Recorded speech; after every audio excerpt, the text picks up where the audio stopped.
Chapter 236. After cutting off a lofty mountain with just one sword strike, Wuxia let out a long, gloomy cry. With his body riddled with scars and the heart of a young man filled with an indescribable feeling, he stepped on a beam of light and fled back to Meng Fortress in a sorry state. What happened tonight was like the first wet dream of a young man, leaving an unforgettable memory in Wuxia's mind. The seven-colored deer was leaping gracefully between the mountains. Sitting on its back, Wuxia stretched her back lazily, covered her little mouth with her hand, and yawned.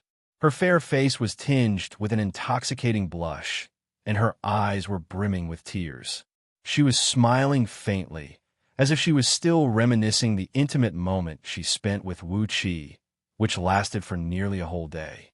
All of a sudden, a sonorous tune of a flute was heard coming from the top of a mountain nearby. Raising her brows in surprise, Wuxia gave a soft cry. Suddenly, a three-colored cloud burst out from under the seven-colored deer's feet. Then it soared up into the sky and flew towards the mountain.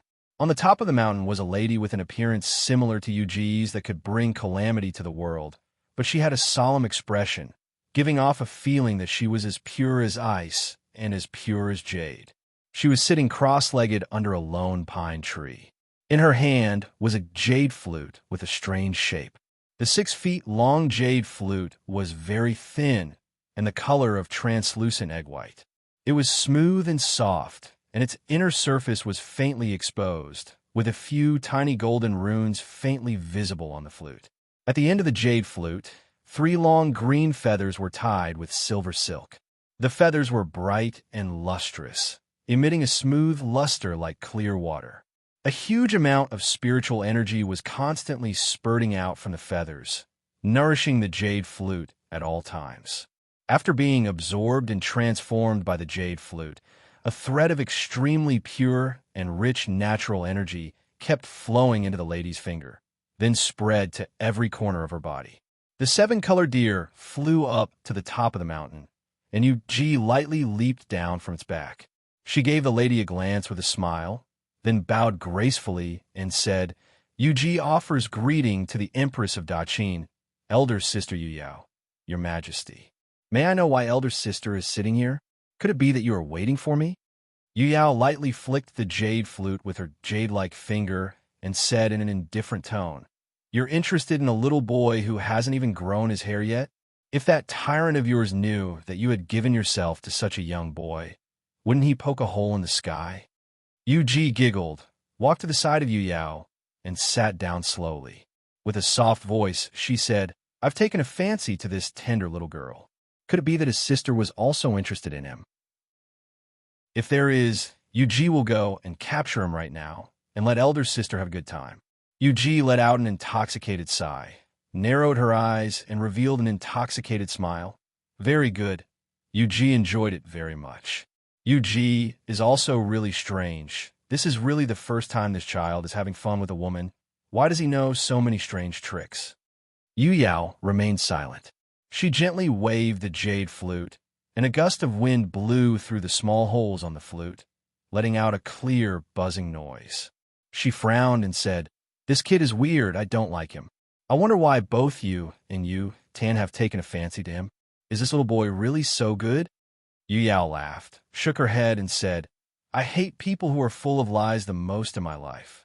Last time, he told you, Tan, that he is cultivating some virgin technique. But this time, a light snort was heard coming from a distance, as a strong and agile black leopard suddenly leaped up to the top of the mountain like a bolt of lightning. A beautiful lady, clad in a black light armor and holding a 16-feet-long coiling dragon crescent blade, leaped down from the back of the black leopard and stood firmly in front of the 2 girls. A breeze blew across, fluttering the long hair of the lady. A threatening, heroic spirit burst out from her body, and she looked like a general. She thrust the blade in her hand forcefully into the ground, and the egg-thick blade sank 3 feet deep into the ground without making a sound. The lady in black armor looked at Wuxia, giggled, and said, "Sister Wuxia is indeed a man with no fear. You really want to pluck that Wuxia's true young? That little boy is indeed full of lies, and not a single word of truth came out of his mouth. To think that Yutan had given him a spirit pill, which helped him condense the gene Dan. If I knew that he would spend the night with you, I would not have given him a spirit pill, but a poison instead. Yuji giggled, then winked at Yutan and said, "You are jealous that I could capture him, but he did not pay any attention to you. Am I right? Well, Sister Yao is the best at scheming, and Yutan, your cultivation base, is the strongest. As for Yuji, she can't decide the victory in the imperial court, and she can't fight on the battlefield. All she is good at is these little tricks." Suddenly, a trace of bitterness emerged on Yuji's face. She sighed and said, "Yuji has been using these little tricks to please others for so many years, but this is just a little fun for myself. Could it be that Sister Yu Yao and Sister Yutan? Must you always speak ill of me?" Yutan gave Yuji a deep look and shook her head. Yu Yao, on the other hand, sighed softly and said, "All right, put away your attitude of a little girl. You can make all the men under the heaven crazy for you, but so what? To us, it is useless. We have been together for over 2,000 years, and it is our destiny. When we meet again in the future, I have no idea what kind of situation it will be. I'm going to look for my man." Yuji lifted her head up and looked at a wisp of white cloud in the sky. She sighed and said, "Yuji is going to be entangled with Sister Yutan, never to be separated for the rest of their lives. Who wants to be entangled with you for the rest of their lives?" Yutan said angrily. Yuji looked at Yutan with surprise, chuckled, and said, "Yuji is going to look for King Xianxia. He is now a minister of Great Chu. Sister Yutan is going back to Great Chu as well. Isn't Duke of Shun her old lover? Xianxia and Huangxia are both ministers of Great Chu now. Since we're going back to look for them, doesn't that mean we have to take care of each other, never to be separated for the rest of our lives?" Yuden put on a straight face. She gripped the crescent blade tightly and said coolly, "Huangxia, that old fool." Yuji gently swayed her body and laughed softly. "Huangxia, that old trash." Looking at his fat body, Yuji feels uncomfortable all over. When she thought that Sister Yutan is going to send herself to that old fatty and let him have his fun, she felt that it was a waste of heaven's gift. Why don't Sister Yutan go and look for Wuxia as well? That way, that old fool will not take away your yin energy and waste your over 2,000 years of painstaking cultivation. A blade beam flashed. Yutan held the long blade in her hand and swung it towards Yuji's neck with a cold gleam. Yuji giggled, then took the initiative to extend her tender and beautiful long neck to the edge of the blade. A loud clang rang out. The crescent blade bounced back and sent out a large amount of sparks. However, there was not even a red mark on Yuji's fair and delicate neck. Yutan shook her wrist and swung the blade again, hacking 99 times on Yuji's body. Yuji giggled and casually took off all her clothes. Her beautiful and flawless body took the initiative to greet the blade. A series of metallic clangs kept ringing out. Sparks flew in all directions from Yuji's body, but there was not even a scratch on her. In a blink of an eye, Yutan had hacked 99 times, then abruptly sheathed the blade and stepped back. Yuji let out a moan while gasping for breath. Twisting her slender waist, she took a few steps back slowly. She looked down at her fair and flawless body complacently, giggled, and said, "Yuji's celestial technique of Goddess Xian has made some achievements. Indeed, I'm not afraid of any metal weapons anymore. Unless there's an innate spirit treasure or a magical weapon that is not a metal weapon, no one can hurt even a single hair of Yuji." Yutan laughed coldly. A clump of cold mist sprayed out from her face, and her facial features changed abruptly.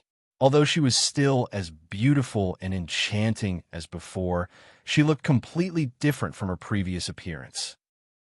She took a light breath, then clenched her fist and threw a punch towards Yuji's chest. Yuji, who had been smiling sweetly all the time, suddenly had a serious look on her face. She quickly raised both of her little hands and drew a Taiji symbol in front of her chest, then gently pushed both of her hands outwards. The 3-foot diameter void in front of her suddenly shattered, turning into a pitch-black hole that could not see any light. The surrounding void twisted. Tan and Yu Ji trembled and retreated several tens of feet at the same time. Holding the jade flute in her hand, Yao nodded with a smile and said, Yu Ji's celestial technique of Goddess Xian has reached 70% mastery. Metal weapons can't hurt her at all. The 2,000 years of hard work is worth it. Yu Tan's heaven-breeding script of Goddess Su has also reached 70% mastery, which is more than enough to deal with any unforeseen circumstances.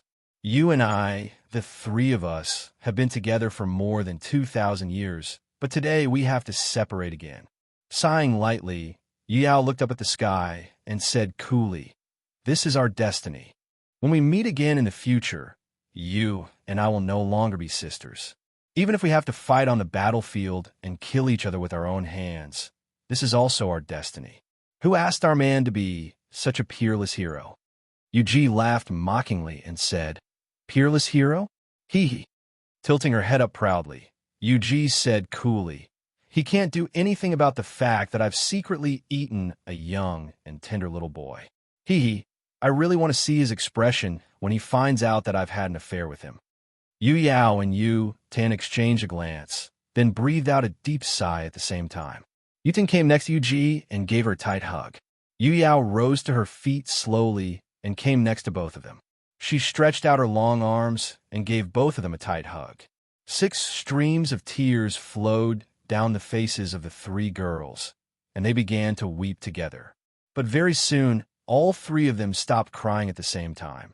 Yu Yao said coolly, What are we still complaining about when we have been together for over 2,000 years? Among us 3 sisters, as the eldest sister, I am the luckiest one. Although Yingzheng has done many wrong things, he has treated me very well. Yu Ji, Yu Tan, it's true that you've suffered a lot, but this is our fate, and it's not up to us. Yu Yao let go of them, took a few steps back, cupped her fist, and bowed to Yu Ji and Yu Tan, and said, When we meet again in the future, Yu Yao will definitely try every possible way to kill both of you.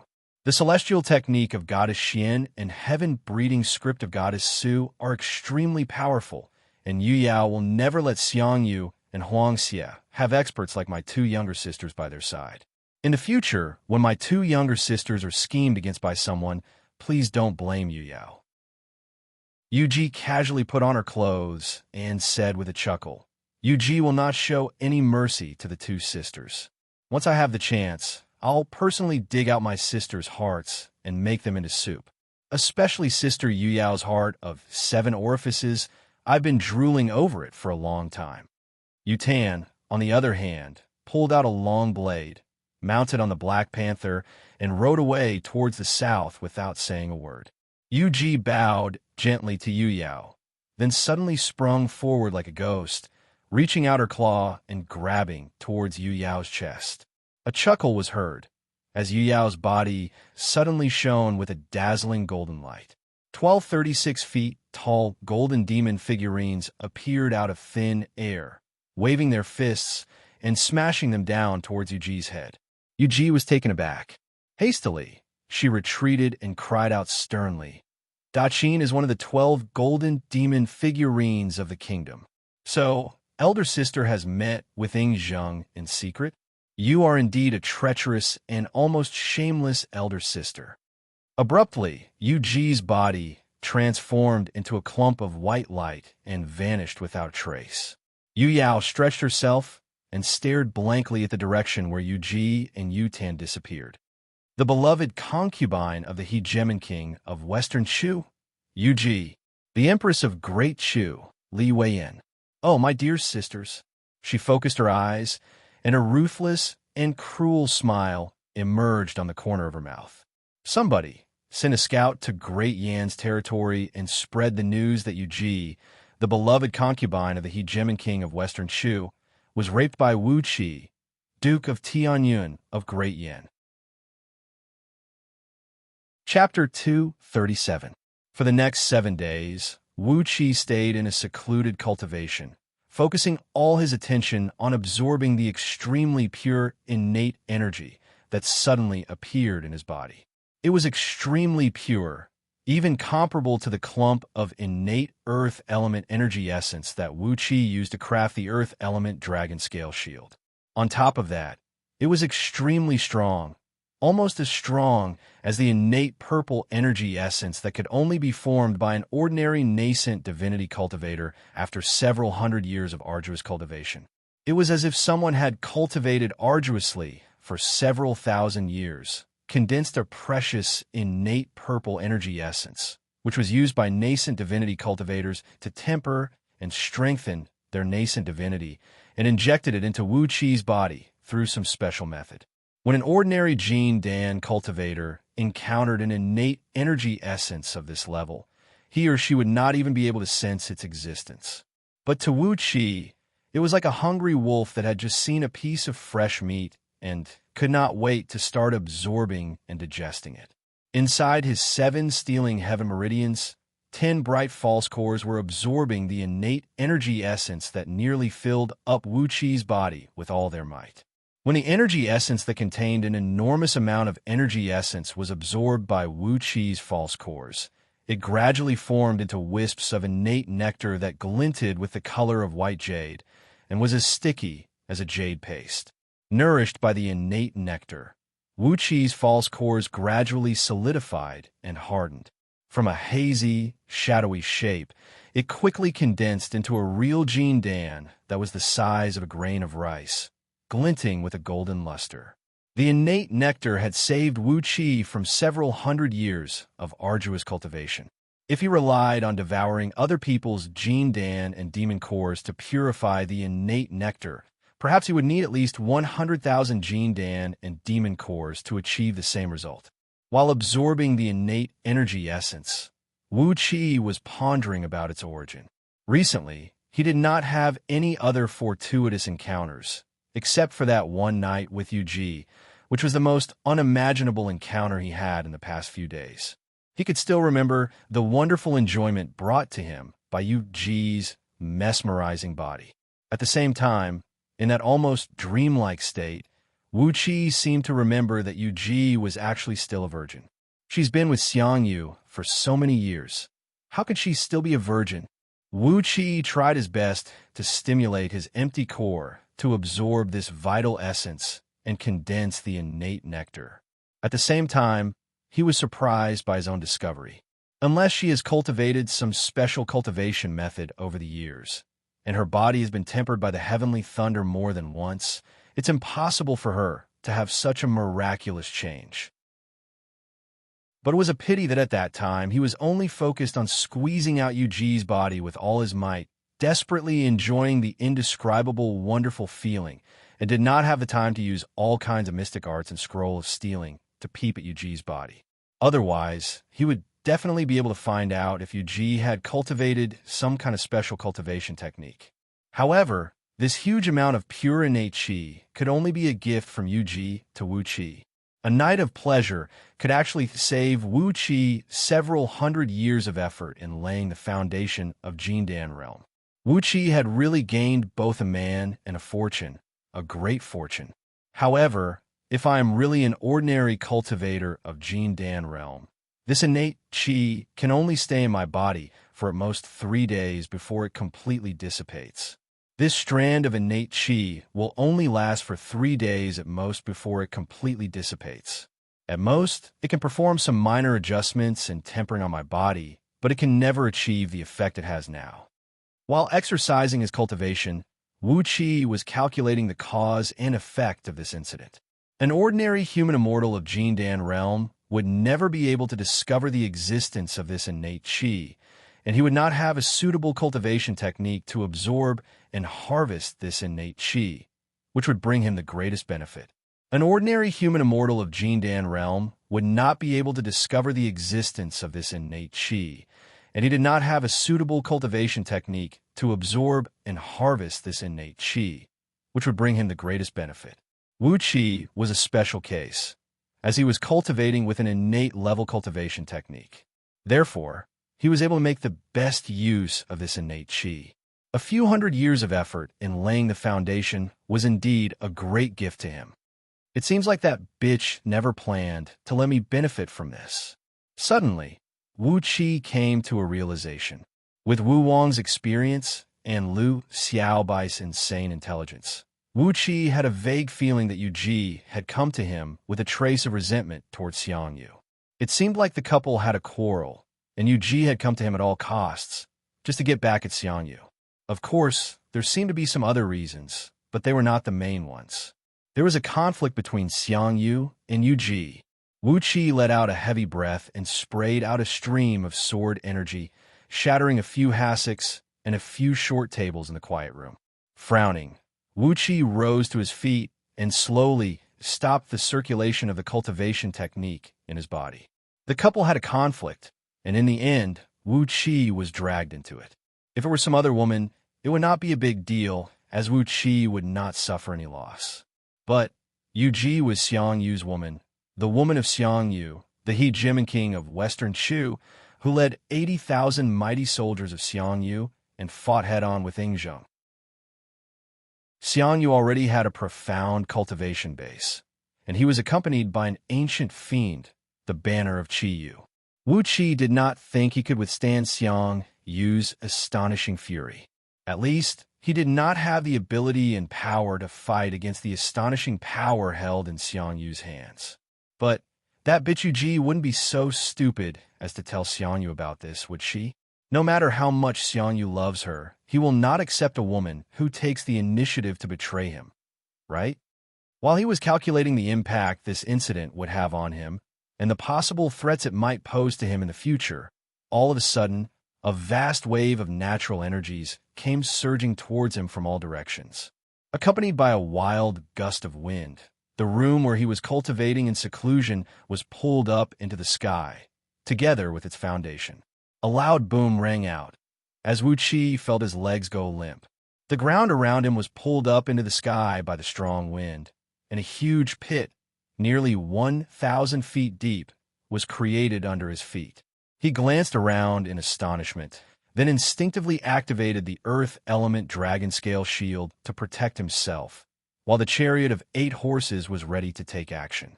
Once something went wrong, the chariot would immediately bring him and flee at the fastest speed. A dense, earthen yellow light enveloped Wu Qi's body, while several tens of thousands of golden dragon scales densely formed into a thick and heavy armor on Wu Qi's body, protecting him from the elements. Wu Qi looked around in astonishment and saw many figures moving around him. They were palace guards clad in green outfits, and bear demons of Black Wind Hollow, who were clad in heavy armors. Standing in front of all palace guards and bear demons were Xiangjin and Xiangyin, holding a pair of large axes in their hands. They narrowed their tiny eyes and stared at Wu Qi. Xiangjin shook his head and said, "Brother Wu Qi, you're in a big trouble. Tell me, to make Princess Zhang lose so angry like that. What kind of crime have you committed? What kind of crime have you committed? What kind of crime have you committed? What kind of crime have you committed?" "Me?" Wu Qi pointed his finger at his own nose, staring blankly at the palace guards and bear demons, and said in astonishment, "What have I done? What are you guys doing?" Before Xiangjin could answer, Princess Zhang Li's shrill cry had already echoed out. A 5-color divine ray swept across the sky, and with Meng Fortress as the center, a rainstorm suddenly fell across the entire Three Mountains province. Even though the weather in the vicinity of Meng Mountains was extremely harsh, the natives who had been living here for several hundred years had never seen such an exaggerated rainstorm. Raindrops the size of a fist fell down from the sky without any gap between them, producing deep, muffled noises as they hit the ground. The force of each raindrop was like a small cannonball, shattering the mountain rocks and collapsing all the buildings that had just been repaired in Meng Fortress. A strong gust of wind rolled the dark clouds and slowly descended from the sky. Amidst the dense cloud pillars, Princess Zhang Lu was seen waving her arms and legs, staring fixedly at Wu Qi with her eyes wide open. The 5-color divine ray behind her back was rolling and rocking, turning the natural energies within several thousand miles of circumference into a mess. Suddenly, to Wu Qi's surprise, Princess Zhang Li's cultivation base had actually risen to the middle stage of Jindan realm. How long had it been since she formed the Jindan realm? And yet, she had already reached the middle stage of Jindan realm. How did she actually cultivate? Wuxia could still remember that not long ago, she still needed to do some homework every day between midnight and midnight to stabilize her cultivation base of Jindan realm. So, how did she suddenly reach the middle stage of Jindan realm? Before Wuxia could figure out the question, Princess Zhang Lu had already pointed her finger at Wuxia and cried out, "Wuxia, you bastard! You, with me here, how could you have the intention to touch another girl? You. Abruptly, the ever-changing yin and yang, Sumai spun out from behind Princess Zhang Lu. He clapped the fan in his hand, pointed his finger at Wu Qi, and snapped. Wu Qi, you are the most shameless man under the heaven. How dare you? How dare you rape the beloved concubine of Xianxia, the hegemon king of Western Shu? You. Wu Qi was stunned. How did everyone under the heaven know about this? However, he also found it strange.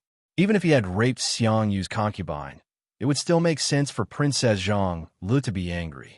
After all, he and Zhang Lu did share a little bit of friendship and some vague, ambiguous feelings between them. But what does that have to do with you, Sumai? Leaping up into the air, Wu Qi came in front of Princess Zhang Lu, stared at Sumai coldly and scolded, "What does it have to do with you whether I raped another girl or not? I didn't rape your mother. Even if I did, it should be your father, Su Qin, who came looking for trouble with me.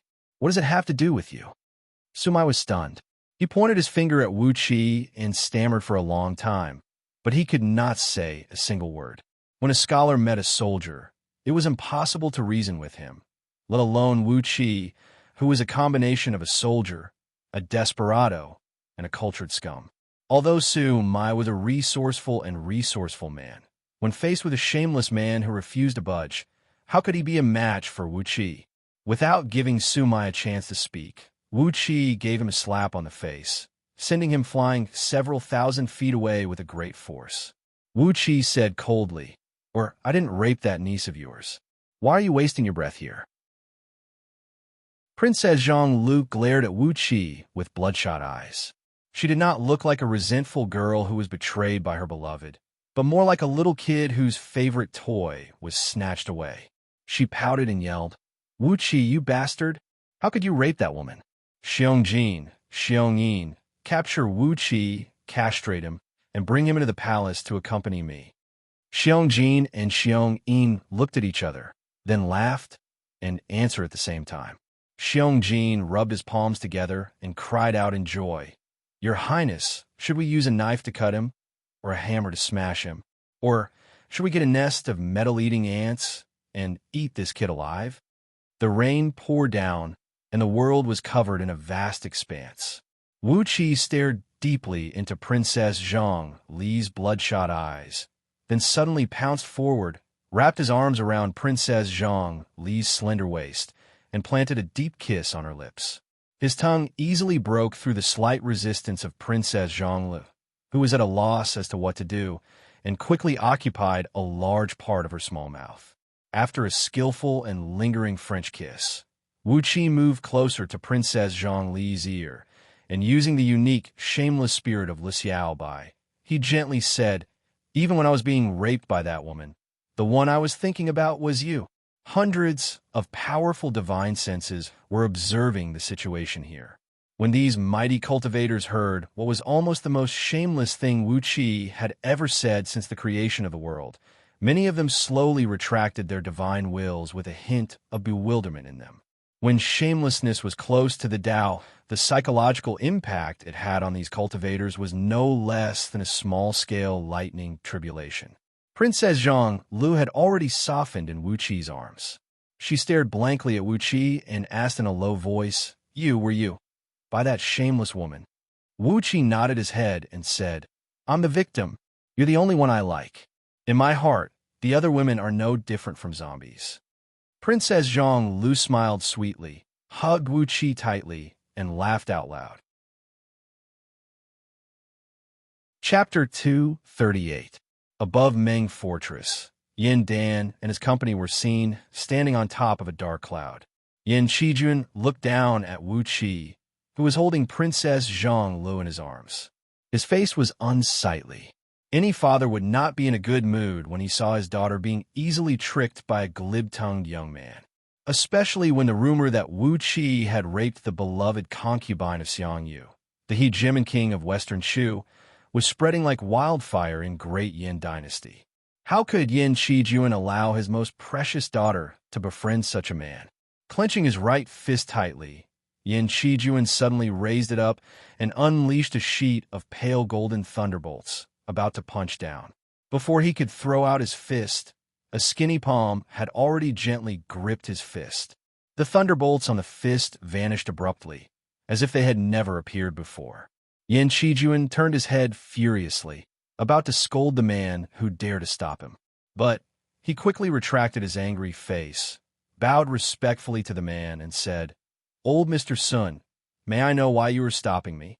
Sun Quan clasped his hands behind his back, looked at Yin Shijuan with a gentle smile, and said, "Why are you attacking Wuxia?" Yin Shijuan remained silent for a brief moment, then said coldly, "This young man has an improper conduct. He raped Xiangyu's beloved concubine, and he even flirted with Zixian with that obscene tone. How could I allow Zixian to befriend such a character? After killing him today, I will naturally select a talented young man from Great Yin Dynasty to marry Zixian and make her a good marriage." Sun Quan laughed, shook his head, and said, "This is considered improper conduct? Crown Prince, you raped Princess Xianxia's mother after you were drunk, and used an energy-seizing pill to force all her blood essence and the ancestral bloodline into Princess Xianxia's body. You also took in several thousand concubines, and over the years, you have robbed several tens of thousands of girls of their chastity after you were drunk.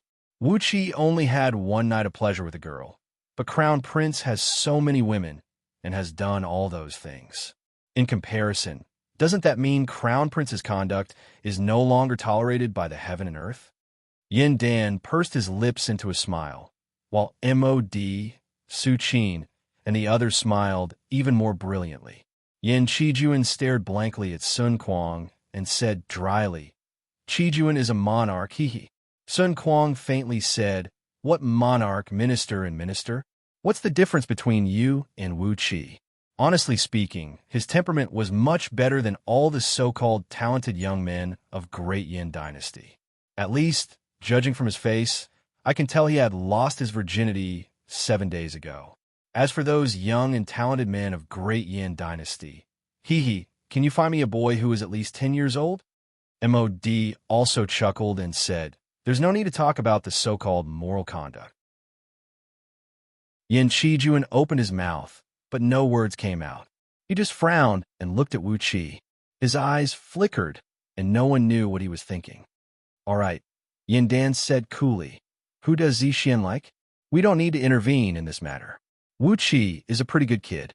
Both his innate talent and cultivation base are excellent, and he has formed the Golden Dan before the age of 18. His luck is top-notch. He's a good kid. As for that concubine of Xiangyu's, no matter he raped her or the concubine raped him, that's what happened." He snorted coldly. Yin Dan said sternly, "Find out who spread this rumor across the entire Great Yin Dynasty in just 7 days. Anyone who was suspicious would be arrested, tortured, and their families would be exterminated." Are they trying to provoke an all-out war between Great Yin and Great Shu? This must be Da Qin's doing. Su Qin nodded his head slowly and said in a deep voice, "This seems to be the doing of my junior brother, but the method is somewhat different. If it were my junior brother's method, he would not be so stingy, and he would not expose this matter so soon. Instead, he would keep it in his hand quietly, waiting for the time when the value of this matter has reached the maximum before striking. This incident seems to be the doing of a woman." Yin Dan breathed out a long sigh and said, "No matter who is the one behind this, we need to prepare for Xiangyu's reaction." Before his words could fade away, a shrill neighing of a horse was heard coming from the depth of Meng Mountains in the distance.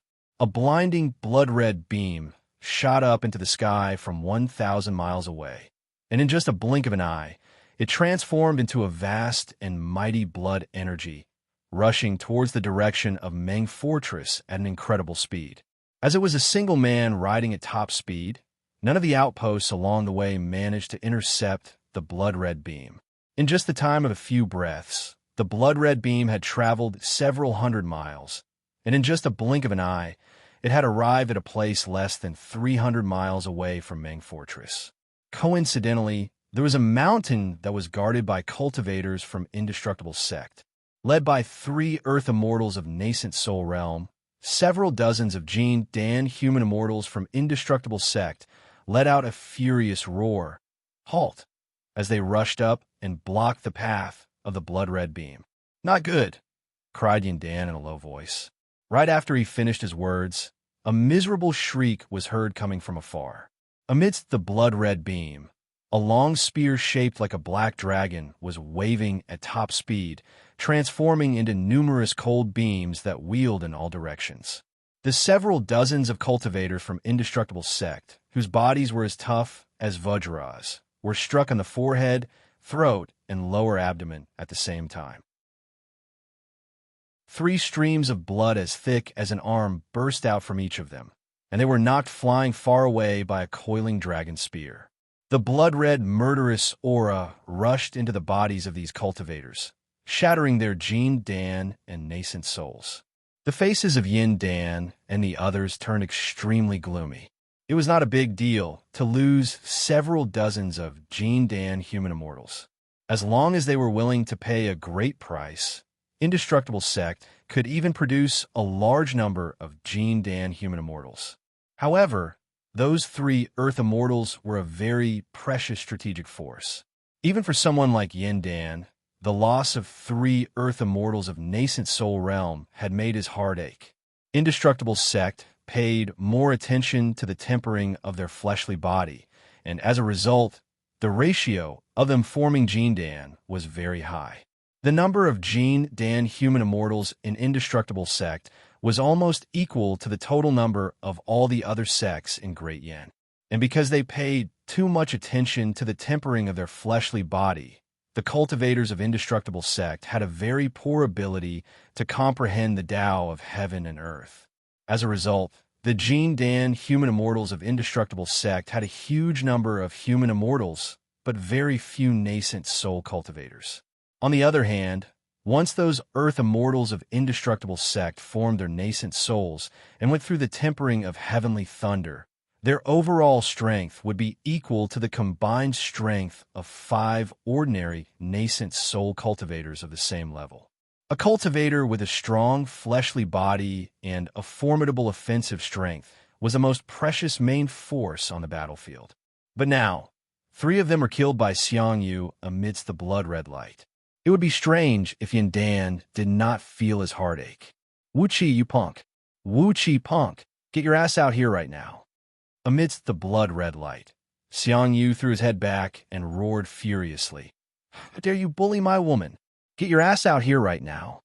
In just a blink of an eye, the blood-red light had arrived outside Meng Fortress. Xianxia casually thrust his spear and thrust it down towards the wall of Meng Fortress. A dragon-shaped blood-red light brought with it a towering killing intent, coiling up countless thunderbolts and dark thunderbolts as it shot out with a jarring whistle and smashed viciously onto the wall. A large sheet of defensive mechanisms blinked and flickered as all the defensive mechanisms of Meng Fortress were activated. The blood-red light slammed onto several dozens of layers of defensive mechanisms, breaking 35 of them in a row, causing the entire ground of Meng Fortress to shake violently. Finally, it exploded and shattered into pieces at the last layer of defensive mechanism. Countless thunderbolts struck down from the sky, vanquishing the dark clouds of thunderbolts coiled up by Princess Zhang Lu. A large sheet of sunlight sprinkled down, shining on the blood-red light around Xiangyu's body. The blood-red light flickered, and countless human figures could be vaguely seen amidst it. They were the baneful souls formed by the souls of those killed by Xiangyu, who were sucked into the blood-red light. These baneful souls opened their mouths and let out soundless roars. A soundless but real spiritual impact swept across the surroundings, lifting up a thick layer of rock layers outside Meng Fortress. Large chunks of rock layers flew up into the sky and were shattered into countless fragments by the spiritual impact. Wherever Xianxia passed by, mountains would break, rivers would dry up, and flowers, trees, insects, fishes, birds, and beasts would all turn into dead things. He was like an immortal fiend god who crawled out from the netherworld, bringing nothing but endless destruction and destruction.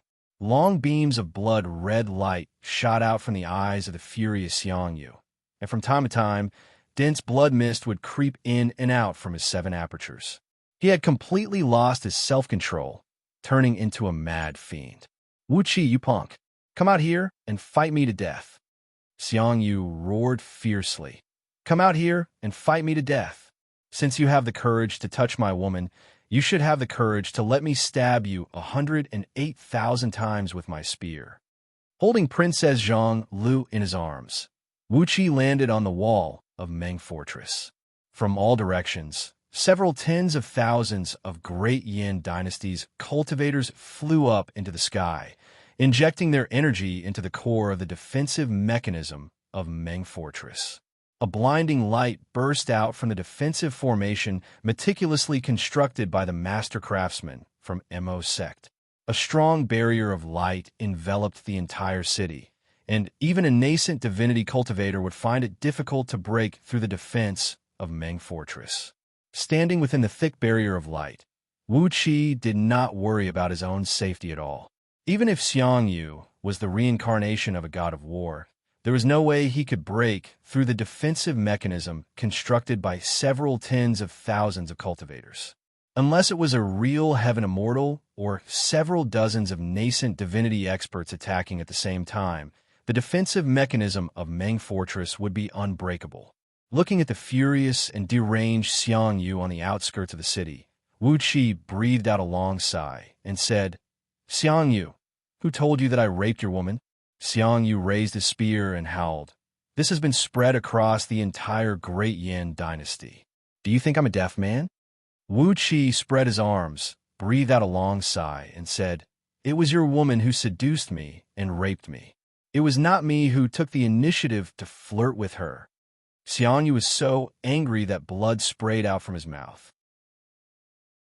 A vast murderous aura towered into the sky, and lightning flashed and thunder rumbled in the sky, causing the ground to crack into countless trenches.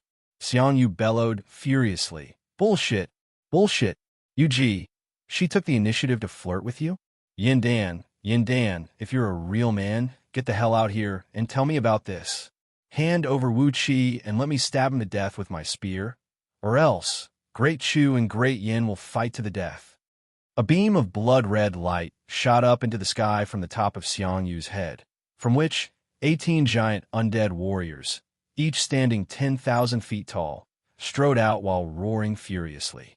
36 long arms were raised up high in the air, as these giant undead warriors exerted all their strength and smashed their heavy fists onto the defensive mechanism of Meng Fortress. 18 large mouths were opened wide, and a crimson flame poured down like a waterfall of the Yellow River, bringing with it a frightening temperature that could melt gold and iron. According to Lao AI, the strength of each of these 18 giant undead warriors was comparable to an early-stage nascent divinity cultivator. However, they did not have their own intelligence and needed someone to control them. When the heavy fists smashed down, 36 small mushroom clouds soared up into the sky from the defensive mechanism.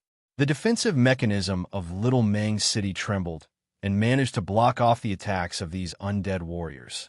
However, the ground outside of Little Meng City could not withstand such a tremendous impact.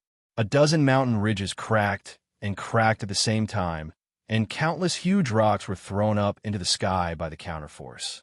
18 streams of crimson flame came whistling down from the sky, enveloping the entire Little Meng City completely. The scorching flame kept eroding the defensive mechanism, producing a large sheet of blinding light.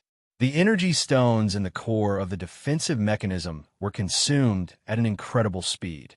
However, an attack like this was still not enough to break through the defensive mechanism of Meng Fortress. Wuxia looked at Xianxia, who was standing outside the city, and couldn't help but shake his head. After all, he did have a night of pleasure with Yuji, and there was nothing he could say about that. However, Princess Zhongli suddenly stuck out her chest, pointed her finger at Xianxia, and scolded, "Xianxia, you're such a shameless man. Your woman seduced my lover and raped Wuxia. I haven't settled the score with you yet, but you still have the nerve to come knocking on my door?" Stomping her foot fiercely, Princess Zhongli snapped, "Somebody capture Xianxia alive and ask his subordinates to bring that Yuji here to exchange for him." Tilting her head up proudly, Princess Zhongli twitched her lips, sneered, and said, "I'd like to see what kind of face this shameless woman has. If she has a pretty face, she can be Wuqi's concubine. I'm a very broad-minded person." Xianxia let out a furious roar, and at the same time, hot blood burst out from his 7 apertures. On the other side, Wuqi turned to look at Princess Zhongli in shock. Her words had given Wuqi a great shock. Chapter 239. Stunned, Wuqi stared blankly at Princess Zhongli and asked in a low voice, "What are you talking about? I don't dare to provoke that princess you." Princess Zhongli raised her nose and said proudly, "You don't have to worry about this. You don't dare to provoke her, but I'm going to teach her a good lesson and make her understand some things. I'm in charge of all the affairs around you, and as your concubine, she has to listen to my instructions obediently. If she's obedient, I'll feed her with luxurious clothes and delicious food. If she's not obedient, I'll drag her out and beat her to death with a stick. But, Zixian, if you marry me, will you still help me choose concubines?" Wuqi asked in astonishment. Princess Zhongli looked at Wuqi in astonishment, frowned, and said, "Is that so strange? Every year, Grandpa Emperor takes in dozens of new concubines to give birth to offspring. Every year, Father also takes in nearly 100 new concubines. Even old Mr. Su Qin has brought back a few singing girls from the pleasure boat in Myriad Red River and made them his concubines. Sumai is the son of old Mr. Su Qin's concubine 30 years ago." Looking at Wuqi with a puzzled expression, Princess Zhongli said, "As a man of great yin, it is my duty to bring in more offspring for the clan. Otherwise, how can a clan grow stronger? With your current status and identity, if you marry Zixian, out of all the palace maids serving Zixian, there should be 108 of them who will become your concubines at the same time. After that, every year you'll have to take in at least 12 new concubines as your concubines. Only by doing that, you will be able to expand the strength of Great Yin Dynasty." Princess Zhongli said with a serious expression, "Grandpa Emperor has been teaching us that in this world, the power of the clan is the most reliable. If we don't produce more offspring, how can we gain a foothold in this world?" Wuqi fell silent. He couldn't tell what he was feeling, but he put his arms around Princess Zhongli's waist. Yes, he had neglected the reality of this world and applied the principles that he was accustomed to on Earth to Princess Zhongli. If they were on Earth, if a noble like Princess Zhongli were to marry someone, how could she tolerate her husband fooling around outside? Wouldn't that cause a great chaos in the world? But in this world, the domineering and ignorant Princess Zhongli was wholeheartedly thinking for the love of her life, even taking into consideration how many new concubines she was going to marry in the future. This world, Wuqi thought to himself, if Xiaobai could come here, I bet he would be so touched that he would burst into tears. This place is simply the paradise that he has been dreaming of. Standing on top of the wall, Princess Zhongli was calculating all these with her fingers, yet had infuriated Xianxia down below. He thrust his coiling dragon spear into the air like a madman, and kept unleashing unreserved attacks towards Meng Fortress.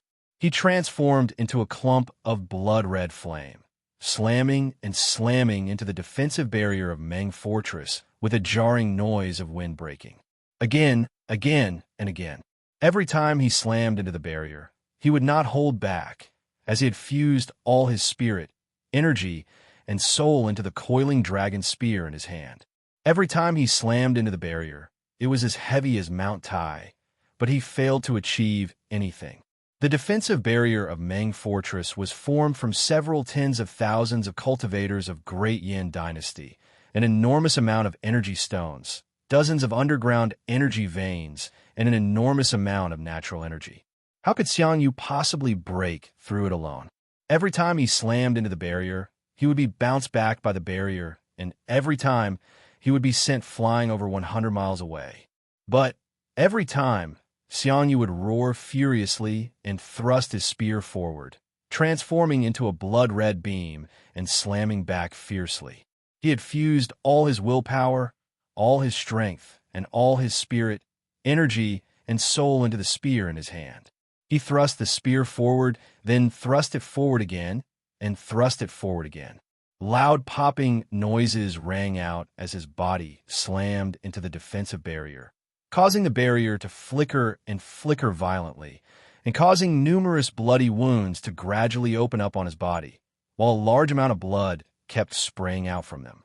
Xianyu, who had nearly turned his nascent divinity into a flame, howled hoarsely, "Wuxia, you little thief! Come out and fight me to death! Wuxia, you little thief! Come out and fight me to death! Yin Dan, get your ass out here right now! If you don't hand over this little thief, Great Chu and Great Yin will fight to the death." Clang! A loud clanging noise echoed out. Finally, the coiling dragon spear in Xiangyu's hand could no longer withstand the crazy impact and suddenly broke apart. The skin and flesh of Xiangyu's hands were torn and torn by the explosion of the coiling dragon spear, exposing the pale, white bones underneath with a faint golden gleam. After losing the spear, Xiangyu's body slammed straight into the defensive barrier. Several hundred defensive thunderbolts, each as thick as a water bucket, came whistling down from the sky and smashed onto his body, smashing his armor and ripping it off. His body, which was already riddled with countless bloody wounds, was now covered with even more blood and flesh. It was a horrible sight to behold. Wuxia hugged Princess Zhang Li's waist tightly, fixing his eyes on Xianyu, who was badly beaten by the defensive barrier. Yuji, why did you come to me for no reason?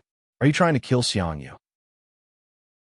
On the other side, Princess Zhang clapped her hands lightly and said with a joyful smile, "What a brainless fellow! If he is dead, then so be it. Now that he is dead, Grandpa can mobilize the army and wipe out all 80,000 elite soldiers of his. At the same time, we can get rid of a formidable enemy for Great Yin. Sigh, this consort can't wait to see exactly what that Yuji looks like." Wuxia patted Princess Zhang Li's head, sighed, and said in a low voice, "This Xianyu is also a hero. Don't provoke him with words anymore." Princess Zhang Lu twitched her lips, shook her head disdainfully, and said, "Hero? I really can't tell how he looks like a hero. Impulsive, overconfident, and self-righteous. He is just like Xianxia and the other big bears. That woman actually raped you. She is obviously not a good woman. For the sake of a bad woman, he charged into the territory of the enemy alone to seek revenge. What a stupid man." Stupid? Wuxia thought back to the hegemon king of Western Chu in history, and he could not help but sigh. This hegemon king was indeed not that smart.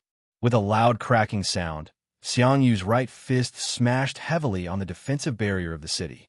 Hundreds of huge runes flashed and flashed on the wall, and the tremendous force of the impact shattered the bones of Xianyu's right arm.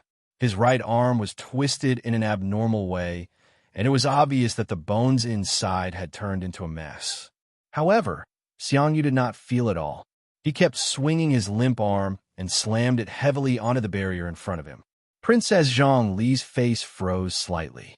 Xianyu, who was covered in blood and looked like a crazy devil, was starting to scare her. Wuxia frowned as well. He slightly exercised the mystic eyes of universe and glanced at Xianyu. This was not normal, very abnormal. It was only natural that Xianyu want to vent his anger by killing him. But he was so angry that he did not even notice that his body was injured. This was not just because he was angry, but something else must have happened to him.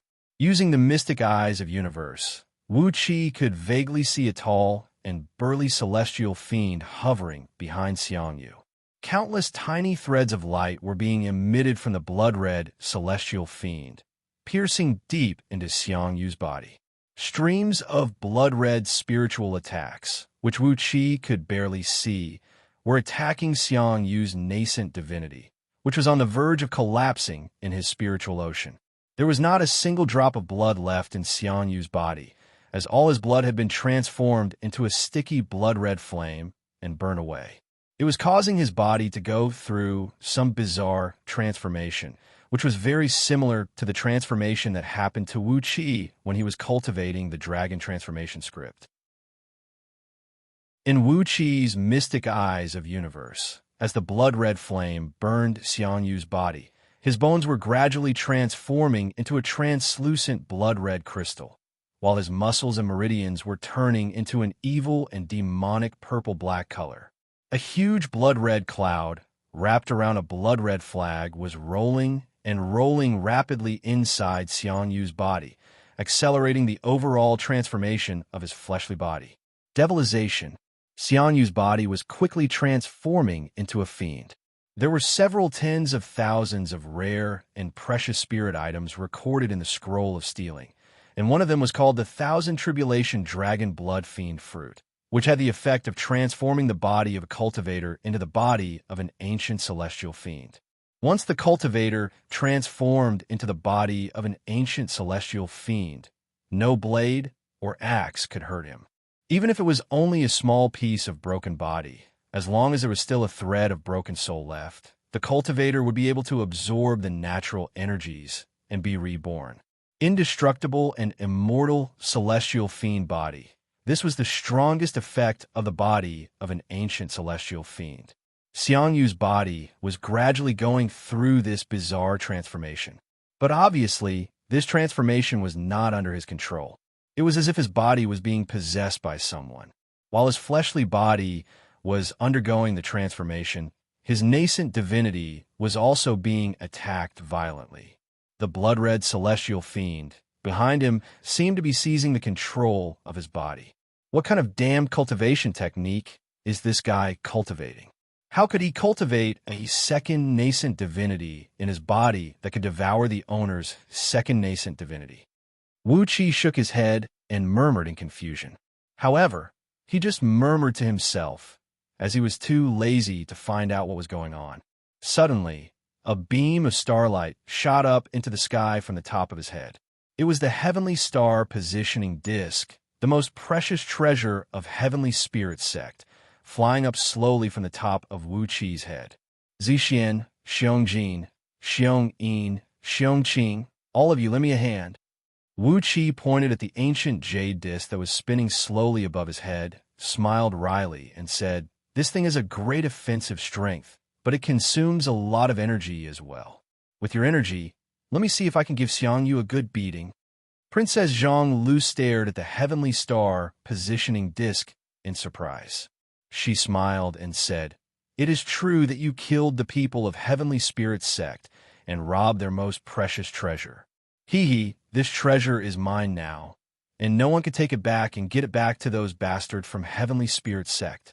I, by Zhuer, quickly remember that there's a heavenly star positioning disc in my private storage. If it goes missing in the future, find Heavenly Spirit Sect and give it a hard time. They must be the ones who stole it." Beaming with joy, Princess Zhang Lu flipped her palm and sent a stream of pure energy into the heavenly star positioning disc. The Xiong brothers, Xiongqing brothers, and the rest of the demon bears were roaring and sending their energy into the heavenly star positioning disc. Suddenly, the enormous heavenly star positioning disc shone with a layer of several tens of feet thick silver starlight. Amidst a deep rumble of thunder, the jade disc began to spin quickly. With his divine will, Wuxia controlled the heavenly star positioning disc, slowly guiding the energy of Princess Zhang Lu and the others into the restrictive spell in the disc. Both of his hands were quickly forming incantation gestures, controlling the specks of starlight that suddenly appeared on the disk, locking Xiangyu's body tightly. There was a group of cultivators from Heavenly Spirit's sect who were helping to defend the Meng fortress. When they saw Wuxia suddenly taking out the most precious treasure of their sect, they cried out in alarm.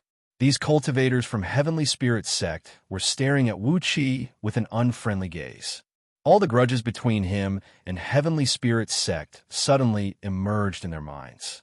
Wuxia did not have the time to pay any attention to these people from Heavenly Spirit's sect. He pointed his finger out casually. A silver beam as thick as a water tank shot out from the Heavenly Star positioning disc and hit Xiangyu's chest.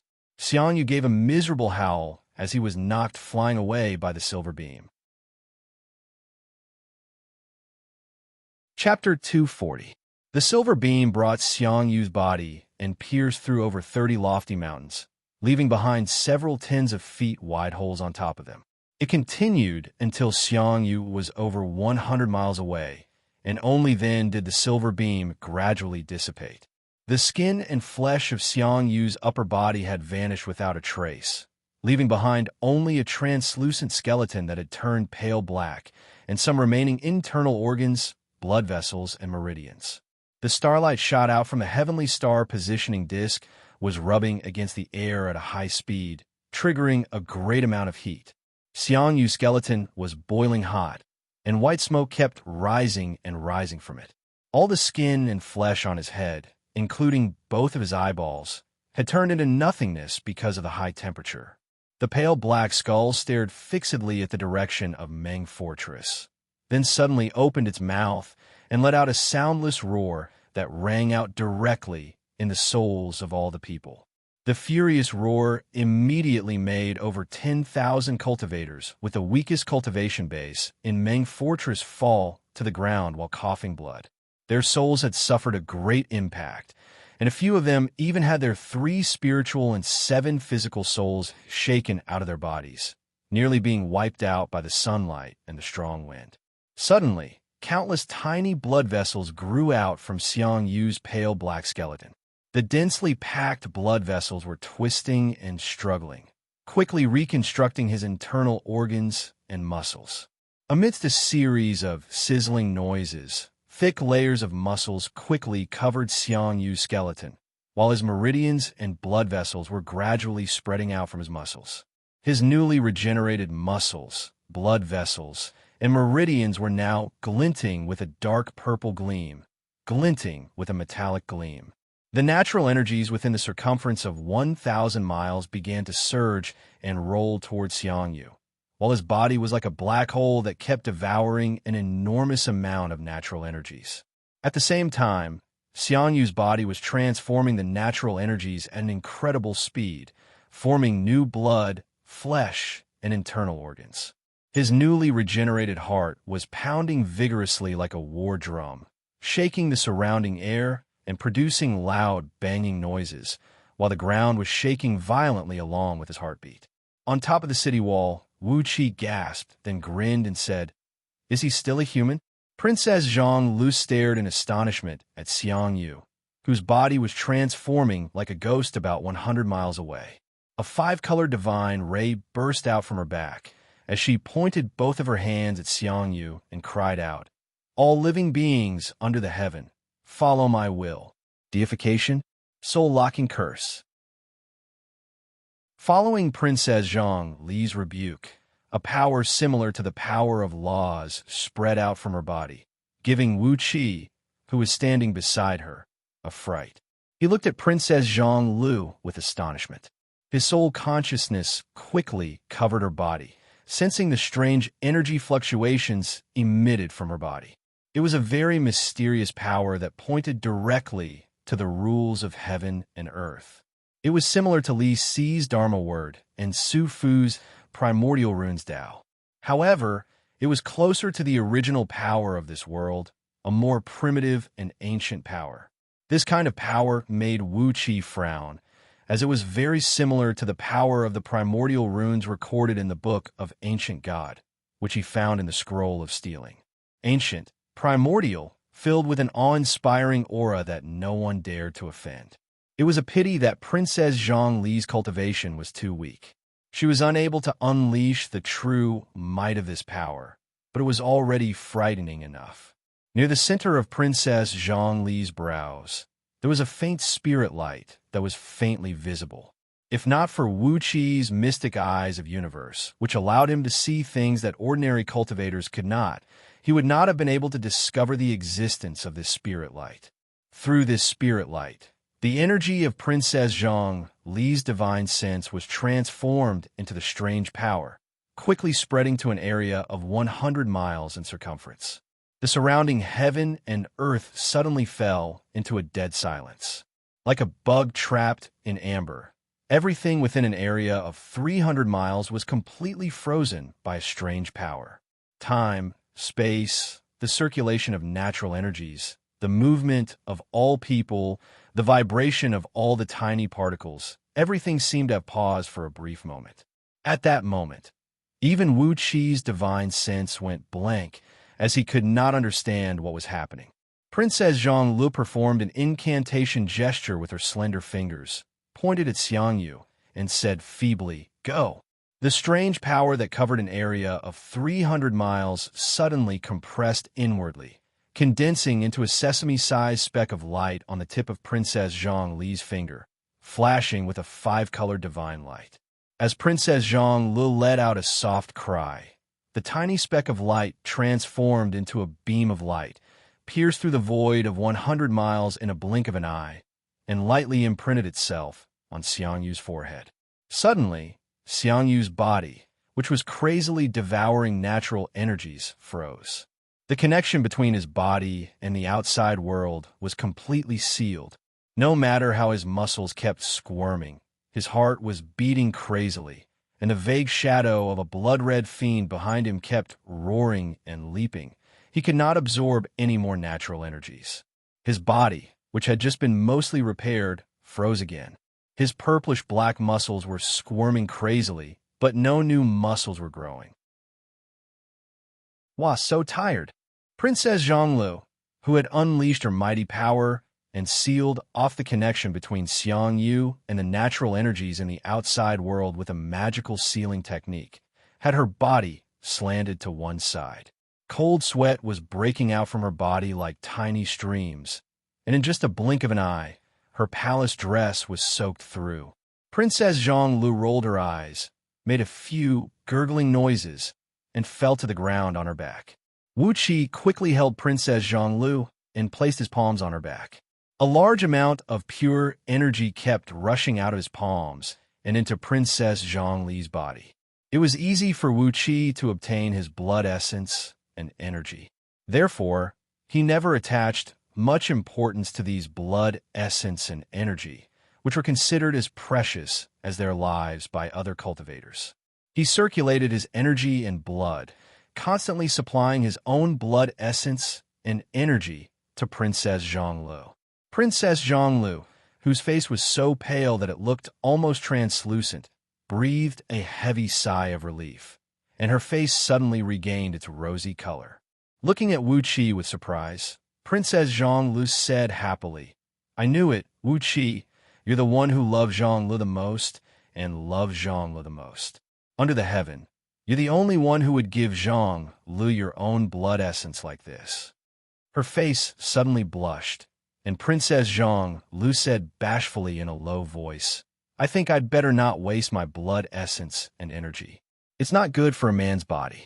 If he loses his energy essence, he won't be able to give birth to a baby in the future." Wuxi's heart raced a few times, and he nearly coughed out a mouthful of blood. He looked at Princess Xianxia helplessly. What was she thinking? What kind of family education did the princesses of Great Yin Dynasty receive? Although they knew nothing about the ways of the world, yet they were able to find concubines and concubines for their husbands.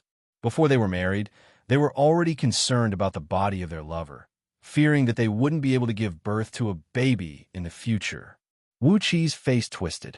With a bitter smile on his face, he said, "Don't worry, I have a lot of blood essence of dragon essence, which can replenish my energy. The mystic technique you used just now has consumed too much of your energy, and it's time for you to replenish it. How did you learn the spirit-locking spell? Ugh. Princess Xianxia stared at Wuxia with a blank expression. She tilted her head, frowned, and said, "Nobody taught me. This is strange. How did I learn it? It seems like I've learned it since I was young, but I can only use it after I formed the Jin Dan. There are many other spells, but I can't use them." A term suddenly emerged in Wuqi's mind: bloodline inheritance. It was a bloodline inheritance power that could only be found in some extremely powerful divine beasts or immortal beasts. He had never thought that Princess Xianxia could inherit such an unimaginable mystic technique from her bloodline. Perhaps this was the divine ability inherited from her mother's bloodline? Judging from the looks of Yin Dan and Yin Shijuan, it did not look like they had inherited any divine ability from their bloodline. Was Xiangyu's body conferred as a deity? When hit by the spirit-locking spell, not only could he not absorb any natural energy from the outside world, even his mobility was temporarily sealed. His muscles were twitching violently like a tightened steel wire, producing loud, cracking noises. However, no matter how hard he struggled, it was as if his body had lost the ability to move. Xiangyu threw his head back and let out a furious roar. Blood-red beams shot out from his eyes, reaching a distance of a few miles. He glared angrily at Wuqia and Princess Xianxia, who were cuddling and flirting with each other on top of the city wall, and roared, "Wuqia, you little punk, fight me to the death. Wuqia, you little punk, you and I." Puff! Xiangyu, who had flown into a rage and did not pay any attention to what was happening around him, suddenly shot out a pink sword beam from his chest. The sword pierced through his heart, causing a large amount of burning blood to spray out from his chest like lava, then shot out hundreds of feet away along with the pink sword beam that carried a boundlessly charming aura. After that, 6 white shadows came striking down from the sky like thunderbolts, smashing heavily on Xiangyu's body and cracking his bones one after another, producing ear-splitting cracking noises. With his good eyesight, Wuqia could see that the 6 white shadows were actually 6 foxtails, each about 7 to 8 miles long and covered in white fur.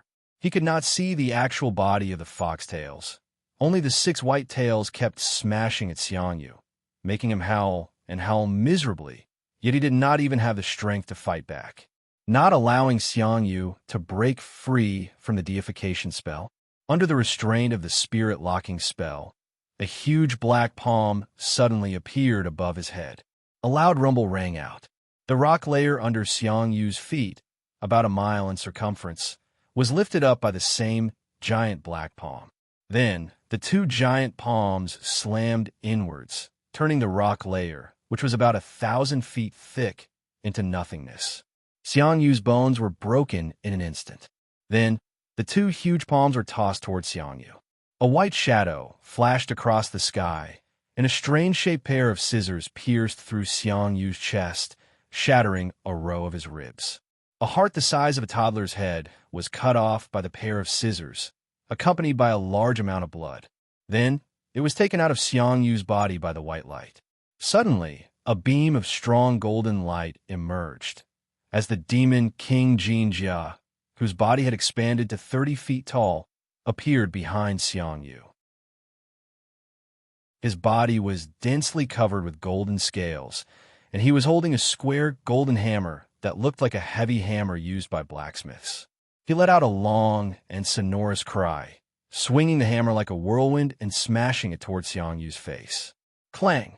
Clang! Clang! Clang! A series of loud, clanging noises rang out. Dark purple blood and flesh splattered everywhere from Xiangyu's body, and more than half of his black bones were broken. Finally, a shrill cry rang out as a greenish aura of death came shooting down from the sky and enveloped Xiangyu entirely. A fat, pitch-black bald owl was seen hovering in midair. Its body was fully covered in black feathers, and there was not even a single hair growing on its buttocks, exposing more than half of its white buttocks.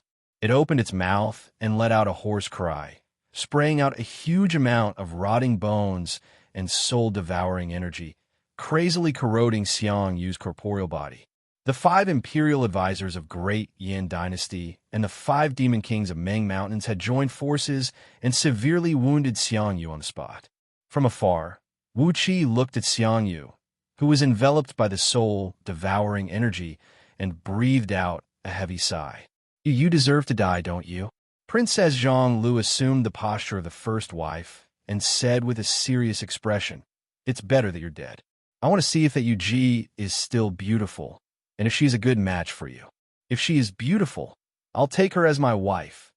Not only Princess Zhonglu had the same thought, even Bai Zhu'er and Bai Zer, who stood next to her, were nodding their heads in agreement. Immediately, cold sweat broke out from Wu Qi's forehead. Chapter 241. Deep in Meng Mountains, on a small hill surrounded by green water, Ying Zheng and Gigazi were playing chess under a big tree. Black and white chess pieces were placed on the chessboard. Ying Zheng was playing black, and his chess moves were awe-inspiring. Vaguely, he was emanating a domineering aura, and every time he placed a chess piece, he would attack the spot where the opponent had no choice but to save. His killing intent was fully exposed from the black chess pieces. Gigazi was playing white, but his chess moves were indescribable.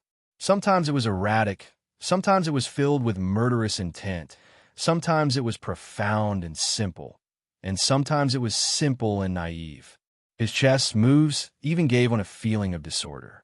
But amidst these random attacks, Ying Zheng's domineering chess strategy was twisted into a mess and out of order. Shaking his head with a slight headache, Ying Zheng shamelessly smashed the black and white chess pieces on the chessboard. He laughed dryly and said, "Old mister, you have an unfathomable ability, and you know the secrets of the heaven. I'm just a mortal, and I can't be compared with a deity." Gigazi picked up a cup of tea placed on the side of the chessboard, sipped it, then shook his head, sighed, and said, "Emperor Qin is indeed Emperor Qin. His ability to flatter people is just a little weaker than others. I dare not call myself a deity, but under the heaven, there are only 2 people in Great Yin who can fight against me." Ying Zheng's face turned stiff. "Mod Sun Quan. Can they be used by Da Qin?"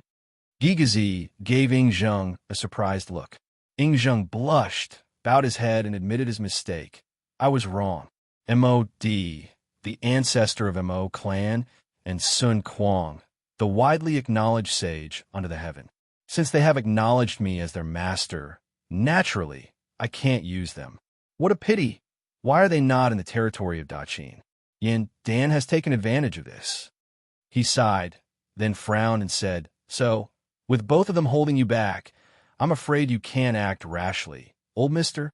Gigazi nodded and said, "Yes. Mod, Sun Quan, and I have come to an agreement. Unless we are facing someone else, when Da Qin and Great Yin are fighting, we will not fight each other. Mod and Sun Quan's cultivation base is not weaker than mine. Mod is an expert in mechanisms, while Sun Quan is an expert in spells. Although I'm an expert in the Tao of formations and runes, the 2 of them are still stronger than me. Instead of wasting our energy, why don't the 3 of us stop?" Ying Zheng nodded slowly, then turned to look at Yu Yao, who was brewing tea with a sweet smile on her face. A gentle smile emerged on Ying Zheng's stiff face as he said, "Sister, why do you need to do these trivial things yourself?" Yu Yao smiled faintly and poured a new cup of tea for Ying Zheng and Gigazi. After that, she raised her sleeve and wiped off the beads of sweat on her forehead. "We haven't seen each other for over 2,000 years, and I really have no idea how you managed to survive all alone. How can I be at ease leaving these matters to others?" The 2 of them looked at each other and smiled. Unconsciously, their hands clasped together. Yu Yao fell into Ying Zheng's arms. Both of them looked at each other affectionately, and for a moment, they forgot about everything under the heaven. Standing next to them, Gigazi shook his head, picked up the teacup, and took a sip slowly. Then, he rose to his feet and looked into the southeast direction of the mountain range. The Empress has struck right at Xiangyu's weak point. Perhaps the furious Xiangyu has already found his way to Great Yan's army. This is the perfect opportunity for Daqin to destroy the mighty army of Xiangyu. We must wipe them all out and not let a single one of them escape. A cold gleam flickered in the eyes of Ing Zheng and Yu Yao, and the warm feeling between them vanished in an instant. Ing Zheng rose to his feet, looked coldly into the direction of the mountain range, and said coldly, "I suppose the few generals have already struck, haven't they? Xiangyu has left the army and gone out on his own. How can a man like him claim to be a hegemon? Among all the heroes under the heaven, how can a boorish man like him have the chance?" Yu Yao said coolly, "Since Xiangyu has left the camp alone, let's go to the battlefield and take charge. Although Xiangyu has left the army, the few generals under him are not so easy to deal with. Yu Yao has abandoned the over 2,000 years of sisterhood with Yu Ji and used such a trick on Xiangyu. Since she has done it, we can't spare a single soldier of Xiangyu's army." The three men laughed together, then turned into bright beams and shot towards the direction of the mountain range. Vaguely, they heard Giguzi ask in a low voice, "But there's one thing that I don't understand. I've studied the heaven's secrets, and I have some understanding of the Tao of heaven and earth. But I can't understand why Yu Ji, as Xiangyu's beloved concubine, would do such a thing with that little boy. It doesn't make any sense." Yu Yao's chuckle came from afar. "Old mister, you are a knowledgeable man. In your eyes, the Tao of heaven and earth is like reading the lines on your palm, and there is nothing you cannot understand. But, old mister, you do not understand women at all. The changes in the mind of a woman are millions and millions of times more complicated than the Tao of heaven and earth." Giguzi's desire to learn was aroused, and he asked hastily, "I'd like to hear the details." Three bright beams sped away, flying towards a lofty mountain range that was shrouded in mist and clouds in the southeast direction. Between the towering mountain ridges, the dense forest had been completely cut down. Tens of thousands of practitioners of Qin army, clad in black robes and tall hats, were hovering in midair. Each of them was surrounded by 1 to 9 layers of glowing runes, each of them surrounded by blinking runes. The forest, measuring 100 miles in both width and length, was completely cut down, and a huge formation, measuring 100 miles in circumference, was drawn on the ground. Several tens of thousands of pieces of spatial breaching spirit gold of different sizes were glinting with a blinding light, as they were inlaid on various key parts of the formation. From time to time, bright lights would flash and flash from the formation, as large groups of burly men, clad in black armors and holding long blades in their hands, their eyes gleaming fiercely, strode out from the formation. Although the spatial breaching spirit gold could greatly reduce the consumption of energy stones, it was obvious that the territory of Daqin was too far away from Meng Mountains. However, it was obvious that the territory of Daqin was too far away from Meng Mountains, and the number of people needed to be teleported was too great. Every time the formation flickered, more than 100,000 burly armored soldiers would walk out from the formation. Every time the formation was teleported, the energy of all the energy stones in the formation would be completely depleted. Therefore, all the practitioners kept themselves busy. Once the energy of the energy stones was depleted, they would immediately replace it with another batch of energy stones. In just 15 minutes, the number of upper-grade and middle-grade energy stones had exceeded 5 million. Such a huge consumption of energy stones made Li Si and Su Fu, who were standing on top of clouds and supervising the operation, turn pale.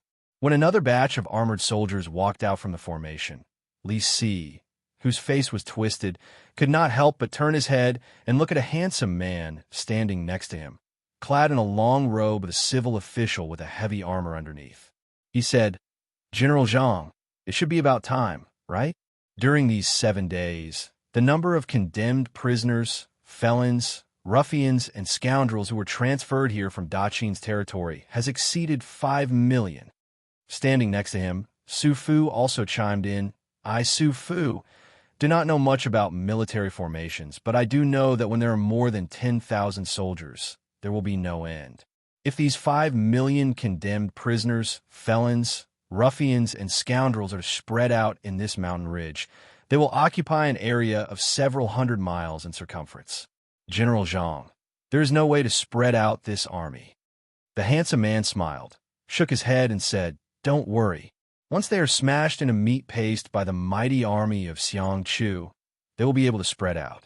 If these people stay in Daqin's territory, even if they are forced to serve as laborers, it will just be a waste of rice and food.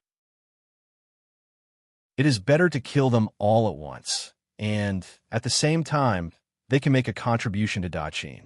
The 80,000 mighty soldiers of Xianxia are all human immortals of Jindan. The 80,000 demon beasts pulling the chariots are all demon immortals who have formed their demon cores. Wiping out these 80,000 elite soldiers will be a heavy blow to Great Chu. In the future, Great Chu will be the strongest enemy of Daqin. If we can weaken them, we will." With just a few words, he had decided the fate of these 5 million condemned prisoners and felons. There was no killing intent in the words of this handsome man. It was as if he was an uncle from next door who was chatting idly with his family. Yet, it made one shudder with fear and made one want to stay as far away from him as possible. On top of a mountain not far away, Bai Qi and a few generals of Qin army were squatting on the ground, tossing dice in boredom. However, the dice they tossed were not engraved with the usual numbers. Instead, they were engraved with some tiny words, such as focus on the east, take the initiative to attack the west, guard the rear army, lead the army in guerrilla warfare, and others. After tossing a few dice, Wang Jian suddenly rose to his feet angrily. He stared at the black-clothed man in the distance and said with a cold grin, "Zhang Han, you little punk. This is the same old trick he used many years ago, using the condemned prisoners and felons to put their lives on the line. What does this mean to the elite soldiers of Daqin?" Squatting on the ground, Bai Qi picked up a handful of dice and tossed them randomly. All right, he said coolly, "It is a good thing that fewer elite soldiers will die. Let Zhang Han lead those bastards who are worse than pigs and dogs, and consume some of the strength of these mighty Chu soldiers. Once these 5 million lowly bastards are all dead, we'll lead our elite soldiers in attack. We'll definitely kill all 80,000 elite soldiers of Chu." Stretching his back, Bai Qi sneered and said, "What a pity. For the sake of a woman, that idiot Xiang Yu actually challenged the front line of Yin army alone. What an idiot. A woman is nothing to him." He rose to his feet and stomped his feet forcefully. Bai Qi shook his head and said, "A woman? I have several tens of thousands of concubines in my mansion, and yet, for the sake of a woman, he dares to charge into the front line alone? Can he be considered as a hegemon? What an idiot." All the generals of Qin army roared with laughter at the same time. Only Wang Jian was looking thoughtfully at the southeast direction. He murmured under his breath, "Xiang Yu is an idiot? Perhaps, but he does have quite a number of strategists and excellent generals around him." Mr. Gigazi had learned that we were in danger in Meng Mountains through the art of turtle divination, and he had brought a great amount of energy stones and formation items to come to our rescue. That was why he had allowed us to construct the teleportation formation and keep receiving reinforcements from Daqin's territory. Great Chu places great importance on the art of shaman and ghost divination. I don't think they don't have any experts like that, right? Everyone frowned. Bai Qi suddenly laughed and said, "Could it be that General Wang Li is still thinking about how you were captured alive by Xiang Yu years ago?" Wang Li's face turned extremely unsightly, while Wang Jian and Wang Bin snorted at the same time. Chuckling, Bai Qi moved his body sideways and stood in front of Bai Qi. All the other generals of Qin army moved their bodies at the same time, and in an instant, they were divided into 3 distinct groups. They were led by Bai Qi, Wang Jian, and another general who had a gaunt face, sunken eyes, and a tall nose.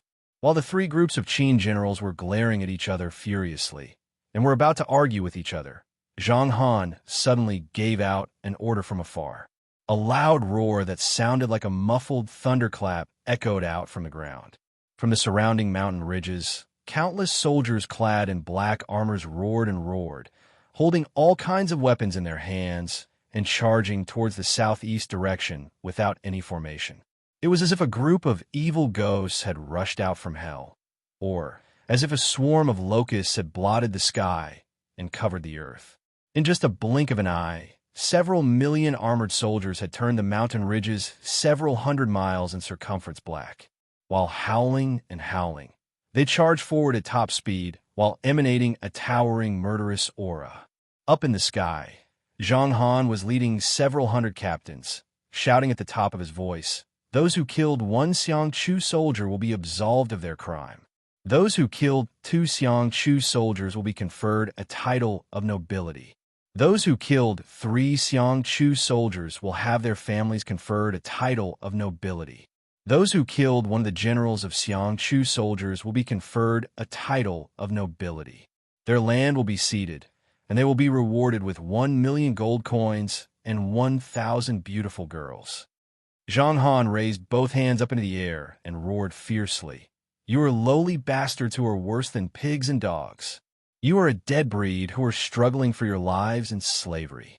If you want to become someone superior, if you want to enjoy wealth and glory, this is your best chance. Gold, silver, jewelry, and beautiful girls are all waiting for you to enjoy. Kill, kill, kill. Ha ha ha." Millions of Daqin felons and condemned prisoners roared and roared at the same time. Suddenly, a strong blood-red gleam burst out from their eyes. Chapter 242. Amidst the mountain ridges, 80,000 elite soldiers of Xiang clan were building a city on a flat dam that measured nearly 1,000 miles in circumference. Some of the soldiers were exercising, some were cultivating, and some were bringing the single-horned rhinoceros demon beasts that pulled the chariots, washing these powerful rhinoceros demon beasts by a small river in the dam. The mighty soldiers of Xiang clan dug the soil and built the city. The city measured 30 miles in circumference, and there was a very tall watchtower in the middle of the city, which was also built using soil and stone. On the watchtower, which stood 1,500 feet tall and measured 20 feet in both width and length, 2 generals, Xiang Ta and Xiang Zhuang, were seen standing angrily on the watchtower, their eyes staring straight into the distance. Their eyes were dull and unfocused, and no one could tell what they were thinking about. After a full 15 minutes, Xiang Ta asked in a low voice, "Second father is not here. What should we do?" Xiang Zhuang gave Xiang Ta a fierce glare, then scolded in a low voice, "I only know how to kill people. Don't ask me about things that require brains. Second father is not here, but didn't we send a letter? But all the women under the heaven are unreliable. The one who angered the king and left the camp alone when she just came back, and the 2 who brought the men here, they are all unreliable. Bah, if a bunch of women were to come together, we would all die here." Xiang Ta was shocked and said, "I don't think so. You and I are cultivating the Qiyu Undying Fiend technique, and the celestial fiend energy in all 360 acupoints has condensed into fiend energy pearls. Our overall strength is comparable to a cultivator who has formed his nascent divinity. It is not so easy for them to kill us." Xiang Zhuang spat a mouthful of phlegm onto the ground and growled impatiently in a low voice. "So what if he's powerful? Where's the king? The king is gone. Without the king, the morale and combat strength of the mighty soldiers of Xiang clan will drop by at least 50%. Without the banner of Qiyu, our undying fiend technique that has yet to attain mastery can only bring out 30% of its fiend energy. You and I are only comparable to a peak-stage nascent soul cultivator. What's the point of fighting?" While both of them were discussing, Yu Ji, who was clad in a black robe, Yu Tan, who was clad in a snow-white robe, and 2 other women, who were clad in palace dresses, had green hair that fluttered like clouds, and had exquisite and beautiful facial features. They were exuding a strong aura of nature, making them look like wild spirits of the mountains. Both Yu Ji and Yu Tan were dressed very simply, but the palace dresses worn by the two ladies were extremely luxurious. Their black palace dresses were fully embroidered with various beautiful patterns, and they were adorned with several dozens of exquisite jade pendants, and other ornaments. These jade pendants and jade discs were faintly glowing, and there were runes circulating within them. It was clear that they were extremely powerful magic tools, and not just decorative items. The two women's eyes were a magnificent dark green and deep purple, and their lips were a faint dark red. Their beautiful appearances gave often extremely bewitching and gorgeous feeling. They were followed by several dozens of ladies, all wearing tall crowns on their heads and black robes. The exposed skin on their faces and hands was densely covered with black tattoos. Those tattoos were not ordinary venomous insects or fierce beasts, but tiny and dense ancient runes. They looked like countless worms that were wriggling and crawling under the fair skin of these ladies, as if they were living creatures. Upon seeing this group of ladies walk out, Xianxuang's expression flickered. He spat out a mouthful of saliva and was about to spit it towards the heads of these ladies.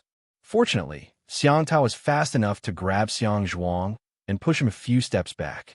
Pooh! Xianxuang spat his saliva onto the watchtower, shaking it so much that a few cracks appeared on the soil and rocks on the platform. Although Xiangta had stopped him from spitting, Xianxuang still struggled relentlessly, cursing at Yuji, Yutan, and the other ladies. "Wicked girls, you are the source of the so-called calamity. Damn it, you're going to let all 80,000 of our men die here. A bunch of bastards. You can only be played by men in bed. How can you be the one commanding the army?" Yuji and Yutan smiled with a straight face, while the two ladies clad in palace dresses frowned slightly and sighed lightly. One of them raised her right hand and showed him a commander's seal carved into the shape of a tiger.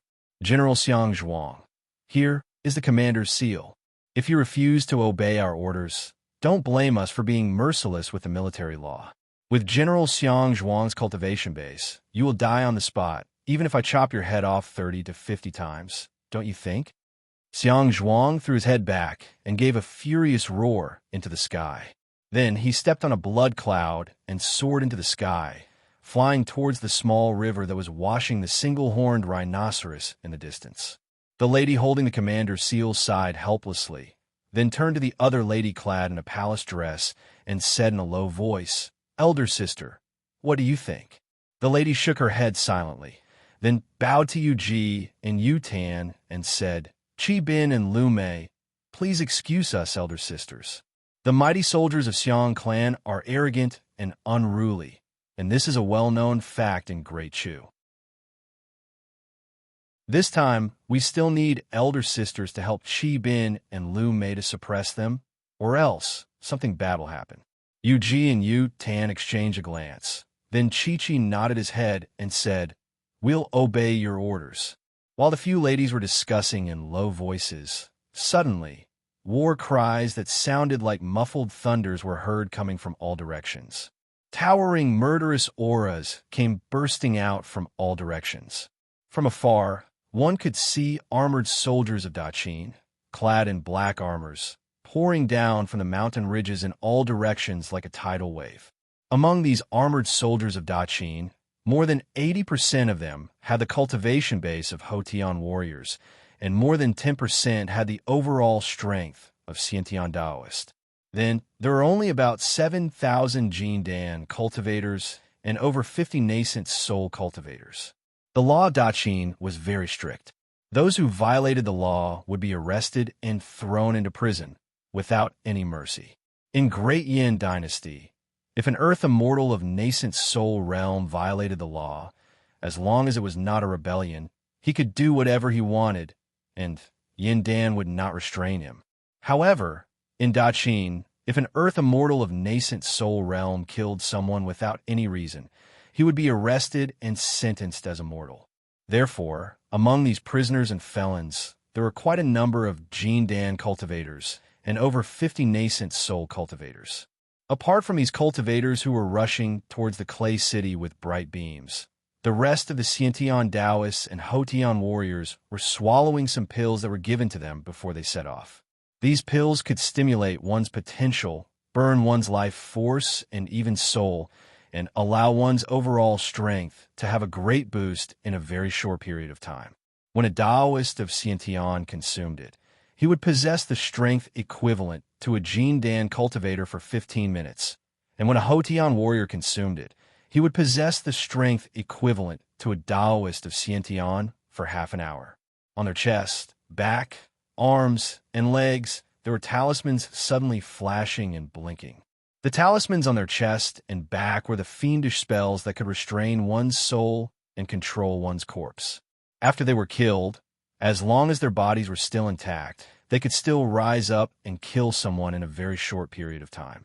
On the other hand, the talismans on their arms and legs were various talismans that could increase their speed, strength, and explosive force, which could greatly enhance the combative strength of these prisoners. On the forehead of all prisoners, there were black talismans blinking and blinking.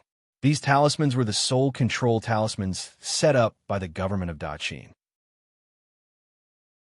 If any of them tried to flee in the face of danger, or were afraid of death, their souls would be wiped out immediately, and their bodies would explode and kill the enemies around them. Even those Jin Dan and nascent soul cultivators had the same talismans blinking and blinking on their forehead. The law of Daqin was very strict, and everyone was treated equally. Even those cultivators with formidable cultivation base had their nascent divinity planted with restrictive spells, preventing them from fleeing when they were serving their sentence. They were several millions of bloodthirsty beasts who were forced into a dead end, and had no choice but to fight with their lives, hoping to escape from the punishment, get promoted, and make a fortune. Amidst the battle cries that shook the mountains and tsunamis, the prisoners of Daqin charged down from the eastern mountain ridge and came before a group of mighty soldiers of Xiang clan, who were having a drill outside the clay city. Howling and howling, these prisoners raised their weapons and leaped towards these elite soldiers of Xiang clan. 100,000 versus 800, this was the overall strength of the soldiers on the flat dam. In almost an instant, the black tide of prisoners had surrounded these elite soldiers of Xiang clan.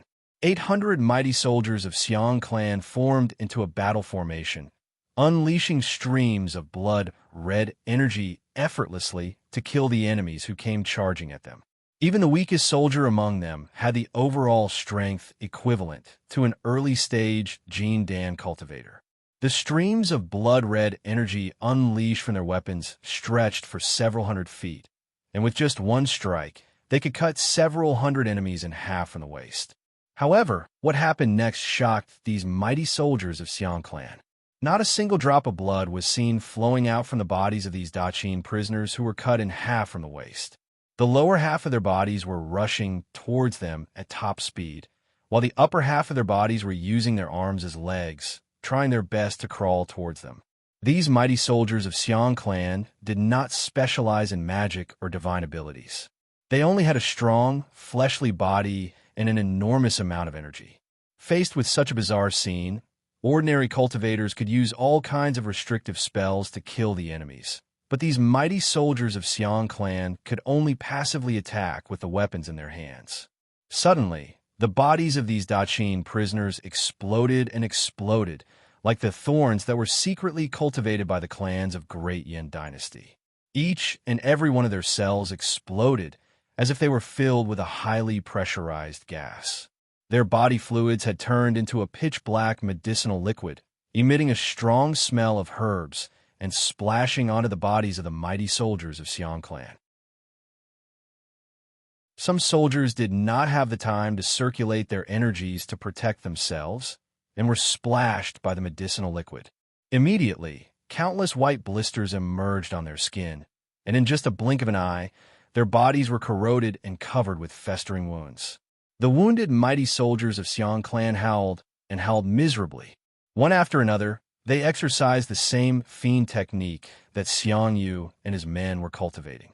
The strength of their bodies, defense, and recovery ability were instantly strengthened by several dozens of times. Their skin and flesh were wriggling, quickly healing the corroded wounds on their bodies. The black medicinal liquid and the blood-red light that sprayed out from their bodies were corroding each other, producing jarring, sizzling noises. Large sheets of blood-red light kept rushing out from the bodies of these mighty soldiers, blocking off the black poisonous liquid that kept spraying towards them. As these mighty soldiers of Xiang clan were practicing martial arts, they were not wearing any armors, and that was why they were caught unprepared by the Daqin prisoners. However, once they exercised the fiend technique, the defensive strength of the blood-red light that shrouded them was not weaker than the defensive strength of upper-grade magical items and armors. They formed into a formation, unleashing beams of blood-red light as they charged towards the clay city. Several tens of thousands of condemned prisoners had surrounded these mighty soldiers of Xiang clan and were charging towards them desperately.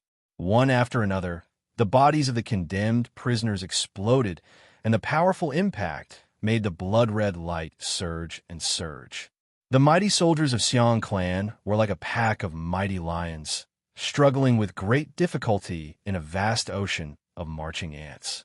Finally, several dozens of mighty soldiers of Xiang clan who were lagging behind were forcibly dragged out from the formation by these Daqin prisoners, who were howling and howling in a strange manner. Then they were slashed and chopped into pieces like a raging storm. When the weapons collided with the bodies of these mighty soldiers, the edges of the blades would roll backward, and flames would burst out from the edges, filling the air with sparks. Only a few insignificant wounds were left on the bodies of these mighty soldiers, and they were healing at an incredible speed.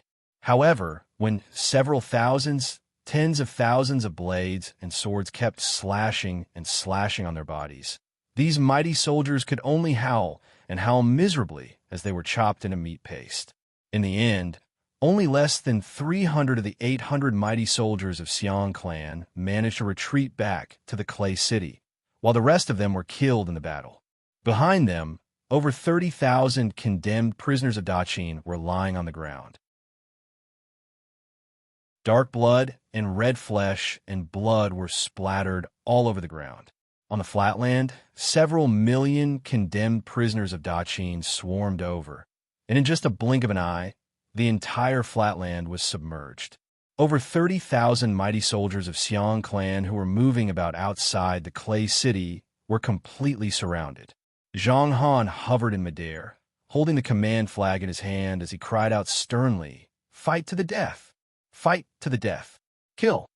Like some evil ghost that had gone mad, the condemned prisoners of Daqin began to howl and howl crazily, "Fight to the death! Fight to the death!"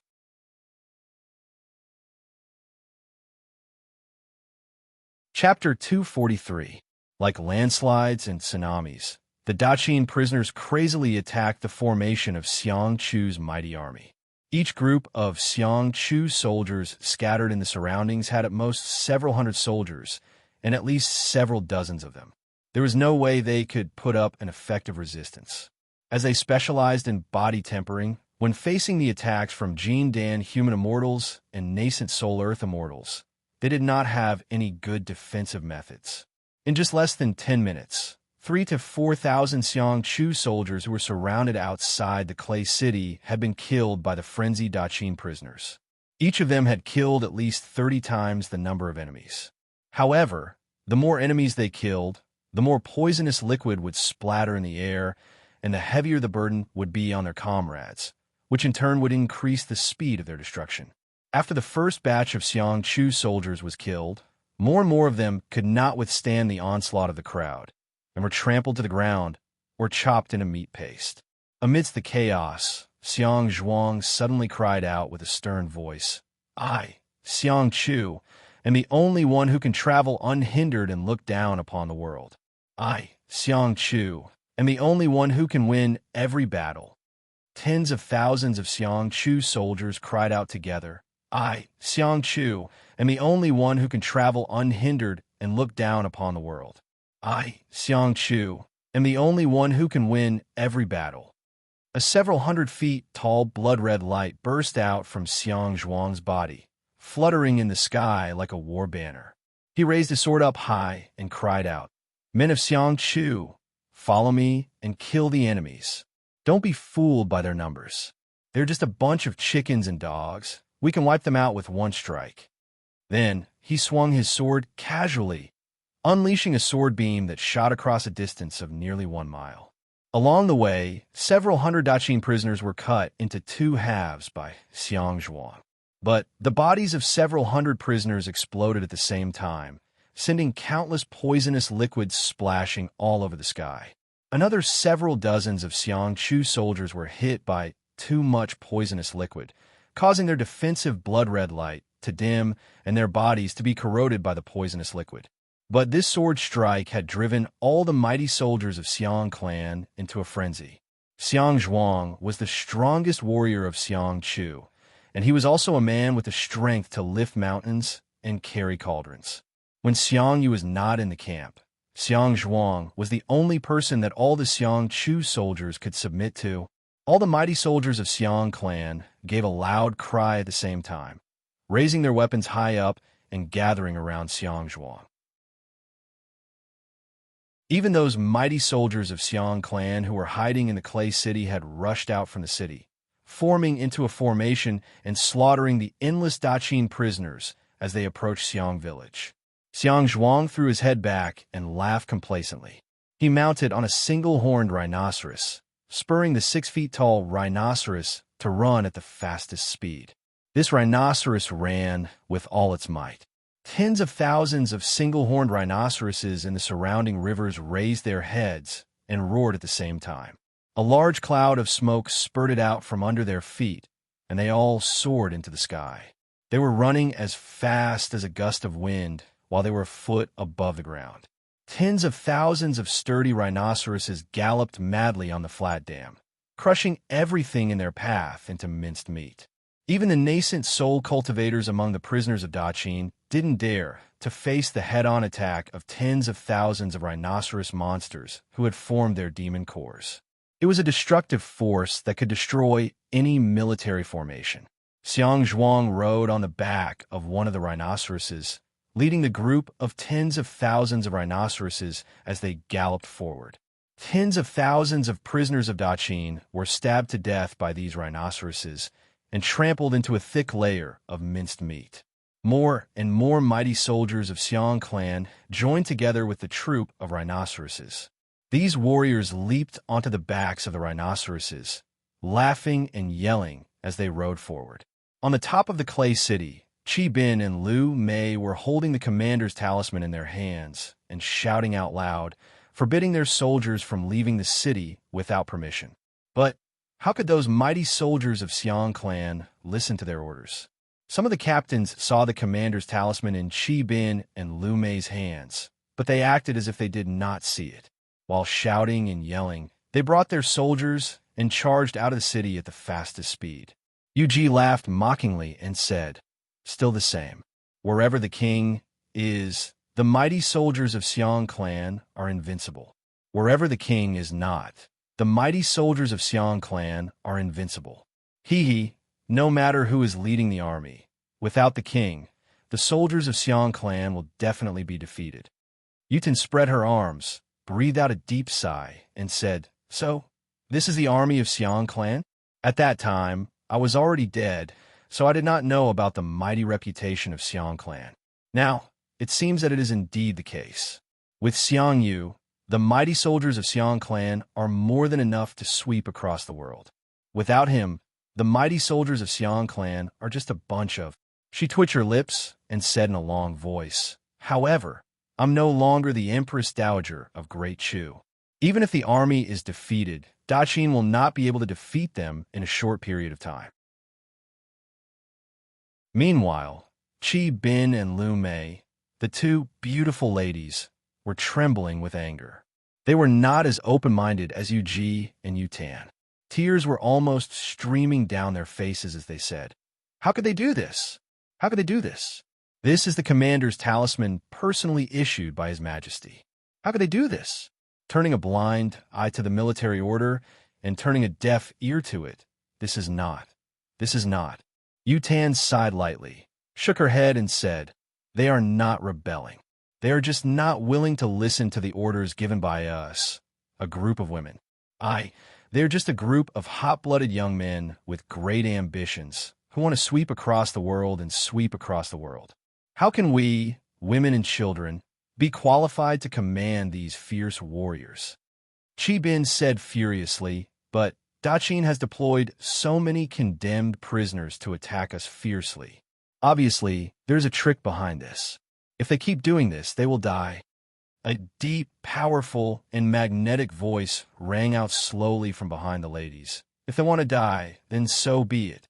If they are dead, they can be used to craft divine immortal weapons. Divine immortal weapons will never violate the military order. It is they who are courting death, and it has nothing to do with the two imperial concubines. A gentle breeze rustled as an old man suddenly appeared behind the ladies. He stood over 9 feet tall and had a fat body. His face was round like a silver basin, and he had a 3 feet long silver beard. He carried himself with an air of elegance and nobility. A few hundred soldiers clad in black armors, their faces covered by pitch-black ghost masks, were following behind the old man soundlessly. Like a group of ghosts in the dark night, they too appeared out of nowhere. Qi Bin and Lu Mei gave the old man a surprised look, then bowed and said, "Qi Bin and Lu Mei offer greetings, King of Xianxia." Yu Ji arched her brows and gave the fat old man a provocative look. Yu Tan, on the other hand, had a charming smile on her face. Like a raging flame, she threw herself into the old man's arms and said, "My lord, long time no see. Do you still remember Yue Yin, who was cruelly sent to the palace by you?"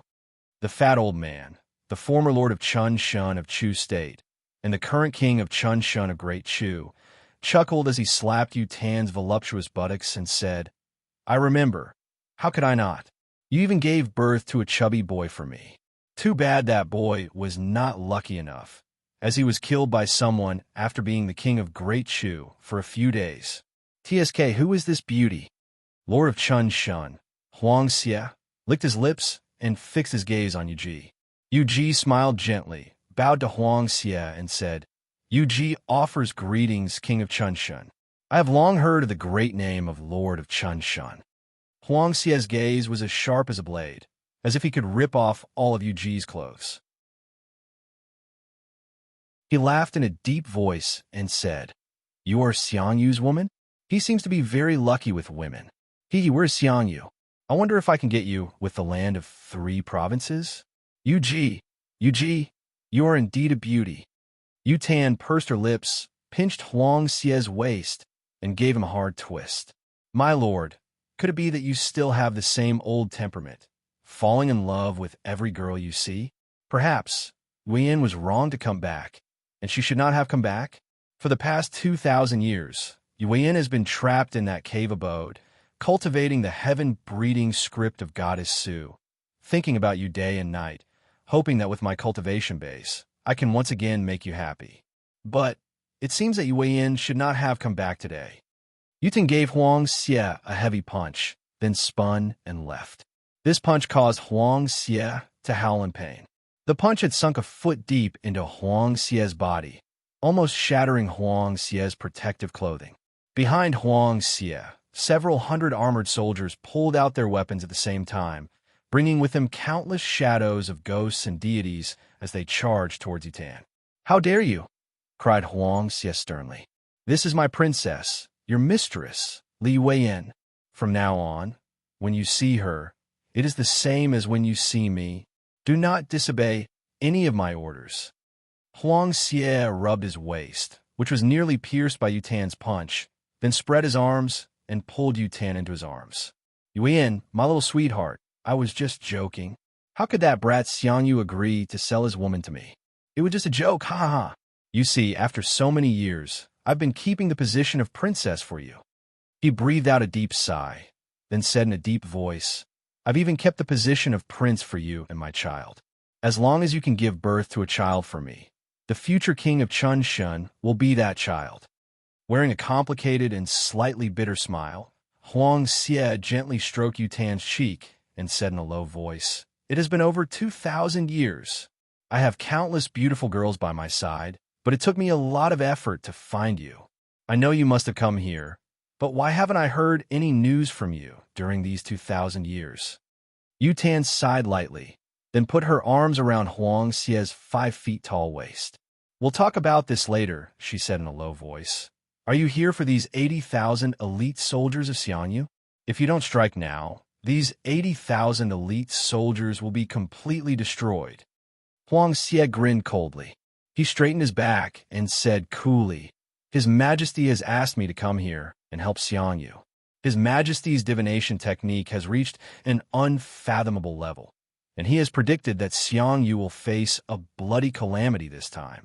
Since this is His Majesty's decree, I'll naturally obey it. But, although I'm here, if these men of Xianyu refuse to listen to my military order, there's nothing I can do. He sighed, hugged Yu Tan, and suddenly threw his head back and gave a loud roar. I, Xia, am here. Xiang Zhuang, His Majesty has issued a decree. Bring your soldiers back here at once. When Xiang Zhuang, who was leading his soldiers and fighting fiercely against the condemned prisoners of Daqin, heard Xia's roar, he turned his body swaggeringly, gave Xia a hand gesture, and said, Old fool, you have no right to interfere in the affairs of Xiang clan. Motherfucker, which bastard opened the teleportation array and let this old man run over here and be so nosy? When I get back, Lao Tzu will definitely chop his entire family into pieces. Upon hearing Xiang Zhuang's roar, Xia clapped his hands contentedly, laughed joyfully, and said, Look, the 2 imperial concubines are my witnesses. Xiang Zhuang is ignoring me. Even if all 80,000 soldiers die here today, it has nothing to do with me. Yuan, the smell of blood is overwhelming here. Let's return to my fief and live a carefree life. Xianyu, if he dies here, the Great Chu dynasty will be cleared. Yu Tan smiled faintly and quickly exchanged a glance with Yu Ji. While Yu Ji was about to say something, a tremendous force suddenly came smashing down from the sky. Lord Chunshin, Xia, I'd like to invite you to Daqin as a guest. I wonder if I can invite you here?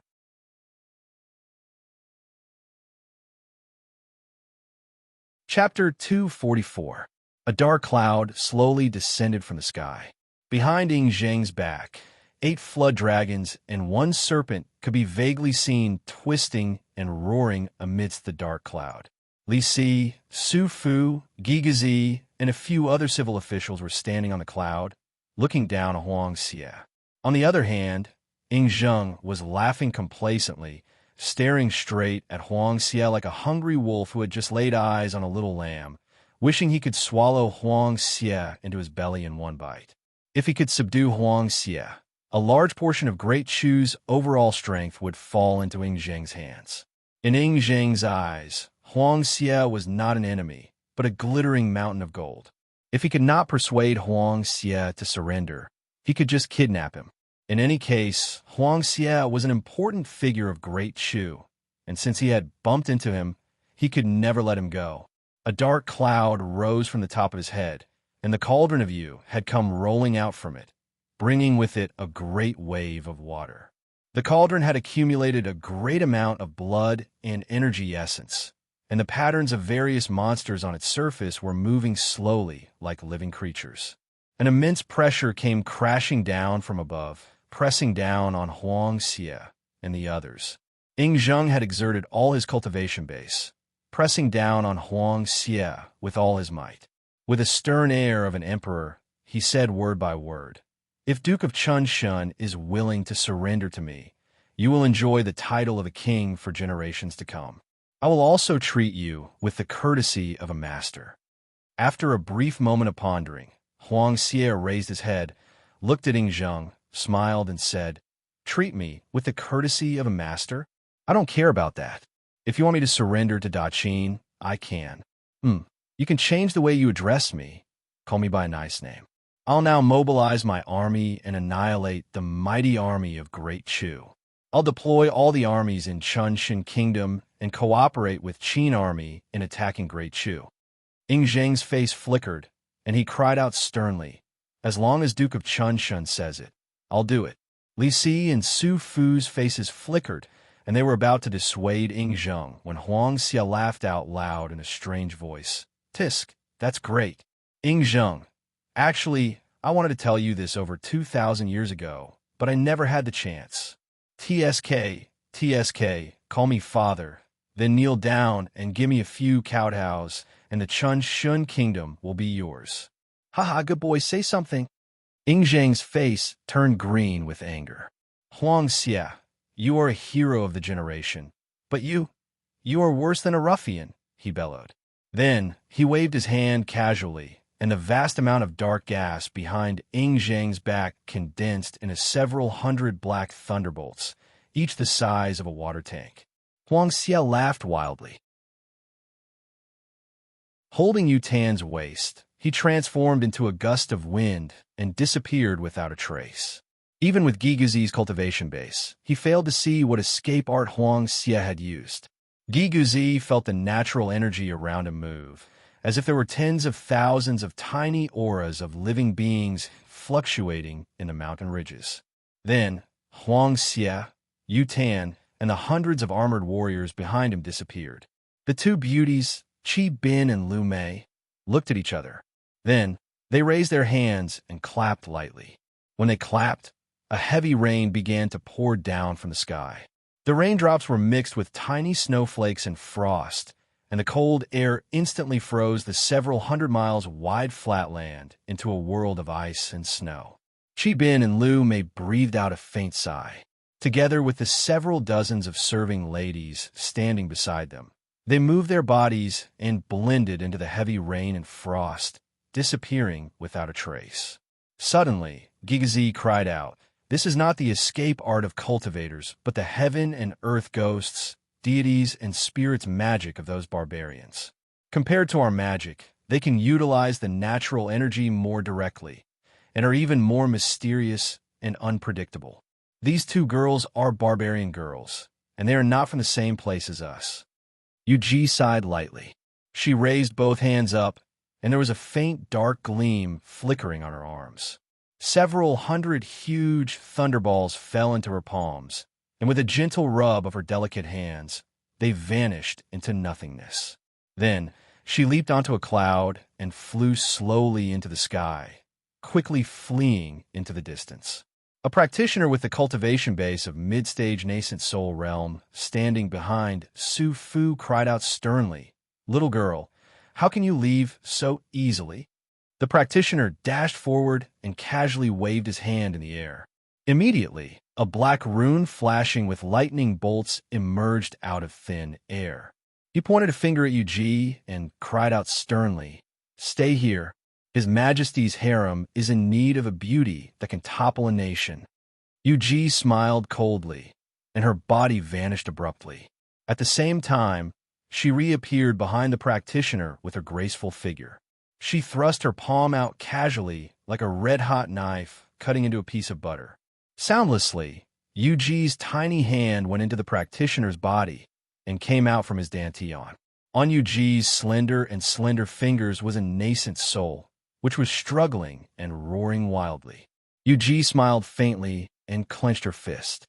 The practitioner's nascent soul immediately turned into countless specks of light and drifted away. Her body flickered again, and before the furious Su Fu could stop her, she had already appeared on top of a mountain about 100 miles away. She looked at them from afar and said softly, "His Majesty, the first Emperor of Daqin, Ing Zheng, if you want to take Yuji into your harem, you need to defeat His Majesty. Yuji is the woman of His Majesty, and unless you defeat him, I will never leave with your Majesty." Another beam of light flashed, and Yuji's body had disappeared without a trace. Yu Yao walked out from Ing Zheng's coach, looked at the direction where Yuji disappeared, and said coolly, "Over the past 2,000 years, Yu Yao has been spending time with Yuji and Li Yuan.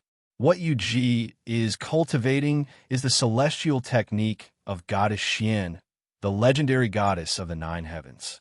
She has reached 70% mastery in it, and is impervious to water and fire. Weapons made of metal and metal cannot hurt her, and neither can the magic of the 5 elements. Her cultivation technique is very profound, and with just a thought, she can travel 10,000 miles away. Even a cultivator who has formed his nascent divinity cannot catch up with her with the divine ability of teleportation. Yu Yao smiled faintly and said in a deep voice, "With her help, Xianxia will undoubtedly have a pair of wings on his back. Your Majesty, you need to be careful." That Li Yueyin, what cultivation technique is she cultivating? Asked Zheng in a deep voice. Over the past 2,000 years, Li Yueyin has been cultivating the heaven-breeding script of Goddess Su. As the name suggests, it allows her to condense the body of Goddess Su and give birth to the power of the heavenly Tao. If an ordinary man were to possess her body, he would be able to condense a Jin Dan out of thin air. If an expert like Xianxia were to possess her body, with the help of that heavenly energy of Darkine, he would most probably be able to break through the realm of heaven immortal very quickly. On top of that, it can help Xianxia shed his mortal body and form his nascent divinity. In the future, the speed of his cultivation will be greatly improved. Zheng's body turned stiff. He stared at Yu Yao and said coldly, "Think of a way to capture Li Yueyin alive. I want this heavenly energy of Darkine." Yu Yao nodded her head lightly and said, "Perhaps there is a way. Before Li Yueyin holds a certain level of authority in the Chunxin kingdom, Xianxia can never touch her. There will be a chance." Yu Yao pursed her lips into a gentle smile, then gently tidied Zheng's slightly messy collar and said, all right. Don't be like how you used to be, trying to snatch every good thing you see. Let's settle the serious business first. Without Xianxia, the overall strength of Xianxu's mighty army has dropped by more than 1-fold. Eradicating them first is the most important thing. Faint noises of rolling waves could be heard coming from within the Cauldron of Yu. Countless shadows of aquatic demons, each the size of a sesame seed, were seen struggling and twisting amidst the sea of blood, while letting out faint but clearly audible cries. Leading the mighty army of Xiang clan, Xiang Zhuang had slaughtered countless condemned prisoners of Daqin. Even several dozens of condemned prisoners with the cultivation base of nascent soul realm were killed by Xiang Zhuang and Xiang Ta. When the mighty army of Xiang clan formed into a formation and mounted on the single-horned rhinoceros, although they were not equipped with chariots, the combative strength of several tens of thousands of Xiang clan cavalrymen was more than enough to shock anyone. It was especially true when Xiang Ta was holding a long black banner in his hand, summoning several tens of thousands of divine undead soldiers from the nearby Clay City and charging together with them. It made it even harder for the condemned prisoners of Daqin to stop them. Wherever the mighty army of Xiang clan went, corpses were strewn all over the ground. Blood splashed and soared into the sky, while countless dead bodies and skeletons were scattered all over the ground. However, the blood essence of all the Daqin prisoners who were killed had vanished in a thin air, sucked into the cauldron by Su Fu and the others using a mystic technique. More and more condemned prisoners of Daqin kept rushing down from the mountain ridges, pouring into the flatland and crazily charging towards the mighty army of Xiang clan. Coldly staring at those prisoners who were desperately fighting for their lives, Zheng suddenly said in a cold voice, "It's about time. Su Fu, do it now. If these condemned prisoners can make some contribution to me, Daqin, before they die, it will not be in vain that they have come to this mortal world. After they are dead, we'll just have to absolve them of their crimes." Su Fu cupped his fist and answered. After that, a strange gleam flickered in his Dharma eyes of yin and yang, and a black rune that was glinting with an immense evil aura took shape on his forehead. Suddenly, the bodies of the condemned prisoners of Daqin who were charging at high speed turned stiff. The rune on their forehead suddenly shone brightly, and then their heads exploded at the same time. Countless blooms of blood bloomed in the air, as the blood essence of these dead prisoners suddenly appeared in the Cauldron of Yu. Meanwhile, their body fluids, bones, and flesh exploded and turned into a dark, poisonous liquid that blotted the sky. Together with a pungent smell of medicine, The liquid transformed into a dark torrent that blotted the sky and blotted the earth, rushing towards the mighty army led by Xianxia. Xianxia gave a loud and stern cry, while a large amount of blood-red light burst out from the body of the several tens of thousands of mighty soldiers under his command, protecting them tightly. The dark, poisonous liquid clashed forcefully with the blood-red light, quickly corroding the blood-red light and depleting the energies in the bodies of the mighty soldiers at an incredible speed. Amidst sizzling noises, the blood-red light became thinner and gradually became as thin as a thin piece of paper. It looked like it was about to be completely corroded by the poisonous liquid. Clang! Suddenly, the enormous amount of blood essence accumulated in the cauldron of you transformed into a huge stream of energy and was absorbed by those ferocious aquatic demons trapped in the cauldron. These aquatic demons, who had been trapped in the cauldron for an unknown number of years, threw their heads back and roared furiously into the sky. After absorbing the energy transformed from the blood essence, they opened their mouths and sprayed out a stream of prime demon energy. The bright, pitch-black demon energy towered into the sky, injecting into the bodies of the 8 flood dragons and 1 serpent who were wheeling behind Yingzhang's back. The bodies of the 8 flood dragons and 1 serpent, which were originally about 1,000 feet long, suddenly expanded to about 3,000 feet. No matter it was their size or their aura, both had increased by a few times. The ripples of energy emanating from Yingzhang's body became like the raging waves of the ocean. The vast and endless ripples of energy transformed into dark mists that one could see with naked eyes, rolling and rolling out from Yingzhang's body. Using the blood essence of several million condemned prisoners as a sacrifice, and borrowing the mighty divine power of the Cauldron of You, Yingzhang had forcibly elevated his cultivation base to a realm that was infinitely close to the realm of Heaven Immortal. Yingzhang threw his head back and let out a loud laugh. Casually, he produced the Sword of Emperor Qin, which transformed into a 1,000 feet long flood dragon. Abruptly, it transformed into countless golden sword energies that shot out in all directions, thrusting towards the mighty army of Xiang clan down below. 9 Dragons Cauldron Grand Magic. Sword sweeps 6 directions, cried Yingzhang. Countless golden sword energies blanketed an area of 1,000 miles in circumference.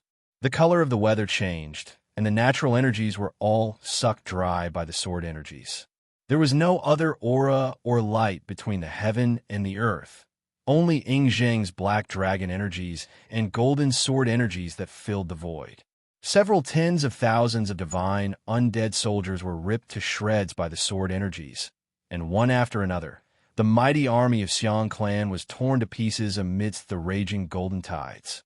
Large groups of single-horned rhinoceroses threw their heads back and howled, trying to break out from the area covered by the deadly sword energies. But the sword energies were everywhere, enveloping everything. One after another, all the single-horned rhinoceroses fell to the ground with blood spraying out from their mouths, their bones, flesh, and souls shattered by the sword energies. Xianxia, Xiangta, and all the captains of Xiang clan roared furiously and leaped into the sky, burning the fiend energy pearls in their bodies, trying to defend against the boundless sword energies. But when the sword energies flashed, Xianxia, Xiangta, and all the other captains fell down from the sky, bathed in blood. Xiangta roared furiously. Casually, he threw out a couple dozens of talismans made from bamboo boards, which transformed into a large sheet of green light that enveloped all the trusted captains and personal guards of Xiang clan, then vanished in a thin air. Less than 3,000 captains and soldiers of Xiang clan managed to escape, while the rest of the mighty army of Xiang clan were all slaughtered by Yingzhang.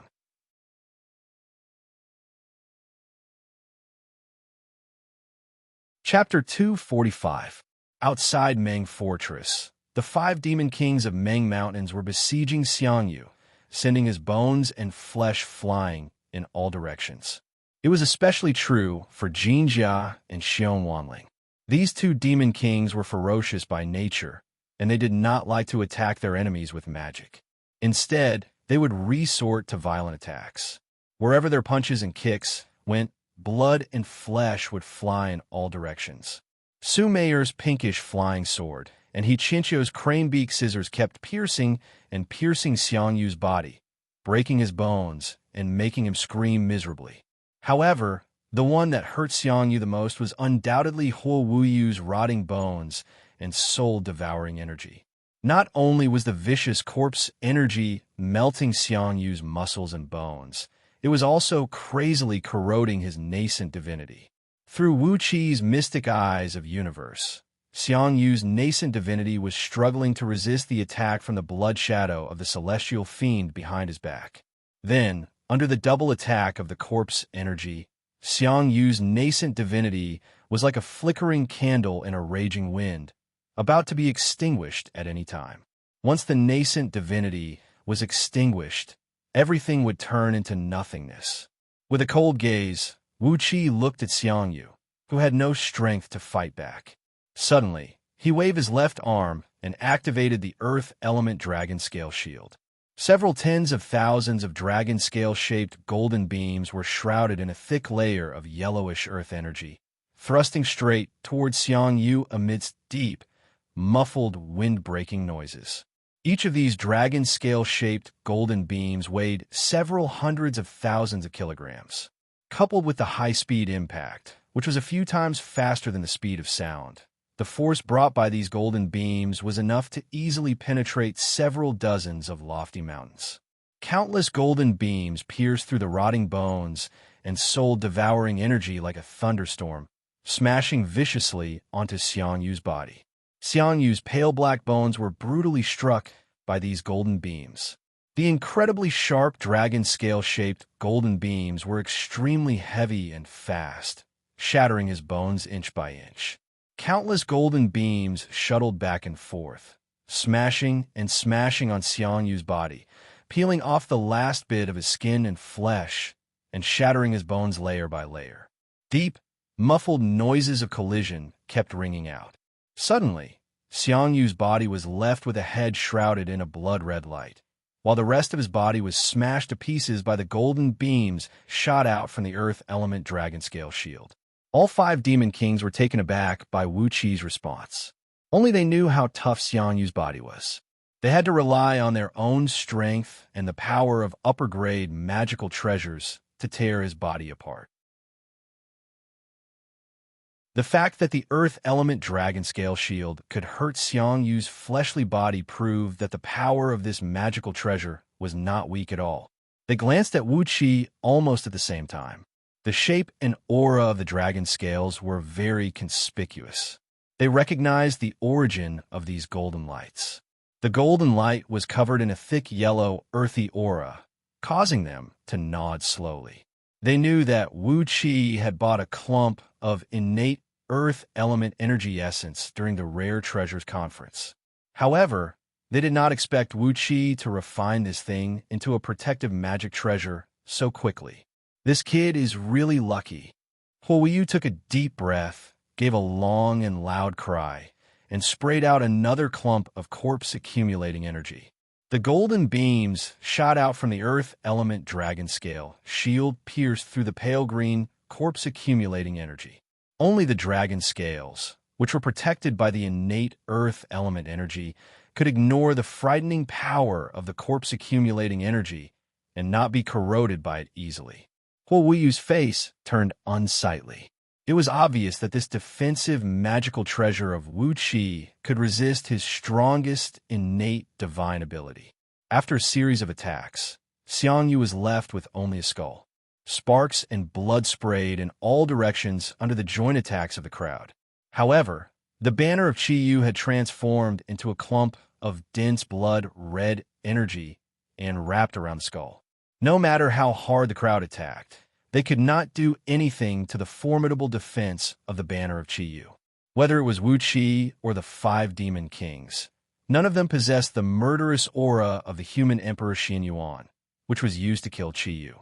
It was the only nemesis of the banner of Qiyu, and it was impossible for Wuxia and the others to possess such an aura. Yin Dan frowned as he stared at Xiangyu's skull, which was shrouded by the banner of Qiyu. The aura of life and death was rolling and rocking violently around him, yet he did not have any good ideas to deal with the banner of Qiyu. Obviously, as he was cultivating the reincarnation technique of 9 death and 9 resurrection, the banner of Qiyu did not have much effect on it. Frankly speaking, the aura of the human emperor emanating from Yin Dan was not as strong as in Zheng's, let alone the ancient human emperor Xuanyuan's. The banner of Qiyu wrapped Xiangyu's skull, and a dense blood-red murderous aura kept rushing into it. The blood-red celestial fiend behind Xiangyu twisted and turned rapidly, crazily invading his nascent divinity. Together with the attack of the rotting bones and soul-devouring energy, Xiangyu's nascent divinity could no longer withstand the joint attack from the 3 parties. Suddenly, his nascent divinity disintegrated, transforming into a sheet of blinding blood-red light that shot out from all 7 apertures of his skull. "You have pushed me too far." Xiangyu's voice slowly came out from the hideous skull. Yuji, I've waited for over 2,000 years, and this is how you treat me?"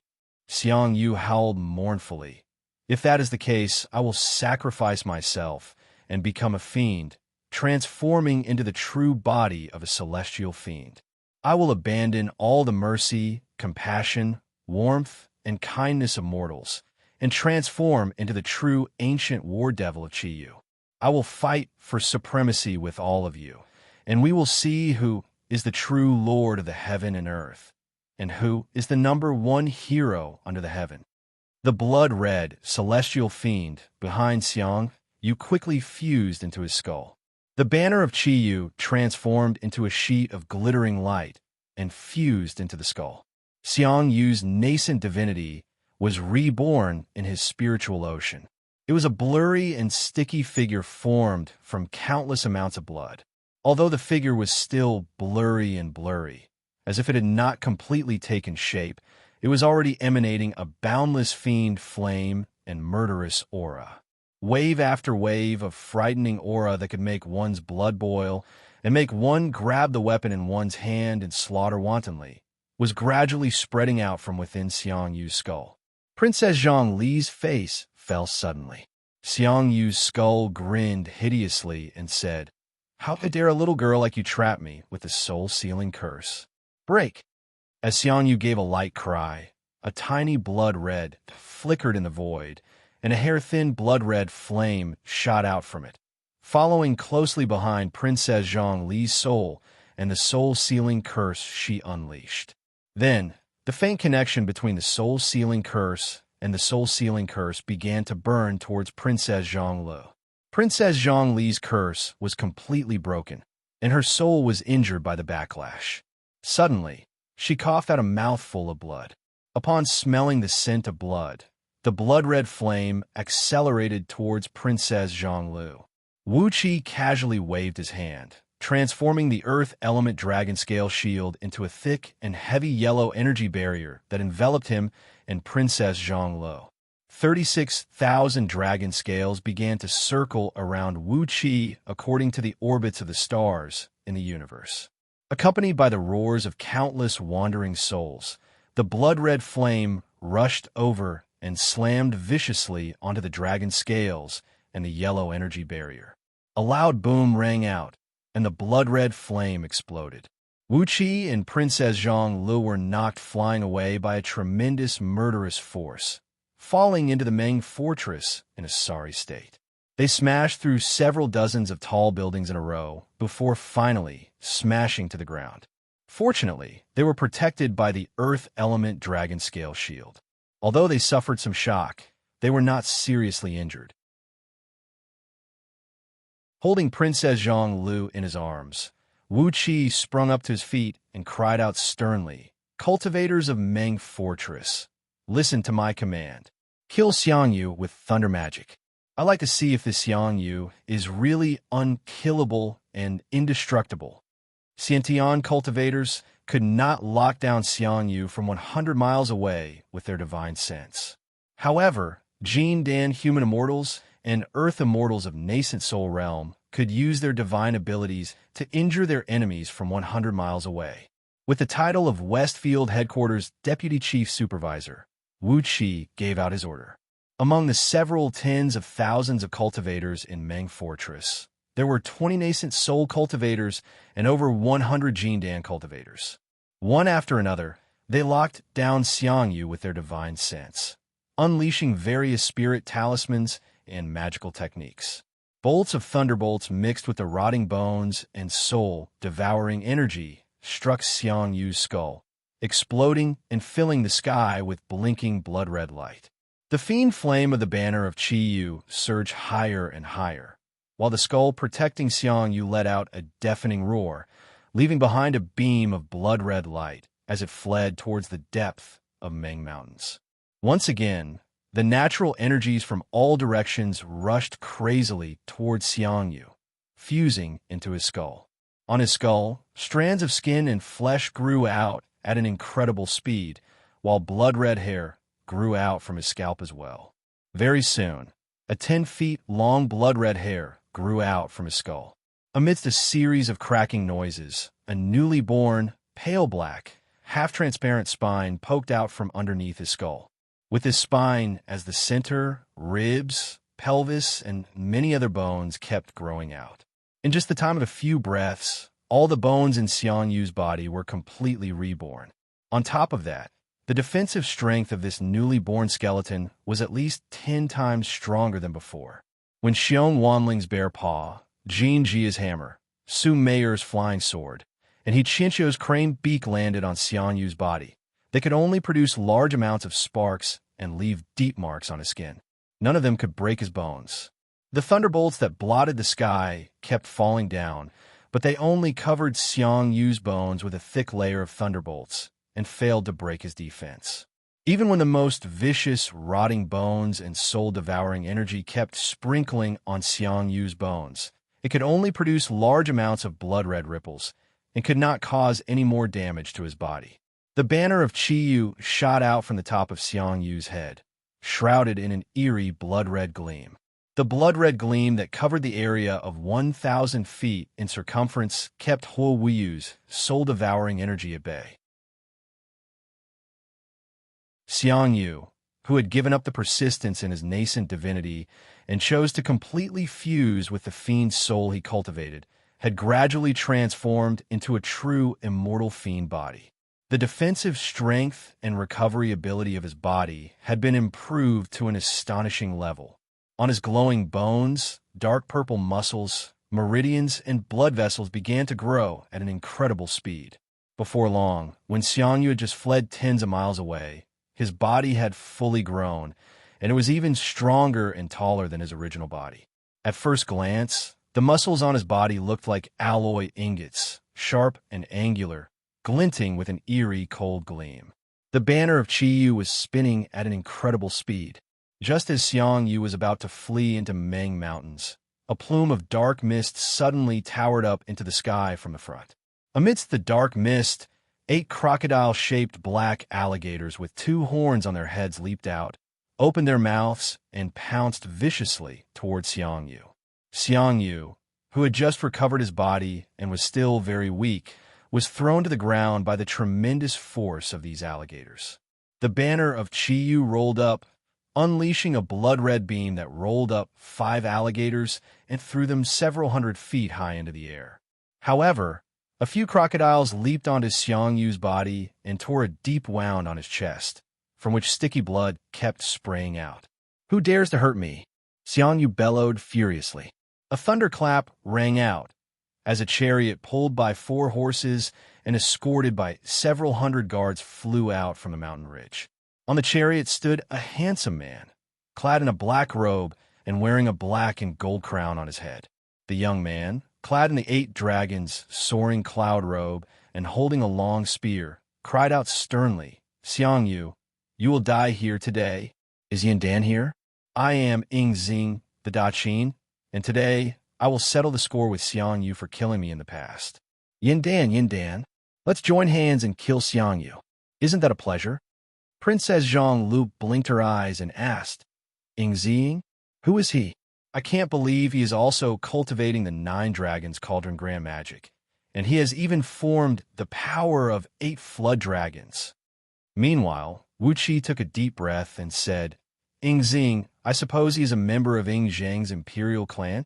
Ingzing, the last monarch of Qin dynasty, the Prince of Qin.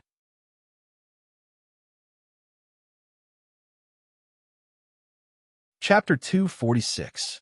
Holding the spear in his hand, Ingzing had 8 alligators roaring into the sky behind him. They kept slamming and attacking Xianxia, leaving many wounds on his body. Alligators were a species of flood dragons, and among all flood dragons, they could only be considered as lower-grade flood dragons with a thin bloodline. However, they had thick and heavy scales, a very strong brute force, and 4 sharp claws that could cut through mountains.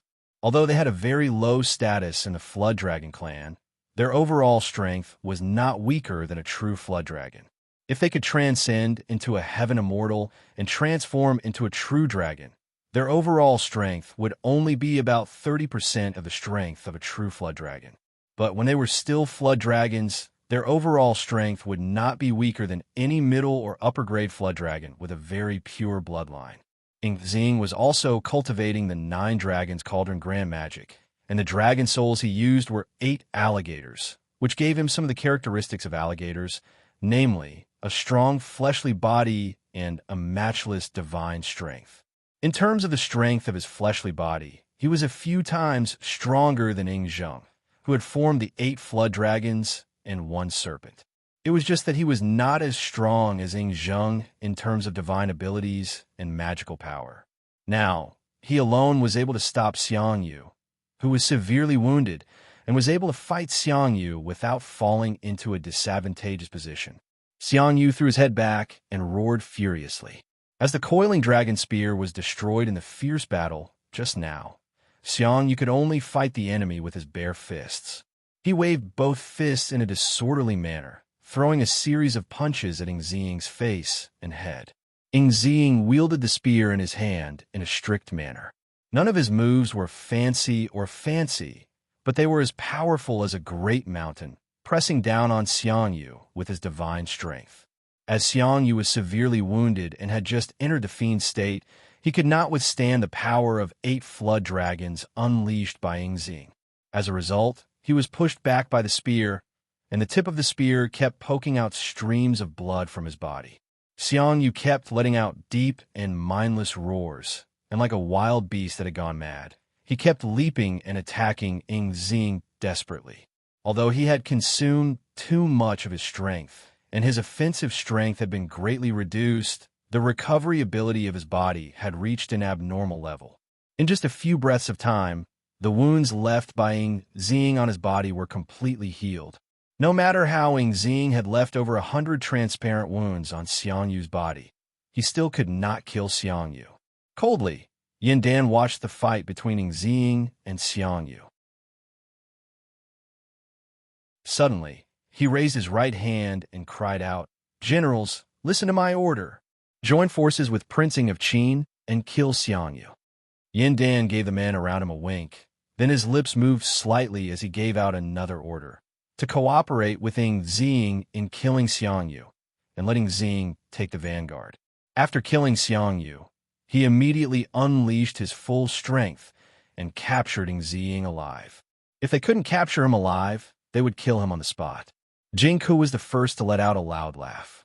With a twist of his body, he abruptly transformed into a dazzling white beam that was as thick as a fist, piercing through 100 miles of void and piercing straight through Xianxu's body.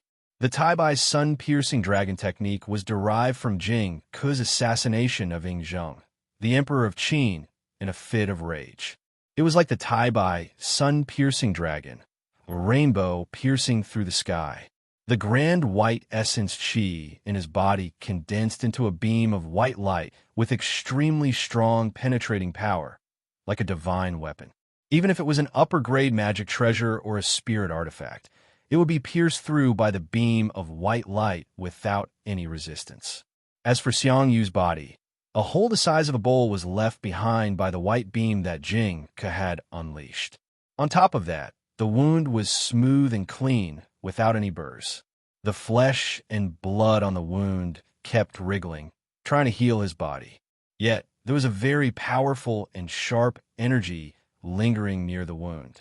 Right when the newly grown flesh and blood began to grow, it was immediately shredded into pieces by the sharp energy. Even with Xiangyu's fiendish immortal celestial fiend body, he still could not heal the wound in a short period of time. Jing Ke gave a long and sonorous cry as he transformed into a figure several tens of miles away, surrounded by wisps of white mist. He gasped lightly, looked at Xiangyu, threw his head back and gave a loud laugh. Xiangyu, little punk, do you think a strike from Jing Ke is enough for you to endure? The Tai-Bai's sun-piercing dragon technique had gathered all the energy in Jing Ke's body, allowing him to unleash a desperate strike. By concentrating all his spirit, energy, and spirit into one spot, he would be able to unleash an incredible force. This was the essence of Jing Ke's cultivation technique. Therefore, although it was just a single strike, it had taken a great toll on Jing Ke. The strike had consumed about 50% of his energy, and that was why he was panting and hurriedly circulating his breath to restore his cultivation. A blood-red gleam shot out from Xiangyu's eyes as he glared at Jing Ke and howled into the sky. Jing Ke, I'm going to kill you. Xiangyu's body and nascent divinity had both been turned into fiendish. At this moment, he had lost all his senses. The more damage he suffered, the stronger his instinct would drive him to attack. Jing Ke's strike had caused a very serious damage to his body. Immediately, Xiangyu abandoned Yingxing, who was attacking him with all his might. Roaring and roaring, he sprinted towards Jing Ke while emanating a blood-red gleam that blotted the sky. Yingxing gave a loud laugh, then waved his spear and unleashed several dozens of black beams that took the shape of an alligator and a dragon, hitting Xiangyu in a row. These heavy blows ripped a large amount of flesh and blood from Xiangyu's body, exposing his pale black bones.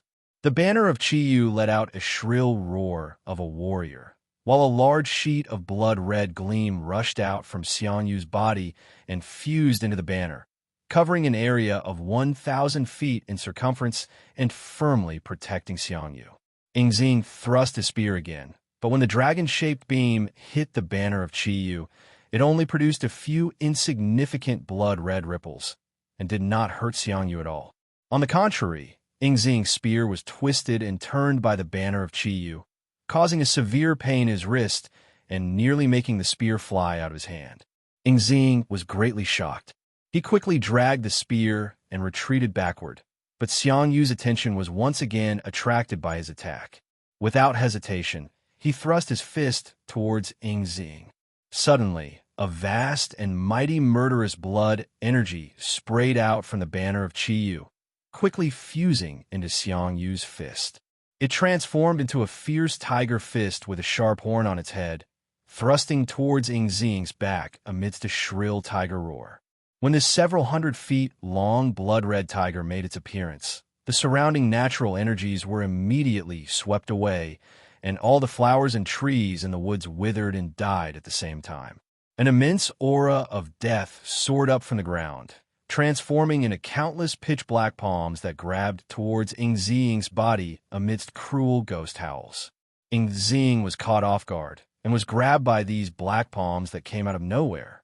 His body was tightly gripped by these black palms, and he could not move at all. The blood-red tiger approached his body at an incredible speed, and when it was about to reach Yingxing's back, it shrunk into a fist about the size of a human head, then smashed brutally into the middle of Yingxing's back. A loud boom rang out, followed by countless battle bugles. The dragon robe worn by Yingxing was ripped to shreds, and his spine was broken inch by the fist. Blood burst out from his 7 apertures, and he was knocked flying several miles away by the fist.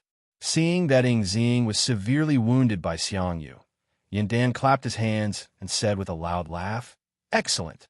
quickly capture Yingxing alive. Before his words could fade away, all the guards brought here by Yingxing gave a loud cry at the same time. Suddenly, their skins exploded, revealing their metallic bodies that shone with a dazzling gleam underneath. These guards were all metal demon figurines that had their faces covered with human skins.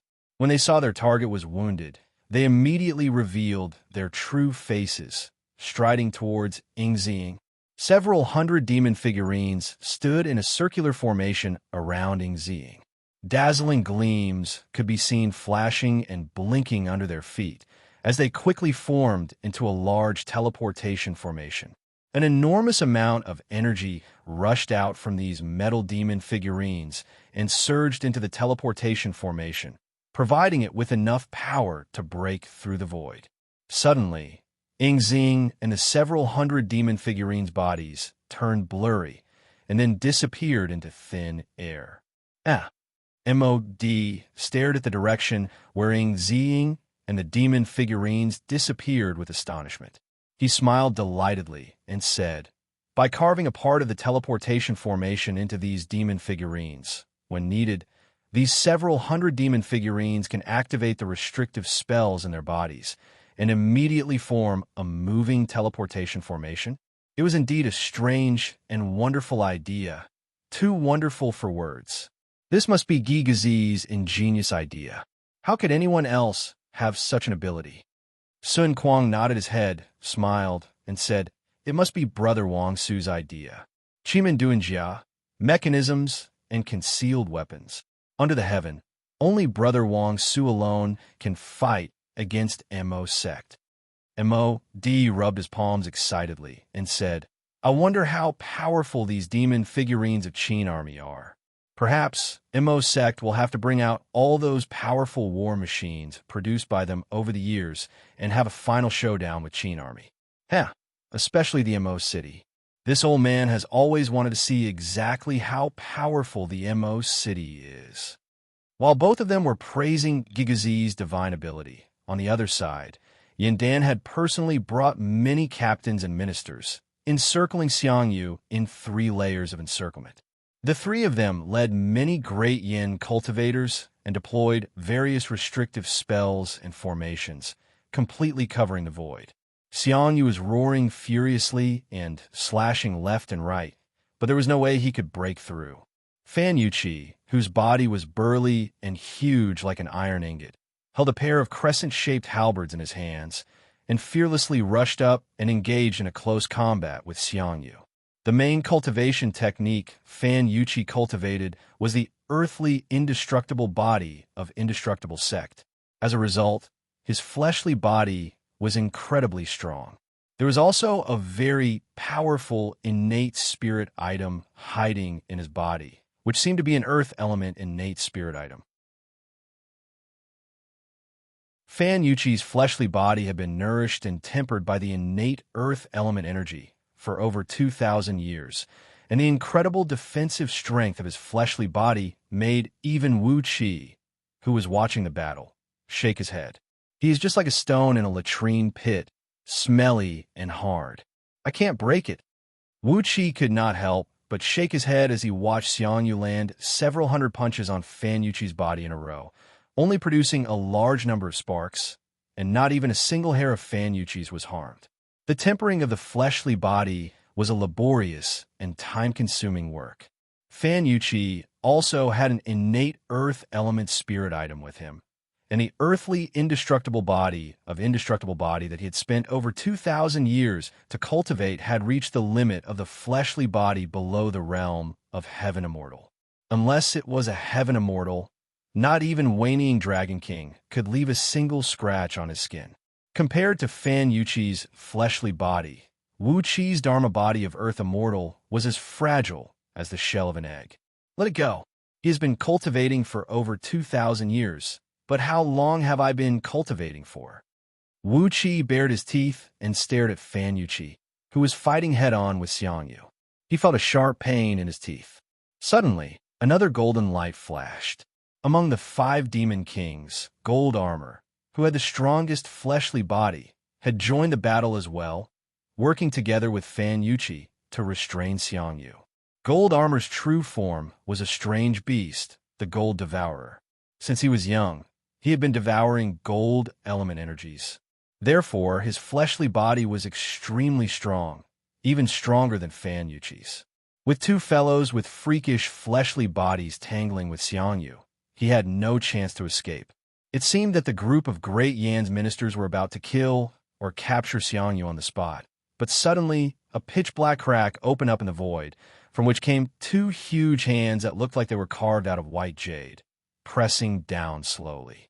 With a point of a finger, the defensive formation laid out by Great Yan's tens of thousands of cultivators was shattered. Fan Yuqi in gold armor let out a muffled snort as they were knocked flying 100 miles away, their bodies sinking several dozens of miles deep into the ground. Then, the two huge hands gently grabbed Xianxia, bringing him into the dark crack in the void. "Your Majesty, Yin Dan, Xianxia is the strongest general of Great Chu. We can't let your Majesty kill him." Great Chu's Chu Ping offers greetings. Great Chu and Great Yin have never had anything to do with each other. Our greatest enemy is Da Qin. Why don't Great Chu and Great Yin join hands and fight against Da Qin together? Looking at Xianxia, who was quickly dragged into the dark crack by the two huge hands, Yin Dan pondered for a brief moment, then cried out sternly, "All right."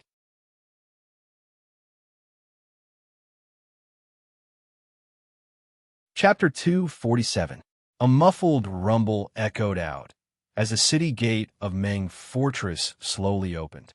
Together with Wuxia, 10,000 warriors clad in dark green armors, blood-red capes draped over their shoulders, helmets adorned with blood-red swan feathers, and armors so polished that they looked like mirrors, walked slowly out of the city gate and lined up in a formation to welcome the guests. The sound of drumming echoed out. Behind the formation, Yin Dan was seen sitting on a chariot, walking slowly out of the city. Amidst the mountain ridges outside the city, countless grasses and trees suddenly swayed, even though there was no wind. The rustling of the pine trees shook the ground. Amidst the dense grasses, countless tiny wildflowers suddenly sprouted, blooming in large patches of colorful flowers. The splendid sea of flowers stretched from the mountain ridges far away to the city gate of Meng Fortress. A very strong natural energy was emanating from these lowly wildflowers. The natural energy unleashed by these wildflowers that could be found everywhere was comparable to those spirit herbs that had been growing for several hundred years. Amidst the grasses and trees that swayed, even though there was no wind, one could vaguely see the shadows of a great number of mountain ghosts and wild deities. These ghosts and deities had blurry faces, and their clothes were oddly ancient. Judging from the energy ripples emanating from them, the weakest among them was equivalent to a cultivator of Jin Dan realm. A few of them were clad in an ancient long robe, with a tall crown on their head, and their facial features clear like a living person. The energy ripples emanating from their bodies were almost at the same level as the 5 demon kings. However, these mountain ghosts and deities were, after all, living beings of Yin nature. They were constantly restrained and suppressed by the righteous energy of the heaven and earth. Although the energy ripples emanating from them had reached the realm of nascent divinity, the overall strength they could unleash was still much weaker than the 5 demon kings. Nevertheless, the number of these mountain ghosts and deities was huge. At first glance, Wuxia estimated that there were at least several 100,000 of them, and perhaps there were at least 100 nascent divinity ghosts and deities hiding among them. Due to the restraint of the heaven and earth, the overall strength of these ghosts and deities was suppressed. However, when nearly 100 ghosts and deities, Chi-Chi, who emanated the pressure of nascent divinity, appeared, their overall strength still made Yin Dan's face turn stiff. A bright green gleam shone from Wuqi's eyes as he stared greedily at these mountain ghosts and deities. These ghosts and deities were all extremely condensed in deity bodies. If one could capture them alive and refine them with the divine flame of order, they would be able to greatly nourish one's soul and nascent divinity. To any cultivator, they were the best tonic. The most amazing thing was that although these wild mountain ghosts were emitting terrifying waves of magical power, their strength was on average one level lower than their cultivation level. If they really wanted to make a move, even a nascent soul-level ghost could be easily taken down. Soul and primordial spirit were the foundation of a cultivator. Being able to improve it, even a little bit, was a great opportunity. The sudden appearance of so many wild mountain ghosts and deities in front of Wuxia was equivalent to a large number of great tonic pills taking the initiative to deliver themselves to him. Wuxia was already thinking about how to subdue a few of these ghosts and deities. Gusts of chilly wind brushed past their ankles and brushed past their ankles. Suddenly, those ghosts and deities saw Chi-Chi bowing to them and said, "We, the lonely souls of the wilderness, offer our greetings to the Emperor of Great Yin Dynasty. May Great Yin Dynasty enjoy the eternal reign and reign for all ages." A loud boom rang out, as a lofty mountain in the distance suddenly crumbled and crumbled. A giant serpent, about 1 mile in diameter, its body covered in pale golden scales, its head protruding with a pair of horns, and a mouth full of razor-sharp teeth, slowly squeezed out from underneath the crumbling mountain. The serpent was ridiculously huge, with its body measuring about 1 mile in diameter, reaching a height of 70 to 80 miles. With just a wiggle of its body, the gigantic head of the serpent had arrived before the front gate of Meng Fortress. Slowly, the serpent slid down to the ground, lying flat on the ground.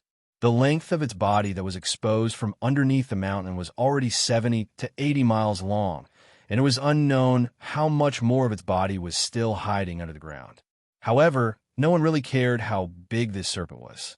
Just the fact that it had exposed half of its body to the ground had already frightened most of the soldiers in Meng Fortress.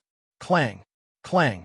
Some of the soldiers standing next to Wuxia who were welcoming the guests dropped their weapons to the ground. Without batting an eyelid, Wuxia turned his head and gave those soldiers who were trembling with fear a glance. It scared them so much that they quickly picked up their weapons and mustered up their courage to stop their legs from trembling. A descendant of Ba Shi. Wuxia looked at the giant serpent and nodded his head silently. Ba Shi was one of the largest serpents under the heaven, according to the legends. Perhaps it will be more appropriate to call this Ba Shi before his eyes as a flood dragon. It had grown a pair of horns, which indicated that it was a flood dragon. Judging from its gigantic size, its muscle strength must be extremely strong. Even though Fan Yuqi and Xianxia were cultivators who could defeat their opponents by relying on their divine strength, in front of this giant serpent, they were no different than ants.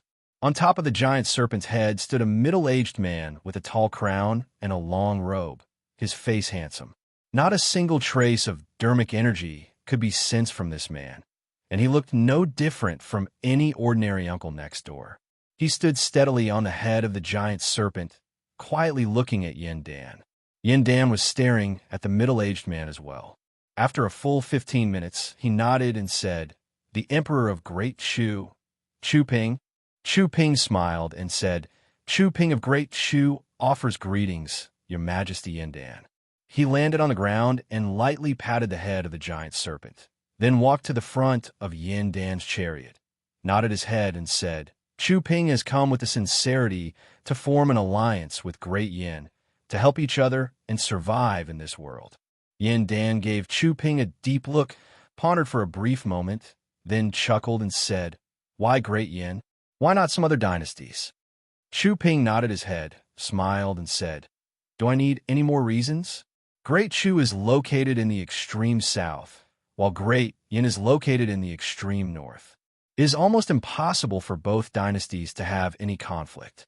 As the saying goes, befriending the distant and attacking the nearby, it is nothing more than this. If you and I are to form an alliance, it will be a great thing that will benefit both of us, and there will be no conflict of interests." Yin Dan walked down from the chariot and bowed to Chu Ping. Chu Ping returned the bow to Yin Dan as well. After that, both of them entered the chariot hand in hand. Music and drums were playing in the surroundings. Leading a large company of soldiers, Wuxia escorted the chariot into Meng Fortress. Wuxia rode behind the chariot, staring at Chu Ping, who was wearing a gentle expression and a smile on his face, looking just like an ordinary middle-aged uncle. His eyes were filled with curiosity, excitement, and a trace of complicated emotion that could not be put into words. To Wuxia, heroes such as Yin Dan, Ying Zheng, and Xianxia, the peerless overlords, they were just some names recorded in the history books. Although they left a deep impression in his mind, he did not have much feelings for them. Only this Chu Ping, the minister of Third Lu of Great Chu State. Chu Ping, his influence on the earth had lasted until today. Among all the heroes of the Warring States period, he was the only one who could be engraved in the hearts of the common people several thousand years later, and even had a traditional festival because of him. Whether it was Ying Zheng or Xianxia, both of them were outstanding in both political and martial arts. However, the only one who could maintain his influence for several thousand years was the minister of Third Lu, Chu Ping. When faced with a man like this, how could Wuxia not feel curious? And how could he not give him a few more glances? Especially because of the professional habit of Wuxia, he exercised the mystic eyes of universe and stealthily gave Chu Ping a glance at the ordinary clothing worn by him.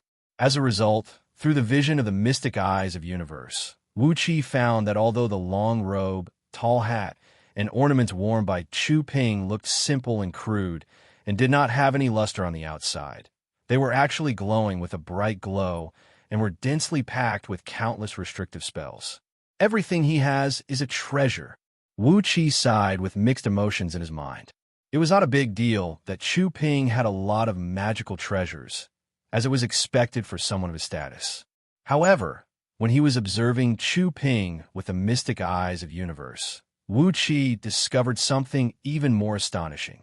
Behind Chu Ping, there was a hazy figure hovering about 1,000 feet tall, constantly absorbing a wisp of the power of faith in the void. This is the primordial Tao of divinity. The Tao of divinity used by those mighty living beings in the ancient times. Looking at the tall figure behind Chu Ping, Wuxia could not help but have his heart give a violent jerk.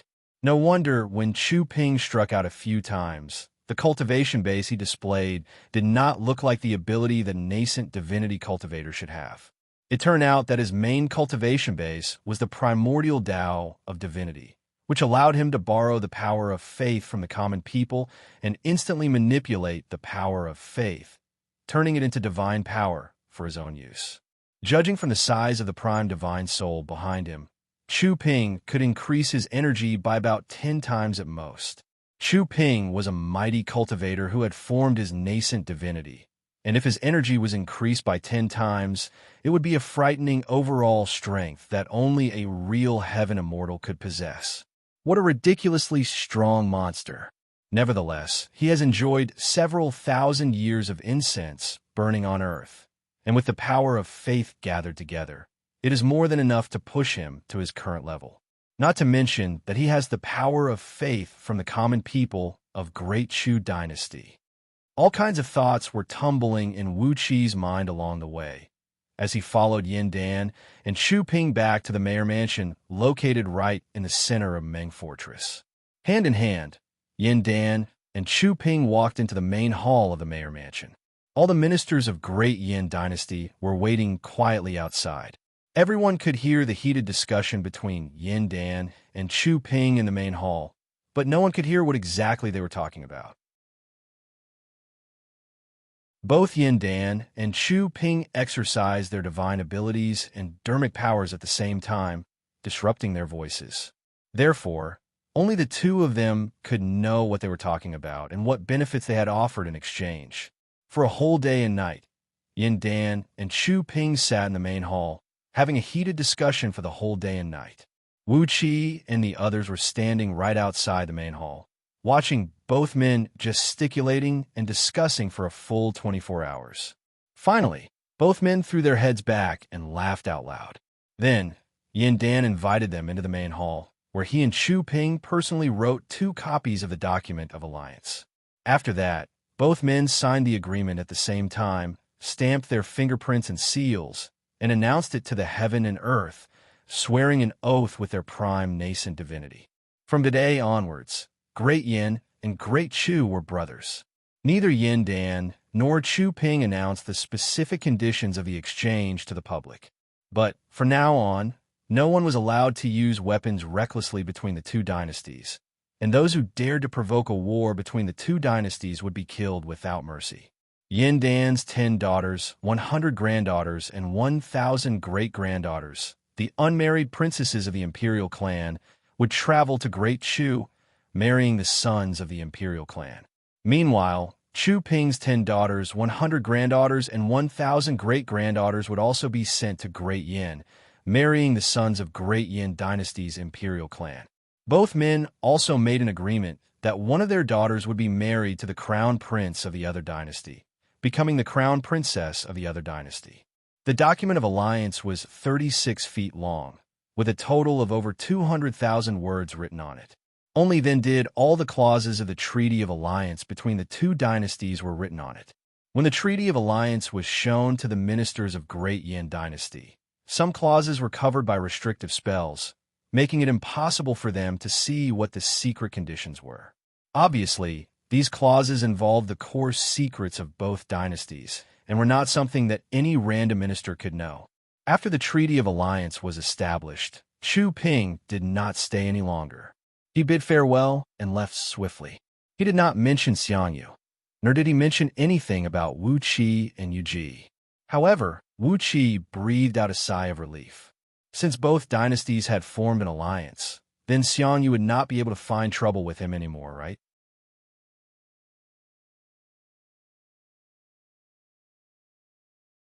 Chapter 248.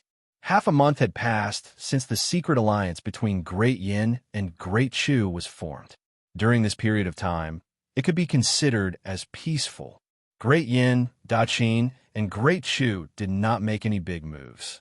Every day, only the scouts from Daqin and Great Yin would hunt and kill each other in the lofty mountains and lofty ridges of Meng Mountains, wiping out each other's eyes and ears. However, there were no more conflicts that involved more than 100 men, and no cultivators of Xiantian realm or above were involved in any battles. The Blackwater River was a small tributary of the Longyuan River. It flowed through a mountainous region where the rocks were as black as ink, causing the crystal clear water of the Blackwater River to turn as black as ink. That was why it was called the Blackwater River. Although it had a rather unpleasant name, the banks of the Blackwater River were filled with abundant water plants, and countless wild flowers and trees grew along the river. Every spring, when the flowers bloomed, the banks of the Blackwater River would turn into a sea of colorful flowers, and the splendid colors stretched westward for several tens of thousands of miles. As the Blackwater River flowed through a canyon formed by the cracking of the Earth's crust, both banks of the river were rich in geothermal resources.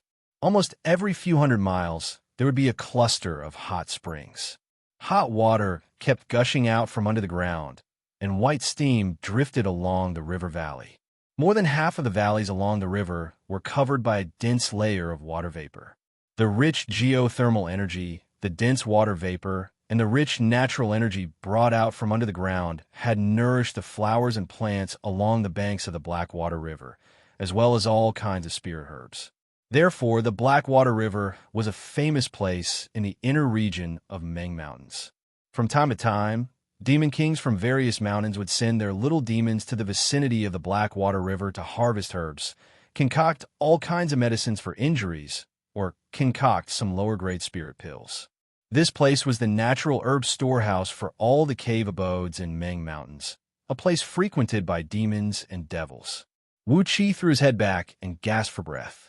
Using a wooden stick as a support, he climbed up a small hill lazily and gazed into the distance. Tens of miles ahead of him, the Blackwater River went around a lofty mountain, forming a small lake at the foot of the mountain that was so clear that one could see the bottom. The banks of the lake were filled with abundant water plants, and a large number of colorful wildflowers were blooming beautifully. Separated by a rock ridge that was no more than 10 feet high were 17 hot springs that formed a line. This string of hot springs was like a string of pearls sprinkled on the ground. The colors of the hot springs were gorgeous and dazzling. Yo, what a beautiful place! A three-tailed vixen swayed her slender waist as she climbed up the hill and walked to Wuxi's side. Intentionally or unintentionally, she brushed Wuxi's arm with her towering breasts. The beautiful three-tailed fox smilingly looked at the small lake, the beautiful grassland, and the 17 hot springs beside the lake. She giggled and said, "This is a great place to have fun. Duke of Tianyan, what do you think?" Wuxi turned his head helplessly, gave the three-tailed fox a look, and said, "I, Wuxi, am just following the imperial decree to bring you here to find a hot spring with a beautiful scenery. As for the rest, I, Wuxi, do not know." Panting noises were heard as Catfish Flooddragon swayed her huge catfish head and walked up to Wuxi while twisting her fat body. She looked around blankly, shook her head, and said, "Is this a good place? Is it beautiful? What's so good about it?" Brother Wuxi, what do you mean by having fun with fun?" The three-tailed fox gave Catfish Flooddragon a look of disgust, wagging her 3 snow-white tails. She turned her head away proudly, unwilling to give Catfish Flooddragon another look. If not for the fact that Catfish Flooddragon's cultivation base was ridiculously strong, at least 1,000 times stronger than her, a little demon fox of early-stage Jindan realm, according to her nature, she would have long mocked her. The so-called having fun with fun means using the earth as the bed and the sky as the blanket. Gently waving the folding fan, Sumai walked up the small hill swaggeringly. His eyes kept glancing at the three-tailed fox's voluptuous breasts as he said, "Senior Catfish Flooddragon, you don't understand these romantic activities. Miss Lu Heng's eyes are indeed the best. I might also feel this place is too beautiful to be described with words." The three-tailed fox, Lu Heng, giggled, while her watery, amorous eyes kept glancing at Sumai. Unknowingly, the man and the fox had gotten close to each other, and their bodies were rubbing against each other unintentionally. It was as if there was no one else around them, and they were extremely unscrupulous. Wuxi stared coldly at Sumai. If there were no outsiders present, perhaps Sumai, a playboy, would have long had fun with this three-tailed fox. Sighing sadly in his mind, Wuxi threw his head back and breathed out a long sigh into the sky. Why do you have to take on such an unlucky task? Half a month ago, on the day when Great Yin and Great Chu formed an alliance, Yin Dan had issued an imperial decree, ordering Wuxi to bring his men to the depth of Meng Mountains and find a place with beautiful scenery and a romantic atmosphere. The imperial decree was issued without any rhyme or reason, but Wuxi had no choice but to obey the order. Wuxi was confident that he could find a place with such a beautiful scenery, and he believed that he was qualified to do so. But look at the people he brought with him. As Su Mei-er's disciple, Lu Heng was known as the vixen with the best taste and the most cultured in the arts. So, it was not a big deal for her to follow him to find a suitable place. Blackwater River was a branch of Longyuan River, and it was still acceptable for Catfish Flooddragon to drive away all the aquatic demons they might bump into along the way. But what about Sumai? Could it be that she needed Sumai, the ever-changing yin and yang, to check the geomancy of a place with beautiful scenery and a romantic atmosphere? Heavy footsteps were heard coming slowly as Fan Jinchi, who had a tall and sturdy body, walked up slowly like a city wall. He was holding a heavy tiger-tooth halberd in his hand, and on his left wrist was a round shield that was 3 inches thick, while his entire body was clad in a heavy armor that was about an inch thick. When he came to the top of the small hill, he glared at Wuxi coldly and cursed under his breath. "Shameless villain, a lowlife." Wuxi looked up in the sky and breathed out a long sigh once again. It was fine if Sumai, who was a fool in the head, followed them, but what was the point of bringing Fan Jinchi with them? A few months ago, during the palace banquet, This fellow had confessed his love to compete for Princess Zhongli's hand. But in the end, together with Su Mai, they were severely injured by Princess Zhongli's thunderbolts and nearly turned into eunuchs. Was it because she was afraid that Wuxia did not have enough troubles to deal with them? A light breeze came blowing as Xianxia, a skinny man with a long face and a skinny body, came running up the hill with a cold smile on his face. He gave Wuxia a glance and said word by word, "When we look for women in a brothel, that is called dissolute. But, Duke of Tianyun, since you have won the favor of Princess Zhonglu, you still raped her? That is called a lowlife." "That's right." A cold voice was heard, as Qin Nihu, clad in a heavy green armor and a long sword hanging from his waist, came striding up the hill. He was the fierce tiger of Qin clan from Qin Weiyang's clan, the same Qin Nihu who had announced during the palace banquet that he would compete for Princess Zhongli's hand, and was nearly killed by the thunderbolts. Looking at the members of this team, Wu Qi felt like weeping but had no tears. Su Mai had nearly fused with the three-tailed fox, and both of them were hugging each other. If not for the fact that there were so many people here, they would have taken off their clothes. Fan Jinshi, Qin Xingxue, and Qin Nihu had been mocking and ridiculing him along the way. Wu Qi wished he could kill them with a single punch and then tell their elders that they were all eaten by demons. Yet, such a group of treasures had followed Wu Qi out to carry out the mission. No matter how Wu Qi looked at it, he felt that Yin Dan was trying to punish him. Coughing loudly, Wu Qi pointed at the small lake in the distance and cried out, "All right, this is the place. Lu Heng, Su Mai, take a look and see what the terrain is like here. We have been living in the wilderness for half a month, so quickly find a suitable place and return." Upon hearing Wu Qi's words, Su Mai and Lu Heng, who were still flirting with each other, quickly straightened their faces. Lu Heng sprung up into the sky and looked towards the hot spring, the lake, and the grassland. She counted with her fingers for a while, then nodded and said, "Good place. 5 colors enchant the mind, 5 fragrances confuse the mind, and the scenery here is beautiful. Moreover, it is surrounded by lofty mountains which can hide the wind and gather the energy. If a man were to come here and see a lone girl, he would definitely have lustful thoughts."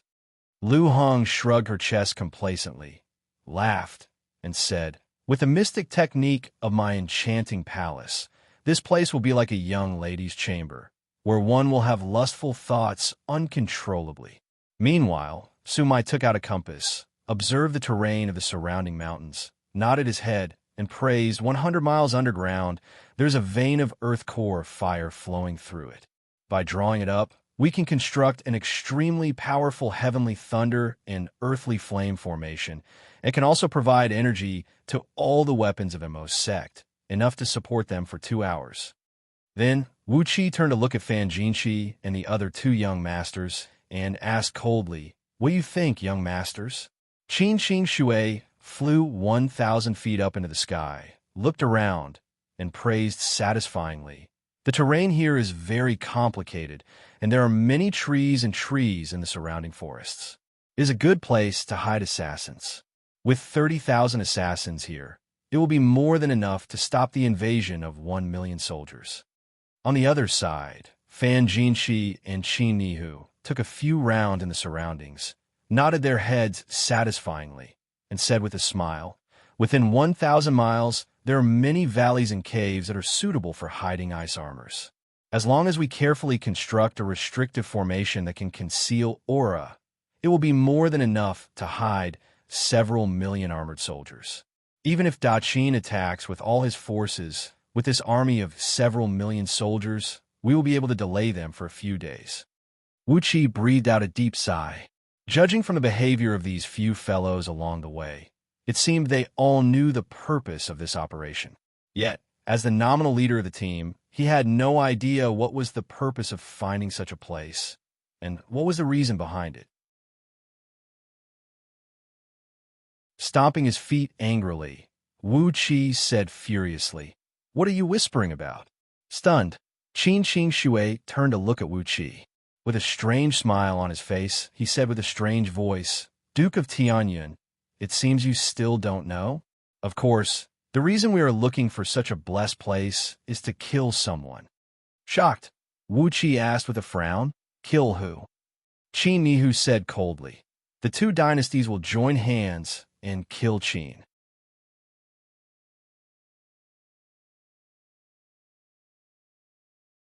Chapter 249. Two dynasties. Join hands and kill Qin. Kill Qin, kill Qin.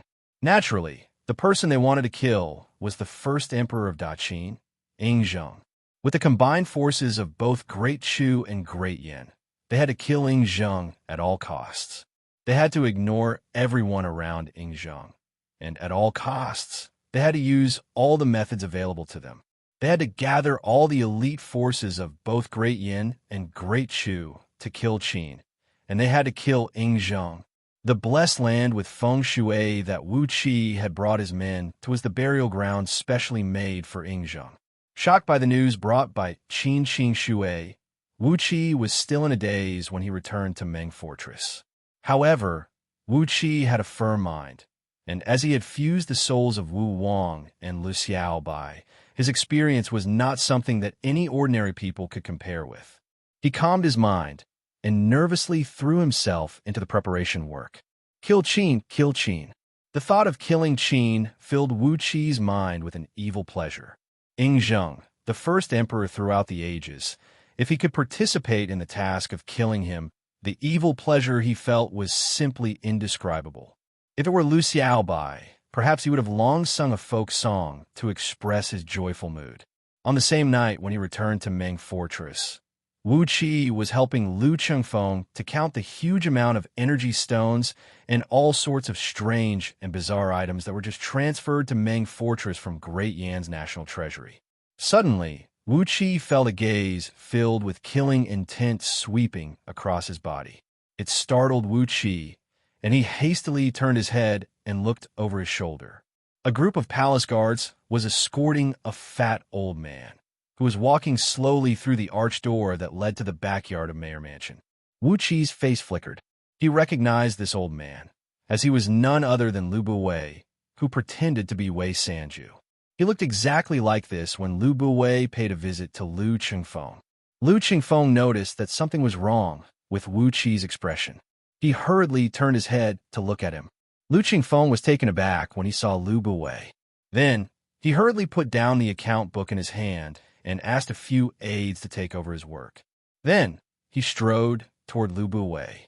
With quick steps, Lu Chengfeng rushed to the side of Lu Buwei, bowed deeply, and said, "Greetings, benefactor. May I know why benefactor has come this time?" Lu Buwei laughed dryly, then said coolly, "Duke Yanlu, I don't deserve the title of benefactor." Huh. Lu Buwei had never suffered such a loss in his entire life. If I had lost to someone else, I would have accepted it if it was someone I was familiar with. Unfortunately, this old man actually tripped over a nameless junior. In the future, Duke Yanlu, please don't ever address me as benefactor again. I don't deserve it. Lu Chengfeng was struck dumb. As he was about to say something, Wuxia had already stepped forward, grabbed Lu Chengfeng's shoulder, and threw him 7 to 8 steps back. Wuxia stared at Lu Buwei, revealed a joyful smile, and said, "So, you are old Mr. Wei Sanju? TSK, wasn't Wei Merchant declared as a rebel by Great Yin Dynasty? Why are you here? Could it be that you were captured alive?" Lu Buwei was so angry that his brows knitted together. He fixed his eyes on Wuxia, flicked his sleeve, and said coldly, "Little brat, I don't want to talk to you." A ferocious gleam filled with a towering, killing intent flashed in the depth of his eyes. Laughing coldly, Lu Buwei spun and walked away. Wuxia grinned coldly, his face turning stern. Since he had already offended Lu Buwei, he might as well offend him even more, making him feel even worse. Wuxia said coldly, "Lu Buwei, I was the one who killed Wei Longfeng. I was the one who killed Wei Xiaoxiao, and I even seized all her magical treasures. It is also because of me that Wei Merchant was annihilated." A coin glinting with a misty light appeared in Wuqi's hand. Wuxia tossed the coin up and down, then put it back in his body. Lu Buwei's face suddenly turned pale, and then his face suddenly turned purple. But very soon, his complexion returned to normal. He smiled, cupped his fist, and bowed to Wuxia, then said with a calm expression, "Duke of Tianyun, I will definitely repay the great kindness you have shown me in the future. I'm now under the imperial decree of His Majesty, and from today onwards, I'm also a minister of Great Yin. In the future, as Duke of Tianyun and I will be the ministers of the same dynasty, we must get to know each other better." Wuxia was taken aback. Lu Buwei had become a minister of Great Yin? What kind of joke was this? Wei Merchant had its branches spread across all the kingdoms, and Lu Buwei had been secretly controlling it from behind the scenes. He must be living a free and unfettered life. So, why would he suddenly become a minister of Great Yin? If that was the case, didn't it mean that Great Yin had pierced a deep nail into all the other kingdoms? Yin Dan had picked up a great bargain. The question was, why would there be such a miraculous change? When Lu Buwei saw the shocked expression on Wuqi's face, he could not help but burst into a loud laughter. Holding his head up proudly, he swaggered into the backyard. A fragrant scent wafted through the air as Princess Zhang Lu came drifting out with a group of guards. She stared at Lu Buwei's back and said in a low voice, "Xian has just found out the news. Imperial Grandpa has threatened this old man with his 3 sons, forcing him to swear an oath to join Great Yin and become its minister. According to Imperial Grandpa, this old man is very intelligent, a very formidable man. If he joins Great Yin, it will bring great benefits to Great Yin." Gently hugging Wuqi's arm, Princess Zhonglu shook her head in confusion and said, "But is this old man really so formidable? Wasn't Wei Merchant eradicated by you, Wuqi? Weren't you the one who killed that Wei Xiaoxiao in Wei Longfeng? This old man's sons are so useless, and they don't look very formidable at all." Wuqi gave Princess Zhang Lu a surprised look, rubbing his temples as if he had a headache. Just because of his 3 sons, Lu Buwei had submitted to Great Yin? Suddenly, he recalled that a few months ago, he heard that a few core members of Wei Merchant were captured alive in Ji City. Could it be that Lu Buwei's 3 sons were among them? But it was just 3 sons. How could an ambitious and ruthless man like Lu Buwei be willing to accept his fate and become Great Yan's minister just because of his 3 sons? Suddenly, a figure appeared right next to Wuqi. It was Lao Ai, who had a devilish and evil aura. With his hands clasped behind his back, he stared at Lu Buwei's back and said coolly, "Do you know why he submitted to Great Yin just because of his 3 sons? Because this old man can no longer give birth to any more sons. He is cultivating the 5 ghosts grand magic, and his body has become half human and half ghost. He can no longer give birth to any more sons. He only has 5 sons in total. Half a month ago, 2 of his other sons were killed in the capital city of Daqin, Xianyang, and those who were captured alive by Great Yin are his last 3 sons." Wuqi stared at Lao Ai, puzzled as to why this evil man would explain all these to him. It seemed like there was only enmity between him and Lao Ai, but not any friendship. Lao Ai could see the puzzlement in Wuqi's mind. He said coldly, "This old fool has an old grudge against me. He is now Prince Wenxin of Great Yin, and also the left Prime Minister of Great Yin. Left Prime Minister, this is a position with real power." Wuqi finally understood. The appearance of Lu Buwei and the fact that he had joined Great Yan's imperial court in such a domineering manner and became Great Yan's minister was a great threat to Lao Ai, who had an old grudge against Lu Buwei. Or perhaps, Lao Ai was still jealous of the treatment Lu Buwei received. After all, he was only the Prince of Chongqing of Great Yin now. Apart from the title of king, he had no real power. In the future, there was no way they could become friends. Compared to the old grudge between Lao Ai and Lu Buwei, the friction between Wuqi and Lao Ai was really nothing. Or perhaps, Lao Ai had never regarded Wuqi as his opponent. All his attention was focused on Lu Buwei. Therefore, when Lu Buwei showed up, Lao Ai immediately came forward to rope in Wuqi, because he wanted to find a strong ally for himself. Staring at the arched door that led to the backyard, Wuxia said coldly, "When did this old fool agree to join Great Yin?" Dan did a good job of keeping it a secret," said Lao AI coldly. After he captured Lu Buwei's 3 sons alive, he began to negotiate with Lu Buwei in secret. It was not until half a month ago, when 2 of Lu Buwei's sons were killed in Xianxia, that he agreed to join Great Yin. After Yin Dan promised him countless benefits, this old traitor accepted the title of Prince of Wuxia and the position of Left Prime Minister. Laughing mockingly, Lao AI continued in an indifferent tone, "In order to rope in this old traitor, Yin Dan has acknowledged him as his master." Wuxia breathed out a long sigh and said, "If that is the case, Wuxia will not be able to return to Ji City in the future. This old fool must have his eyes on me." Lao AI also breathed out a long sigh and said, "Now that this old traitor has become one of Great Yan's men, we are all in trouble. This old fool deserves to be punished for not being able to give birth to a son." Unknowingly, Wuxia and Lao AI were standing side by side. Suddenly, a feeling of being bound by a common hatred for a common enemy arose in their hearts. But soon, with a strange expression on their faces, they quickly separated from each other and glared fiercely at each other. Lao AI snorted coldly, spun, and left without hesitation.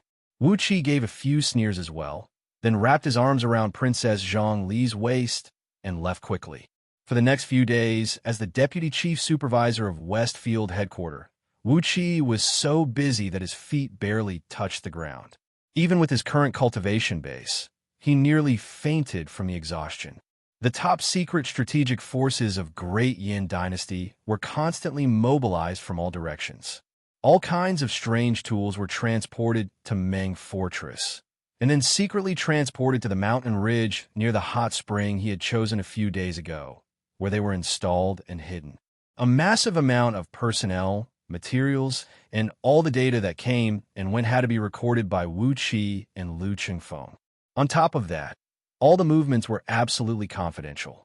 Not only did they have to prevent any insider from leaking the information, they also had to guard against the spying of Qin army scouts. The massive amount of work gave Wuxia a feeling that his brain was about to evaporate. In the next few days, Chu Ping brought many ministers of Great Chu and came to Meng Fortress in secret. This news was completely sealed off. After Chu Ping and his men entered Meng Fortress, they never showed themselves again. Even Wuxia only knew that they were here. As for how many of them came, and who they were, apart from Yin Dan, Jing Ku, and a few other core figures, no one else knew the details of the situation. More and more troops and materials kept being transported to Meng Fortress. Under the overall arrangement of Wuxia, Lu Chengfeng, and a few others, these people were sent to the hot spring and set up an ambush. A great amount of energy stones and formation diagrams were sent to the edge of the hot spring by the Blackwater River, and a great number of formations were engraved and carved. All kinds of preparation work had further squeezed out what little energy Wuxia had left. When Wuxia felt that he was about to have a mental breakdown, all the preparation work was completed, and the plan to kill Qin Dynasty had entered the final stage of actual operation. Wuxia could not help but feel extremely curious about this plan. Although he had participated in the entire process of preparation work, Wuxia only knew a tiny part of it. He had absolutely no idea how Yin Dan and the others were going to plot against Ding Zheng. He was really curious. Would Ding Zheng be so easily fooled?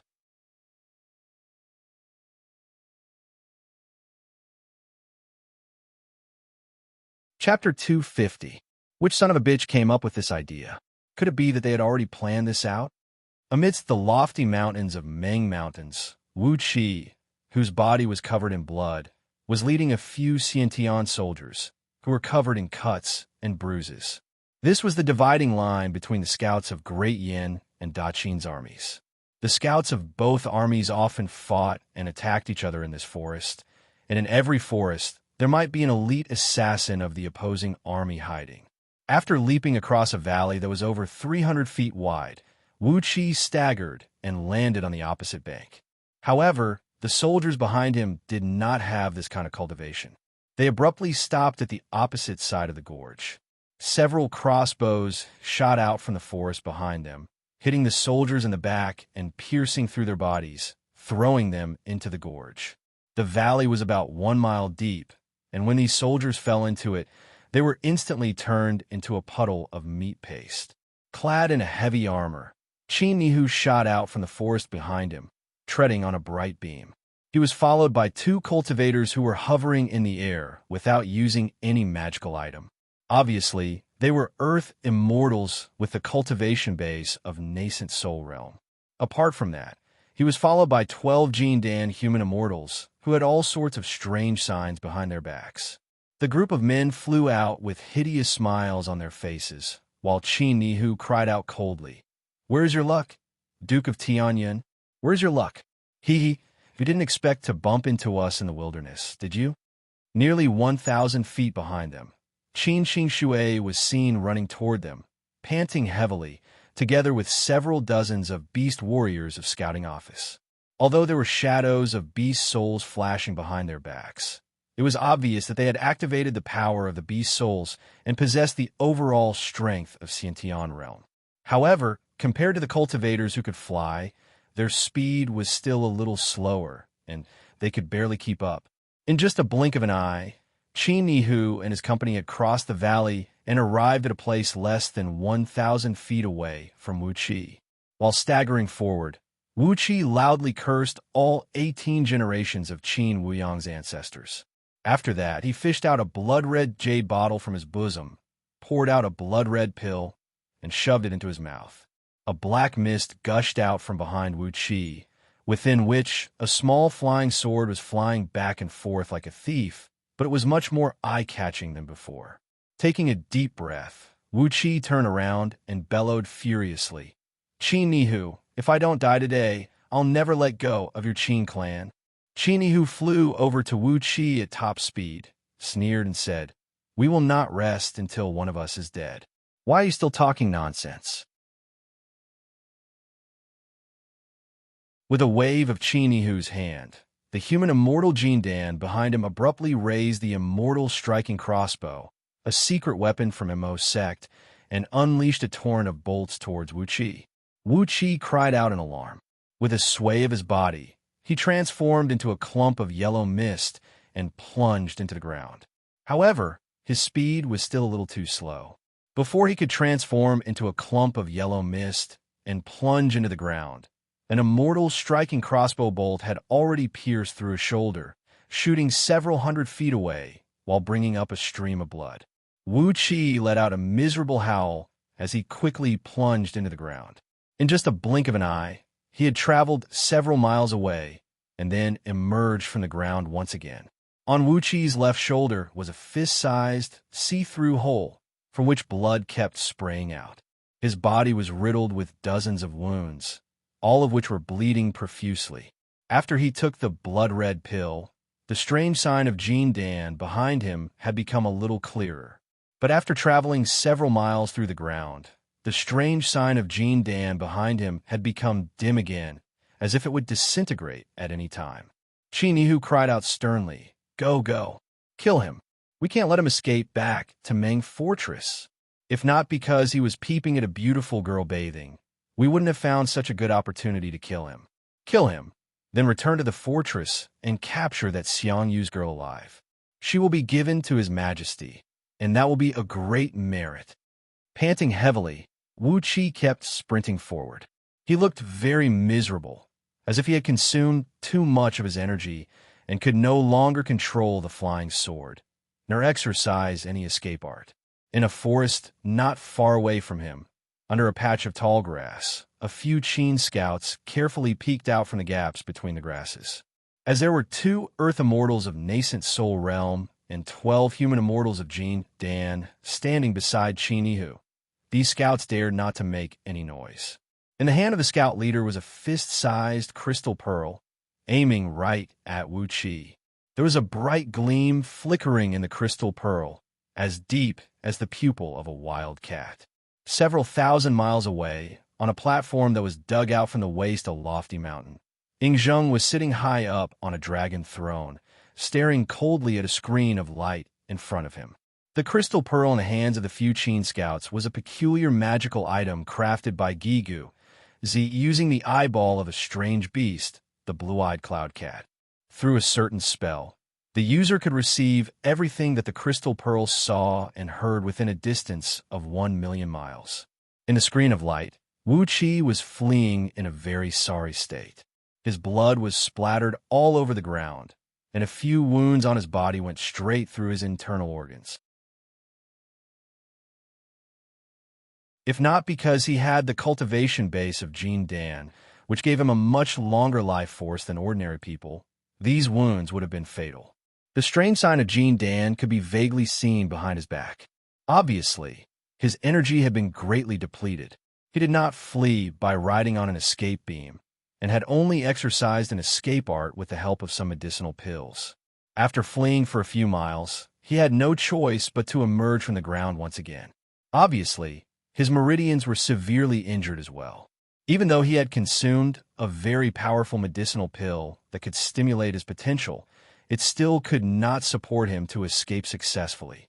Yingzheng looked at the scene of Wuqi fleeing in a very sorry state through the screen, and could not help but burst out into laughter. This little fellow is the thief who stole my black dragon spirit ring. Can any of my subjects tell me why this little fellow is being hunted by Great Yan's own people?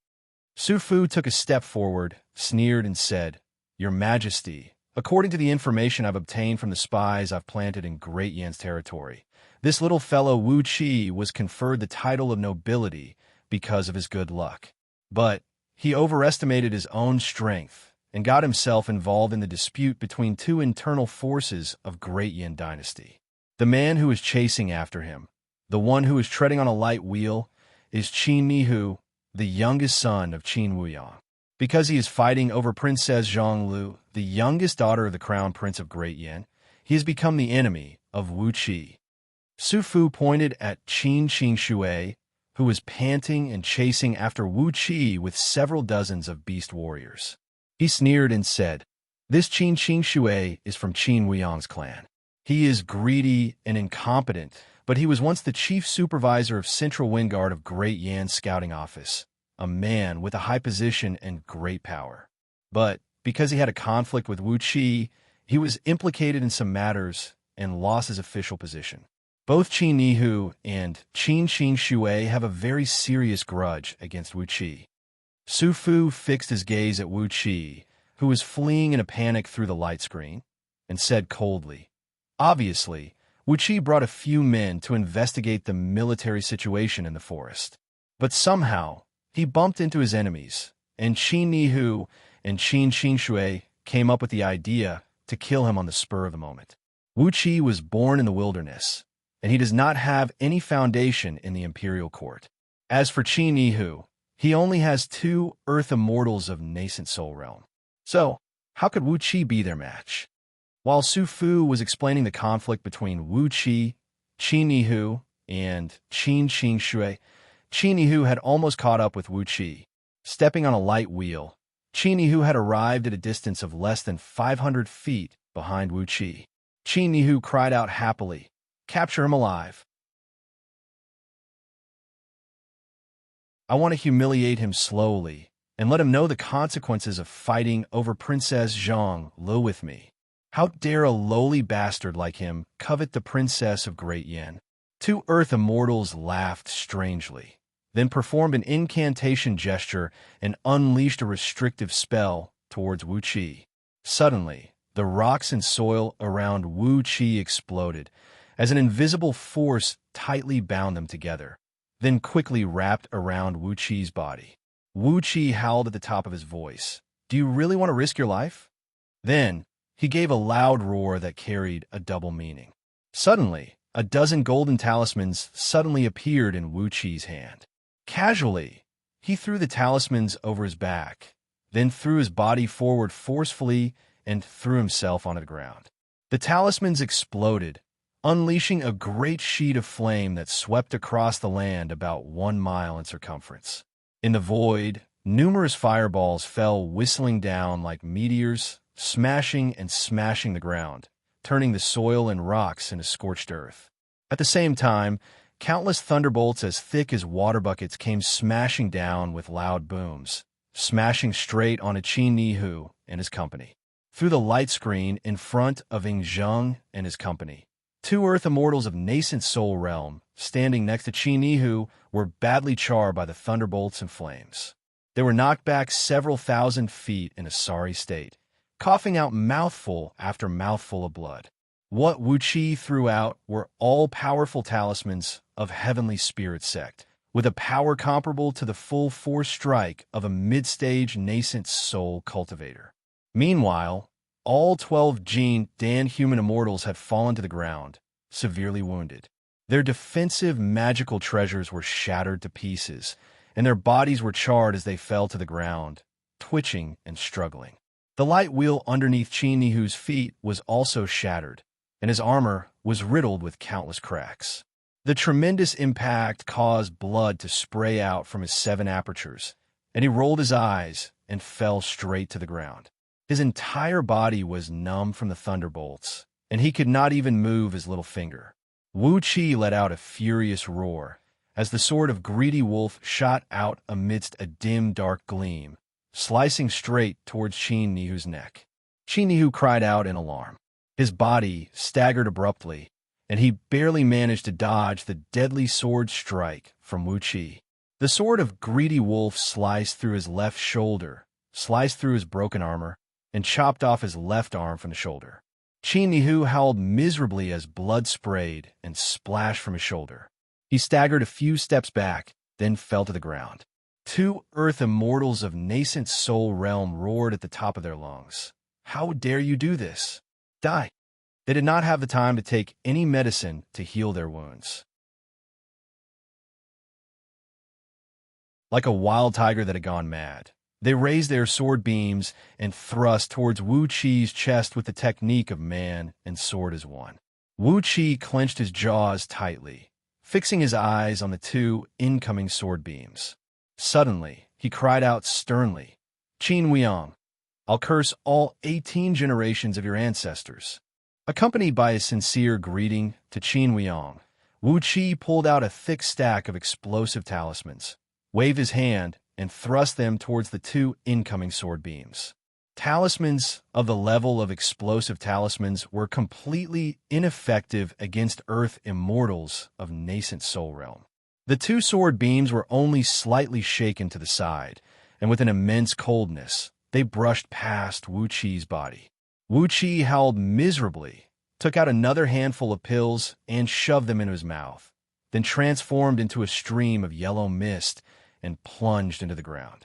However, from the light screen, Yingzheng and the others could clearly see that one of the 2 sword beams had pierced through Wuqia's chest, while the other had brushed past Wuqia's waist and abdomen, nearly cutting Wuxia into 2 halves. Yingzheng burst into a loud laughter. Clapping his hands and stamping his feet, he said, "This is wonderful. It is so wonderful to see the internal strife between the ministers of Great Yan Kingdom. Quickly record all the scenes and send them to Great Yan's Duke Yanla Mansion. Let the people behind Wuxia fight with Qin Weiyang." After a few loud laughs, Yingzheng narrowed his eyes abruptly and said coldly, "What did Qin Nihu say just now?"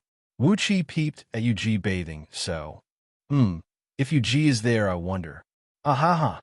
He turned his head and looked at Yu Yao, who was sitting next to him. Yu Yao smiled faintly and said, "If Yuji is bathing, then Li Weiyan is most likely there as well." Yingzheng's eyes shone with a bright gleam.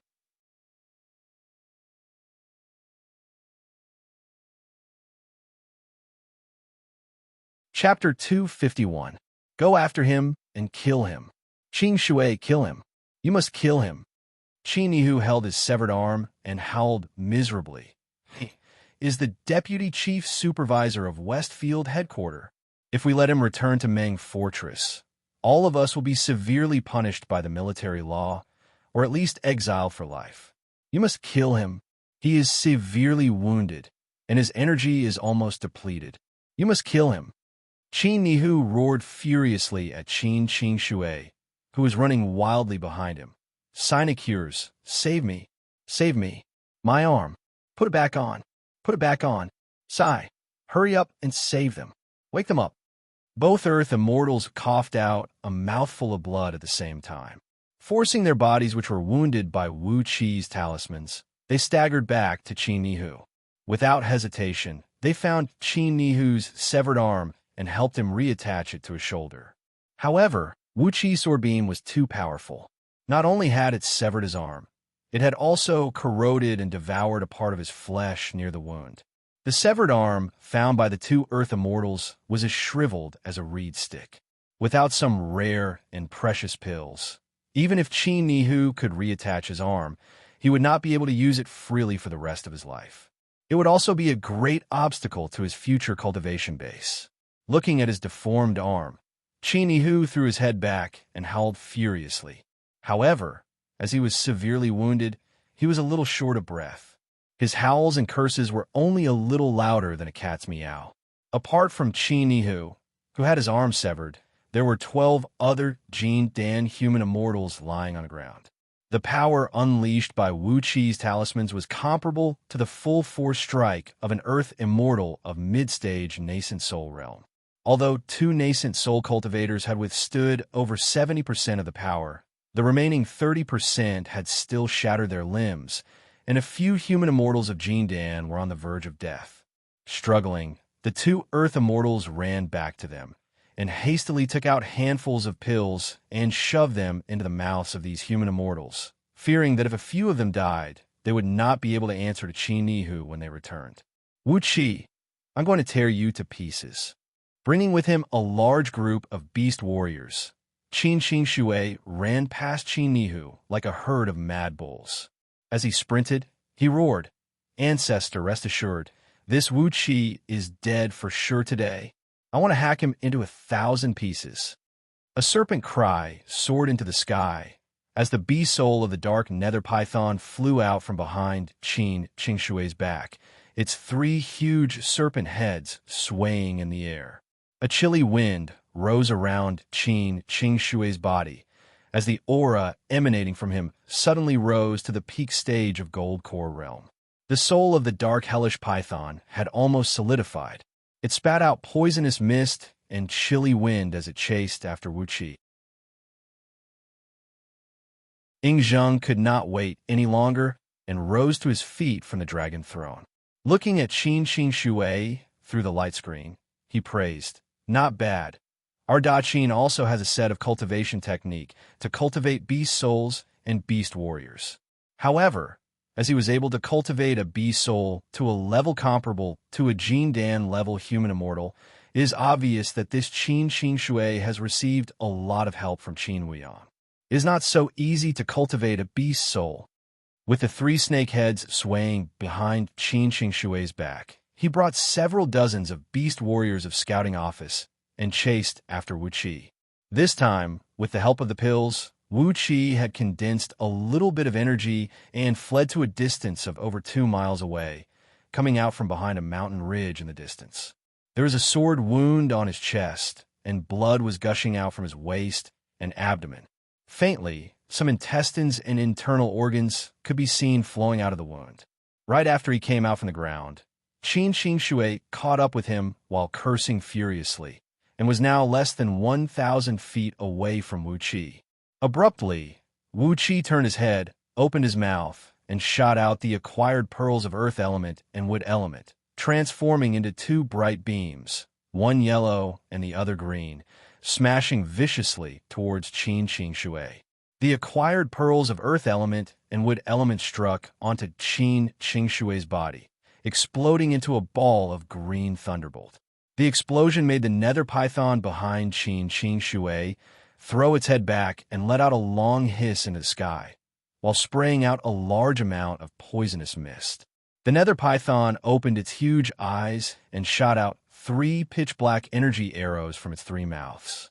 2 of them knocked the pearls of Earth Element and Wood Element flying far away, while the last one pierced through the air and accurately pierced through Wuqi's back, piercing into his body. The nether python's huge eyes opened, and 3 pitch-black energy arrows shot out from its 3 mouths. 2 of the energy arrows knocked the pearls of earth element and wood element flying far away, while the last one pierced through the air and accurately pierced right into Wuqi's back, drilling into his body. The nether python's beast soul contained an extremely poisonous aura, and in an instant, Wuqi's skin turned black. The blood that oozed out from his body had also turned from bright red to a pale black. Wuqi's movement slowed down abruptly, and he did not even have the strength to run anymore. 3 beast warriors of scouting office let out a long and sonorous cry. Behind their backs, red clouds intertwined, transforming into 3 clumps of raging flame, and leaped towards Wuqi. Swinging their blades, they aimed at Wuqi's neck, waist, and knees. With a somersault, Wuqi dodged the attack from 3 beast warriors, then thrust the sword of Greedy Wolf out with a jarring whistle. A sword beam streaked across the air, slicing all 3 beast warriors in half from the waist. Blood splashed in all directions, and the 3 beast warriors roared furiously. Suddenly, their dantians swelled up, and with 3 loud popping noises, their upper bodies exploded. The self-explosion of 3 peak stage Xianxia beast warriors had knocked Wuqi several hundred feet away. Ingzheng was laughing happily. He kept looking at Wuqi on the light screen, who was bathed in blood and fighting fiercely. A large dark cloud had emerged underneath his feet. Xianxia let out a strange laugh and said, "Wuqi, if not for you peeking at that pretty girl bathing, how could you be so careless and be severely wounded by my assassin? Hee, that girl must be Xiangyu's beloved concubine, right? I can't believe you actually slept with such a peerless beauty last time. You're really lucky with women." With the flame of jealousy burning in his heart, Xianxia sprinted forward and gave a powerful kick to Wuqi's face, who had yet to land on the ground. A crisp, cracking noise rang out, as the muscles on Wuqi's face were torn by the powerful force. Blood splashed and splashed in all directions. Wuqi let out a miserable howl, gave Xianxia a venomous glare, and forced himself to perform an incantation gesture to summon the Earth Spirit Pearl back. He transformed the pearl into a clump of yellow mist and wrapped around his body, then plunged back into the ground. But this time, right after Wuqi plunged back into the ground, Xianxia threw his head back and let out a long hiss into the sky like a great serpent. Suddenly, his fists were shrouded in a very dense, dark green, poisonous gas, and there were some lightning sparks flashing vaguely within it. 2 thunders, which contained strong poison, flew out from his fists and thudded heavily into the ground. Along with a thunderous rumble, the ground within a radius of 1 mile exploded. Hundreds of feet thick mud and rocks were blown up into the air, and countless pieces of rocks fell down. Wuqi's body was sent flying up from the ground, with blood spurting out from his body. He seemed to have fainted and was sent flying hundreds of feet away by the explosion. "Wuqi, Duke of Tianyun, you are destined to die in my hands." Even Xianxia's eyes were shining brightly. Behind his back, the soul of the netherworld boa suddenly expanded to hundreds of feet tall, widely opened its jaws, and swallowed Wuqi whole. The body of the netherworld boa squirmed, and suddenly, a large amount of black saliva dripped down from its jaws, merging with Xianxia's body bit by bit. The power released from Xianxia's body suddenly swelled up. He raised his head and gave a high-pitched roar towards the sky. Suddenly, a tiny slit appeared between his eyebrows, from which a 3-inch tall, tiny humanoid figure darted out. Judging from the appearance of a humanoid figure, it was obviously another Xianxia. The humanoid figure flew up into the sky and landed right in the middle of the head of the netherworld boa. The feet of the tiny humanoid figure melted into dark smoke, merging with the soul of the netherworld boa. The smile on Ingzheng's face became brighter and brighter. Oh, that little thief who stole my spirit item was killed, just like that? He, devouring the soul of a beast, transforming his body and condensing his energy, this Qin Qin Shui is a lucky man. Very few beast warriors can break through the limitation of Jindan and grow into nascent soul realm. He is a lucky man. I'm sure this Wuxia has some other spirit items with him, or else it would be impossible for him to provide such an enormous amount of energy for him to make the breakthrough. Before his words could fade away, Qin Qingshui's body suddenly trembled in the light screen. The three-headed python above his head opened its jaws, and suddenly 2 more heads grew out from its neck.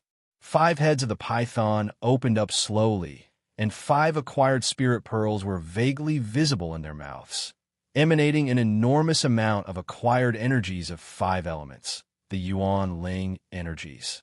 All the ministers around Ying Zheng gasped at the same time, while Baiqi cursed furiously. No wonder this little fellow is so difficult to deal with. He actually managed to gather all the acquired spirit pearls of 5 elements. What a pity. This Qin Qin Shui is the lucky one. Bastard. Even I don't have any acquired spirit pearls of 5 elements. Ying Zheng looked at the changing expressions of all his ministers and generals around him, then suddenly threw his head back and let out a loud laughter. Pass down my decree. Order the scouts of Yuan army to follow the direction where Wu Qi and his companions fled, and find out if there is anyone taking a bath in the mountains. Zhang, Yi, bring some men and capture that little fellow alive. If I remember correctly, that little fellow still has a clump of innate earth element energy essence, right? Take it and keep it with you, nourishing it day and night. It will be enough to bring your acquired magnetic force to a higher level. Zhang Yi was overjoyed, and he quickly bowed and answered. He smiled and said, Your Majesty, please rest assured that I will definitely bring back your treasure.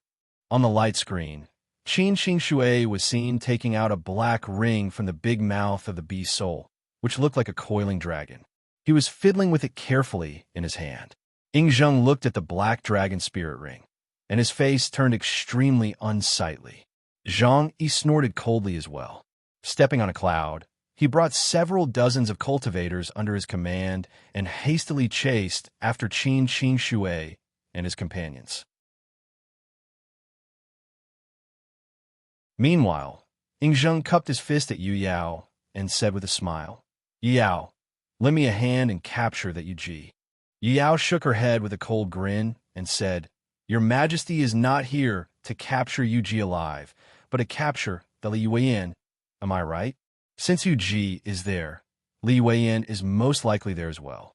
But that's fine, as the 3 of us sisters can reunite again.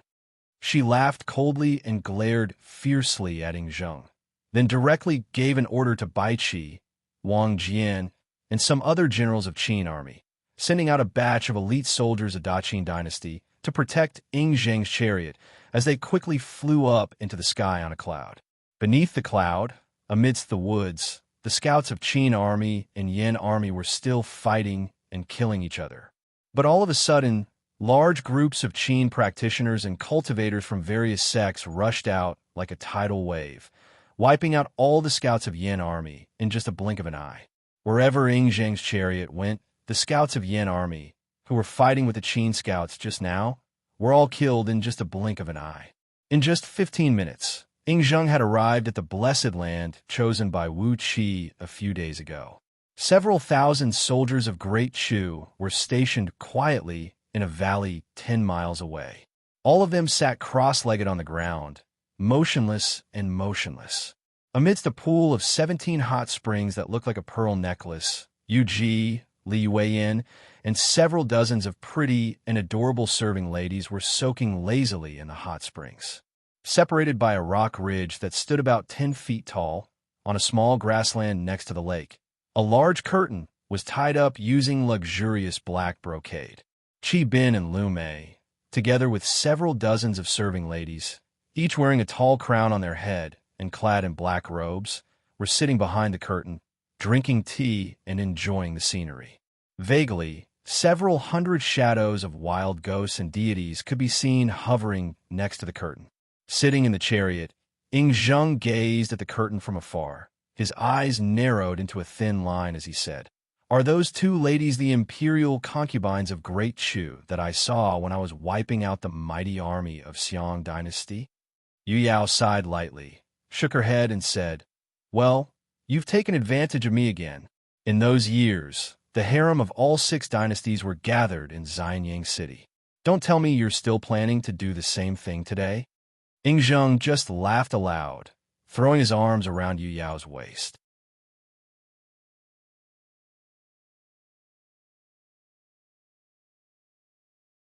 Chapter 252. The scouting office had its own set of rules for collecting the bodies of the dead. Together with a group of his subordinates, Qin Xingshui collected all the broken bodies of the 3 beast warriors who had self-detonated, then sprinkled some specially made phosphorescent powder on them. A greenish phosphorescent flame burst into life, silently burning the pile of corpses into ashes. A few beast warriors took out a small black porcelain jar, collected the ashes on the ground, and tied the jar tightly behind their backs with ropes. Qin Xingshui stood before 3 scorch marks on the ground, then said in a deep voice, "You can leave with peace of mind. Wuxia's soul has been destroyed and turned into the nourishment of the beast's souls. Rest assured, brothers, I'll take good care of your family members." Casually, he tossed the black dragon spirit ring into the air and spun it a few times in his palm. Grinning coldly, Qin Xingshui said, "With this ring alone, I'll make sure your clan members will live a rich and prosperous life." A few miles behind them, Qin Nihu was seen staggering towards them, holding his arm, which was barely reattached with a plaster. Next to him were 2 Earth Immortals of Nascent Soul Realm and 12 Human Immortals of Jindan Realm, but they could barely walk. From afar, Qin Nihu roared out, "Qin Shui, what are you still talking about? Retreat now. All of us are severely wounded now. If we bump into some experts from Qin Army, we will be finished." Qin Shui took a deep breath, and a panicked look emerged on his horse-like face. He waved his hands and cried out, "Retreat! Retreat! Retreat now! Damn it! For the sake of killing a mere Wuxia, I can't believe you have come to Qin Army's territory. Brothers, retreat now!" Clang! A clang of a blade rang out as a Qin scout leaped out from the bushes behind them, slashing a beast warrior of scouting office in half in the waist with his blade. Hiding in the bushes nearby, several dozens of Qin scouts sprung up into the air. One of their leader shouted out sternly, "Great General's order, kill!" The Qin scouts who sprung up into the air pulled out their blades and hacked down like mad tigers. The beast warriors of the scouting office were caught unprepared, and 5 of them were killed on the spot. Behind them, more Qin scouts rushed out from the dense forest, holding strong crossbows in their hands. Hundreds of bolts were shot out, the arrowheads densely covered with various runes and energy stones. The explosive power of these bolts was almost equal to the attack of a Jindan cultivator. Qin Shui and the others were thrown into confusion, and a dozen more beast warriors were hit by the bolts. The runes attached to the arrows exploded.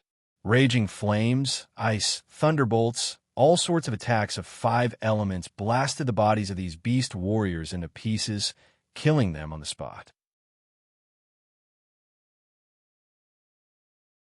Qin Shui roared furiously, while the 2-headed dark nether python behind his back threw its head back and gave a long cry into the sky, opening all 5 mouths at the same time and shooting out countless pitch-black energy arrows, hitting accurately onto the bodies of these Qin scouts. The energy arrows exploded with a deafening rumble, and a deadly poisonous aura spread in all directions. All the Qin scouts who rushed out from the forest fell to the ground, howling miserably. Their bodies were attacked by the poisonous aura, and their skin was corroded and sunken. Their muscles and bones were rotting rapidly, and very soon, their bodies had turned into puddles of pus. Qin Nihu, who was rushing towards them, was struck dumb. He howled almost hysterically, "You bastards! You think you can touch us with just the likes of you? Kill them!" He waved his uninjured arm, unleashing a tiger-shaped energy whistling out from his palm.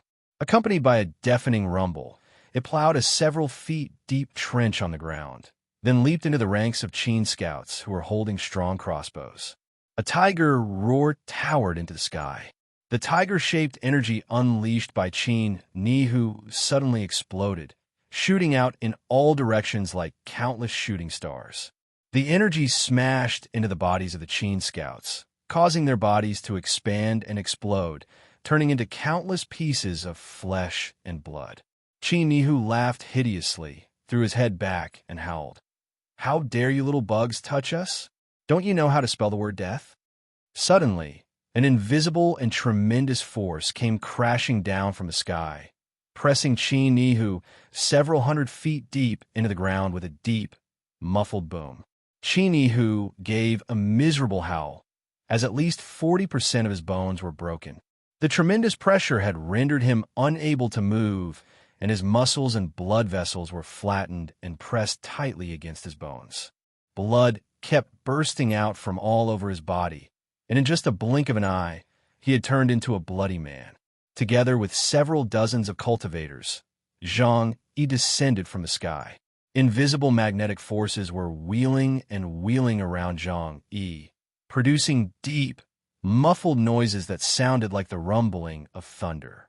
All the natural energies in the surrounding mountains, rivers, and underground energy veins were absorbed into Xianxia's body. After being transformed by his magnetic grand magic, they were transformed into a mighty force that enveloped an area of 1 mile in circumference.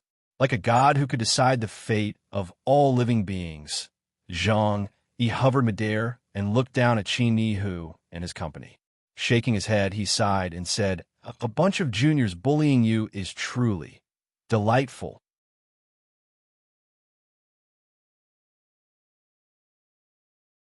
While laughing strangely, Xianxia stretched out his right hand towards Qin Xianxia, who had his eyes and mouth wide open, and said, "Young lad, hand over the Black Dragon Spirit Ring and 5 acquired Spirit Pearls.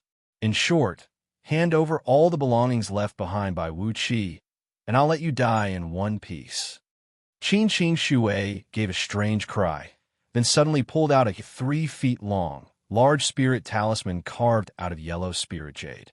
He bit the tip of his tongue and sprayed a mouthful of blood onto the yellow jade, then smashed the spirit talisman forcefully onto the ground. A stream of yellow mist soared up from the ground, wrapping around Qin Xianxia, Qin Nihu, and all the others. In just a blink of an eye, they had burrowed into the ground and fled several miles away.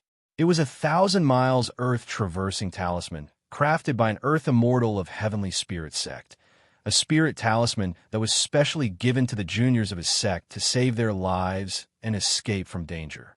Xianxia's magnetic force was produced by absorbing the power of the earth. It could restrain all metals and drive the natural energies of the earth. However, it was helpless against a spirit talisman of such a high grade. In just a blink of an eye, Qin Xianxia and his company had fled several miles away. Xianxia was taken aback for a moment, and only then did he come to his senses. He cursed under his breath, then brought all his subordinates and quickly chased after Qin Xianxia and his company. Using a great amount of magnetic force that was as fine as gossamer threads, Xianxia's enormous divine will scanned every inch of the underground scene. All the changes of the natural energies underground emerged in his mind. Following the energy ripples emanating from the 1,000 miles earth traversing talisman, Xianxia soon covered a distance of over 2,000 miles. Ahead of them was a great river with rolling waves. Right at the edge of the river, a clump of yellow mist rushed out from the ground. Qin Xianxia and his company were thrown out by the yellow mist in a sorry state, falling and sprawling on the ground. The 1,000 miles earth traversing talisman was a high-grade talisman. When traveling underground, the speed was very fast and the pressure was very great. Even with the overall strength of Qin Xianxia and his company, they could not withstand the sudden change of speed. Each and every one of them fell to the ground and threw up as if they were drunk, unable to stand up for a long time. Xianxia laughed out loud. Complacently, he waved his hand, transforming the magnetic force into a huge, invisible hand, grabbing forcefully towards Qin Qing Shui. Black Dragon Spirit Ring, 5 Elements Spirit Pearls, Innate Earth Element Energy Essence. When Zhang Yi thought of those treasures carried by Wuxia, his body trembled with excitement. The Black Dragon Spirit Ring was Ying Zheng's personal treasure, and if he could retrieve it and present it to Ying Zheng, it would be a great merit. The Spirit Pearls of 5 elements could be given to the juniors of the clan, as they were a good item that could strengthen the overall strength of the clan. Even with the entire storage of the Daqin dynasty, there were only about 30 to 50 of these acquired Spirit Pearls, and they had long been divided by many important ministers. On average, a wealthy clan did not even have one. As for the innate Earth Element Energy Essence, Zhang Yi did not have the overall strength to refine it now, but he could bring it into his dantian and slowly absorb the innate Earth Element Energy Essence to nourish his body. He was cultivating the acquired magnetic grand magic, which seized the natural forces and transformed them into magnetic forces, giving him unfathomable divine abilities. If he could transform his body into the innate Earth Element Dao body, he would be able to cultivate the innate magnetic force, and his divine abilities and magical powers would be improved by more than 100 times. They're all good treasures. Although Zhang Yi had cultivated arduously for over 2,000 years, he still could not restrain the excitement in his heart. Impatiently, he grabbed towards Qin Qing Shui, transformed into a beam of dark light, and quickly approached Qin Qing Shui and his company. All of a sudden, those beast warriors of scouting office, who were fleeing with Qin Qing Shui and his company, threw their heads back and let out shrill cries. Then, they sprung up and charged toward Zhang Yi with their sword beams.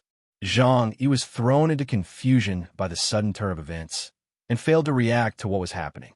In just a blink of an eye, Zhang Yi, who had his attention fully focused on Qin Qing Shui, was caught by these beast warriors. Their bodies expanded at the same time and then exploded like bombs. Dark blood sprayed out from their bodies, bringing with it a pungent smell of blood. Surprisingly, a sword beam that was equal to the full-force strike of a late-stage nascent soul cultivator burst out from each of their bodies, slashing viciously onto Zhang Yi's escape beam. Men of sacrifice. A trap. Suddenly, these 2 words popped up in Zhang Yi's mind. He gave a sharp cry, and all the mountains within 100 miles suddenly trembled and crumbled. An enormous amount of energy from the underground energy veins rushed crazily into his body, transforming into an enormous magnetic force that tightly protected his body.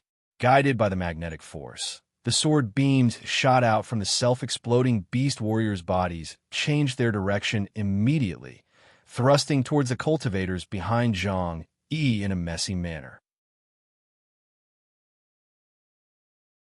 Not even in their wildest dreams did those cultivators of Qin army expect that Qin Qing Shui and his company, who were being hunted like little lambs, would suddenly turn into hungry wolves.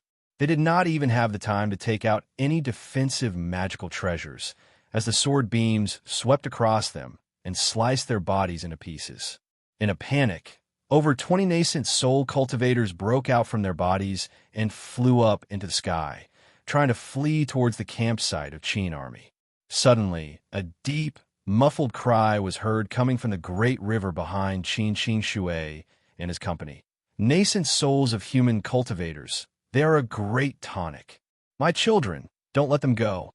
The surface of the great river suddenly rocked and rocked as Waning Dragon King, clad in a golden armor and holding a pair of huge hammers in his hands, brought Lord Xianxia, Lahai, Ten Shui, and Hanju, together with several thousand great demons whose bodies were shrouded in rolling water vapor as they leaped out from the water valiantly. Waves of white water quickly converged in the center, surrounding Zhang Yi, the group of over 20 nascent soul cultivators and tens of Qin army cultivators. Complacently, Waning Dragon King waved the huge hammers in his hands, pointed at Zhang Yi and his company, laughed, and said, "Be obedient and offer me your nascent souls, and I'll spare a thread of your soul for you to reincarnate. I have the virtue of cherishing every living thing, and I never kill anyone." Ha ha ha. The people of Dragon King Mansion and Longyuan River, have always been a family of doing good deeds and good deeds. The 5 big heads of the dark nether python, hovering above Xianxia's head, slowly opened their mouths, from which came flying out 5 acquired spirit pearls that shone with a dazzling light. A series of violent coughs rang out as Wuxia leaped out from the big mouth of the dark nether python, bringing with him a stinking, poisonous gas. Wuxia spun around on the sandy beach, nearly falling to the ground. He pointed his finger at Xianxia and cursed at the top of his voice. "Did this beast soul of yours grow up in a latrine pit? Why is your stomach so stinky? Pooh!" He coughed a few times. Then Wuxia called back the black dragon spirit ring and spirit pearls of 5 elements. He raised his head and smiled at Zhang Yi, who had his eyes and mouth wide open, and said, "Old Mr. Zhang Yi, if you're willing, the position of Great Yan's imperial advisor is vacant. TSK, our emperor has acknowledged Liu Buwei as his master, and he is now King Wen Xian, left prime minister and imperial advisor of Great Yan. If you're willing to submit to Great Yan, you'll be conferred the title of king, right prime minister, and also the imperial advisor of Great Yan. If you're willing to submit to Great Yan, you can choose whichever princess or princess of Great Yan you like." Zhang Yi's fingers trembled. Suddenly, he transformed into a beam of dark light, bringing all his subordinates and their nascent souls, and was about to break through the white water and flee. Waning Dragon King let out a hideous laugh. Suddenly, he teleported himself above Zhang Yi's head, wielded the pair of golden hammers, and smashed them down forcefully.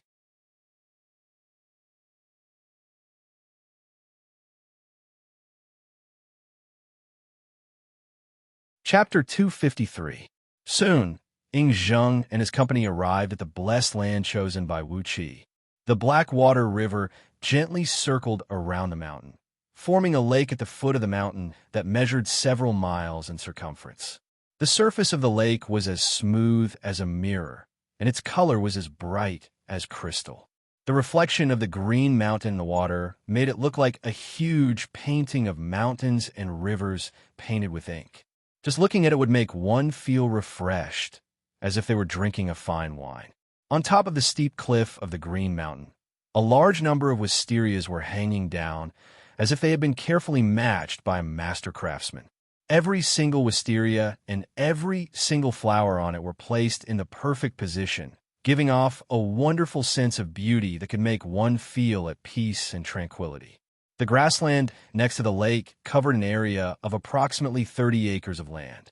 The grass was growing like a carpet, and every single blade of grass gave off an elegance that was as smooth and clear as jade. All the grasses were clean and tidy, and they served as a foil to the colorful wildflowers growing amidst the grasses, making them look exceptionally gorgeous.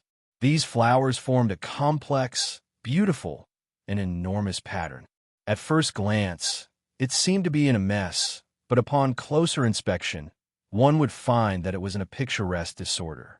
It gave off a comforting feeling, as if one was in one's own home. Separated by a rocky ridge were 17 colorful springs, each measuring about an acre in size and 10 feet in circumference.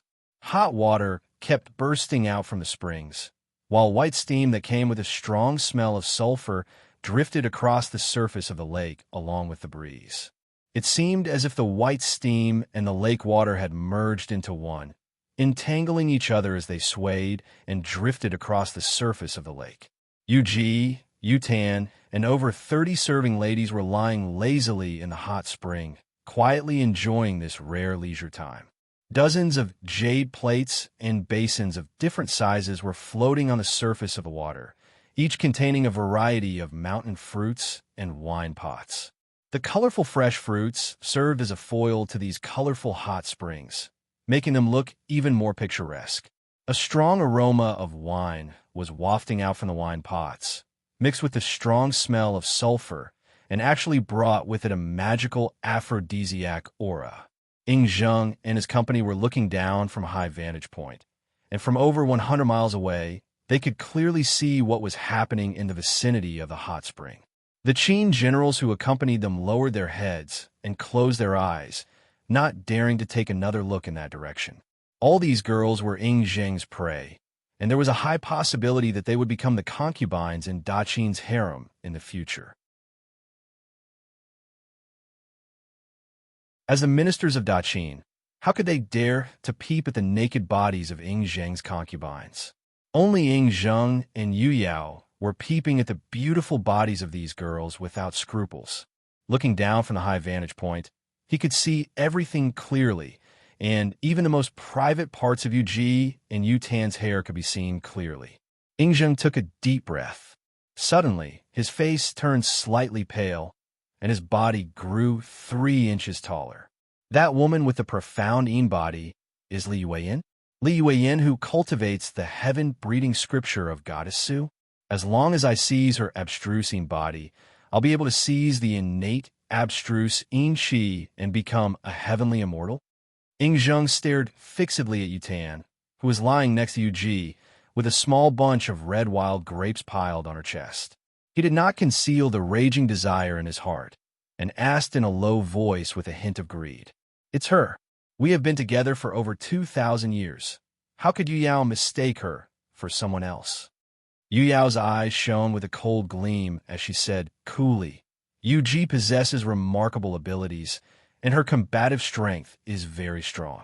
Li Yueyin is an expert in battle formations, and she is the best candidate for the vanguard. If your majesty can take them in, together with Yu Yao's ability to devise strategies, your majesty will have one more helping hand." Suddenly, several dozens of twisting dark shadows leaped out from the surrounding mountain ridges, quickly fusing into the dark cloud beneath Zheng's feet.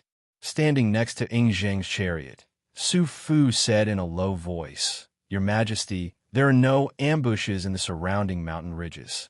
But the guards around those girls are very strong. The several thousand elite soldiers of Great Chu 10 miles away from them all possess the cultivation base of Jindan, and they're led by 18 peak-stage nascent soul generals. And among those mountain ghosts and deities, a few of them possess the cultivation base of nascent divinity realm." Su Fu took a deep breath, grinned coldly, and said, "There's a group of mountain spirits and water ghosts of Great Chu hiding under the lake." Sure enough, Great Chu is a hybrid of barbarians, as they have even mastered the technique of controlling ghosts and deities that barbarians specialize in. There are a total of 30,000 mountain spirits and water ghosts in the lake, and they are led by 2 nascent divinity aquatic ghosts. If someone were to attack these girls rashly, perhaps he would be caught unprepared. Zheng sneered disdainfully and said, "Although these mountain spirits and water ghosts have a very high cultivation base, the overall strength they can unleash is usually only half of their cultivation base. In those years, when Qin was sweeping across all barbarian tribes, how many wild ghosts and mountain deities had he killed?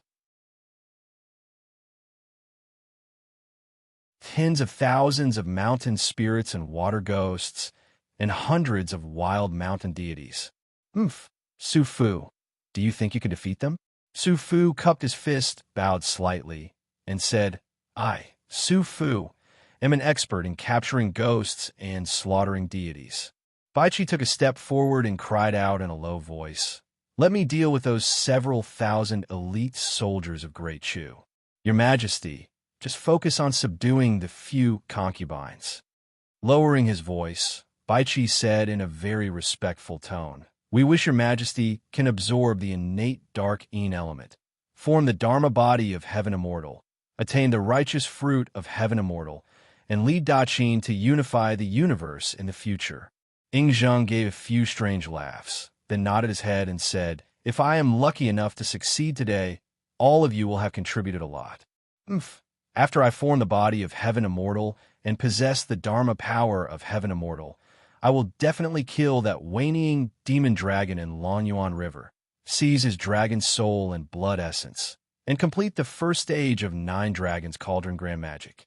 I wonder if I will get some other benefits after I become a Heaven Immortal and complete the first stage of 9 Dragons Cauldron Grand Magic. With an unconcealable joy, the shadows of 8 flood dragons and 1 serpent suddenly flew out from behind Ing Zheng's back, emanating an enormous pressure of flood dragons that swept across the surroundings. In an instant, the wind and clouds within 1,000 miles in circumference changed color. Water vapor rose from the surrounding mountain ridges, and raindrops the size of fists came pouring down from the sky. Ing Zheng gave a long and sonorous cry. With the imperial seal hovering above his head and the sword of Qin Emperor in his hand, Ing Zheng rode the chariot pulled by dragon horses. Accompanied by Yu Yao and accompanied by tens of thousands of thunderbolts, the chariot flew whistling all the way towards the hot spring. Ing Zheng cried out with a stern voice, "Wonderful! Wonderful! I never thought that I could meet such a beauty who can topple a nation in this wilderness. I am the Emperor of Daqin, and a few of you better obey me obediently. Li Weiyan, instead of letting that old fool Huang Xie take advantage of you, why don't you offer all your energy essence to me? I'll consider it as a great merit for you." The chariot flew quickly above the hot spring. Without hesitation, Ing Zheng consumed a great amount of his energy essence, along with 100 years of his lifespan, and paid a great price, completely unleashing the enormous power of the imperial seal. A mighty aura of the human emperor combined with the unique flood dragon force of the 9 Dragons Cauldron Grand Magic came crashing down, instantly pushing the 17 hot springs several hundred feet deep into the ground. Ing Zheng threw his head back and gave a wild laugh complacently into the sky. His eyes ran across the grassland next to the lake and then the wisteria flowers on the cliff. For some unknown reason, the beautiful painting formed by these wildflowers, weeds, wisteria, and wisteria flowers made Ing Zheng's heart surge with an indescribable brutality. He wanted to destroy, he wanted to vent his anger, he wanted to destroy something. When the brutal energy fused with the evil flame in his lower abdomen, Ing Zheng gave a deep, deep roar and tore his long robe. The imperial seal emanated a vast and boundless pressure, firmly suppressing Yu Ji and Yu Tan. Both of them raised their heads in shock, looking at Ing Zheng and crying out in alarm. A pure and magical aura sprayed out from Yu Ji's body, transforming into a jade-colored axe that one could see with naked eyes and thrust into the sky. However, right when the axe was thrust out, it was immediately shattered into pieces by the frightening pressure emanating from the imperial seal. Yu Yao let out a long and sonorous cry. Holding the jade flute in her hand, she sprung up into the sky, leaving behind countless afterimages as she lightly pointed her finger out. A melodious phoenix cry resounded through the void. Upon hearing it, both Yu Ji and Yu Tan's bodies turned stiff, and a misty look emerged in their eyes at the same time. But in this very moment, Ing Zheng had already leaped down and unleashed a heavy punch that contained the tremendous strength of 8 flood dragons and 1 serpent, smashing viciously onto the fair and flawless bodies of the 2 girls. Several dozens of heavy punches landed, causing both Yu Ji and Chi-Chi to cough up blood and fall to the ground. "Yu Yao, how dare you tell our weak point to an outsider?" Yu Ji roared furiously. Yu Yao smiled faintly and said, "You can't blame me for this. We have been together for over 2,000 years, and I've learned all the weaknesses of the cultivation technique practiced by both of you. It's a pity that both of you have not attained mastery in your cultivation technique, or else these weaknesses would not be considered as weak points. In the future, both of you will have to serve the same husband together, and you still have a long way to go." Yu Yao giggled, then waved the jade flute in her hand and easily knocked several dozens of serving ladies of Yu Ji and Yu Tan to the ground. Then she said softly, "When His Majesty and both of you are married, His Majesty and both of you will not be an outsider anymore." Boom!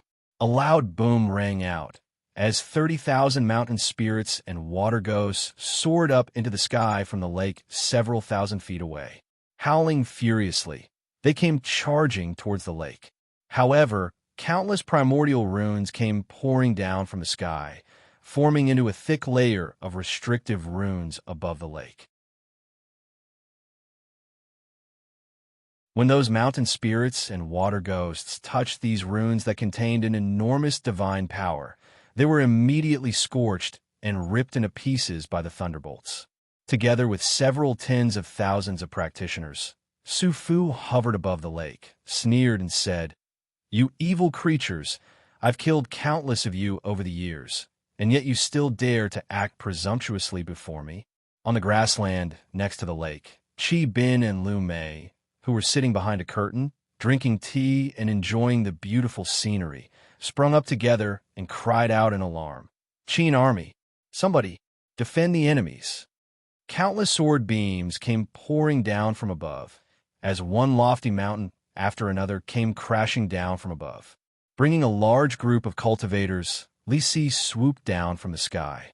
He kept uttering one Dharma word after another, which transformed into a barrage of attacks that blotted out the sky and blotted out the earth, forcing Qi Bin and Lu Mei to defend themselves. Li Si smiled faintly and said, "Are both of you the imperial concubines of the Emperor of Great Chu? When His Majesty is done with the two imperial concubines, he will naturally come over and caress both of you. Please do not be impatient. Dharma word, intimidate all ghosts and slay all evil." Li Si waved his hand casually. Countless golden beams shot out from the scroll before him, smashing onto those mountain spirits and deities who were patrolling around the curtain and making them howl miserably. The golden beams charred their spirit bodies, causing them to emit large clouds of white smoke. When the several thousand elite soldiers of Great Chu stationed in a valley in the distance heard the commotion, they sprung up together and were about to rush to the rescue. But suddenly, the silhouette of a white tiger flashed across the sky. It was Bai Qi, leading several hundred generals and over 100,000 elite soldiers of Qin army, charging down from the sky. Battle cries towered into the sky, as the armies of both dynasties were engaged in a fierce battle. In the hot spring, Yingzheng had long stripped himself naked. He grabbed Yutan and impatiently plunged into her body. "The throne of heaven immortal, here I come." Yingzheng threw his head back and laughed heartily. Behind him, 8 flood dragons and 1 serpent let out long and excited cries. 3,000 miles away, on top of a lofty mountain peak, Yin Dan and Xu Ping, together with countless military officers and ministers of both dynasties, were spying on what was happening next to the hot spring through a mystic technique. Jing could cross his arms before his chest, shook his head, and said with mixed emotions, "Bringing an army of several 100,000 soldiers to rape a woman, Yingzheng has never done this before and will never be able to do it again. It is truly a deed that will shake the heaven and earth, a glorious deed that will dazzle the world." From now on, the mighty name of Daqin will spread far and wide. While laughing coldly, Yu Ji, Yu Tan, Qi Bin, and Lu Mei walked out from behind Chu Ping. Their faces were unsightly as they stared at the images in the water mirror, stamping their feet angrily.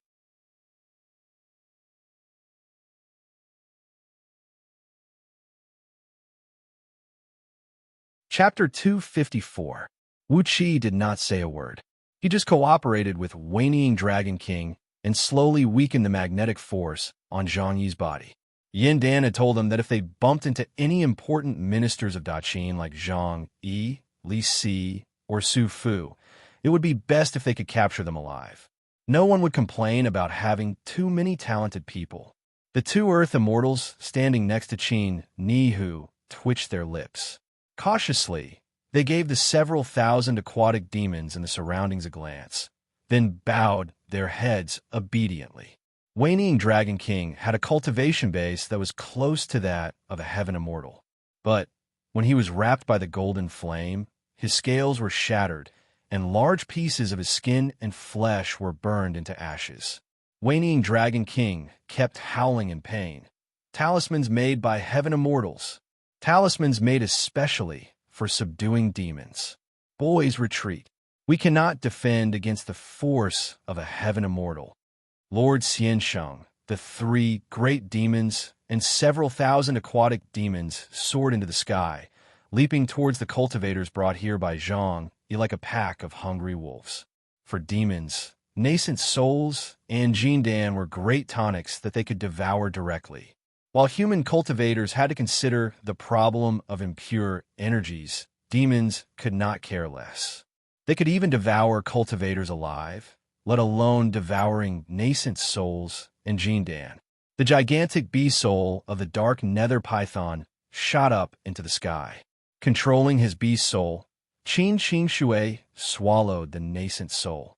A miserable howl rang out as the nascent soul was quickly digested by the poisonous aura in the dark nether python's body. Suddenly, a large sheet of green poisonous gas sprayed out from Xianxia's body. His soul of dark nether python suddenly grew to 1,000 feet long. Its ferocious aura increased by at least 10 times. The soul of the dark nether python was so condensed that it looked like a real body, and vaguely, it looked no different from the original corporeal body of the dark nether python.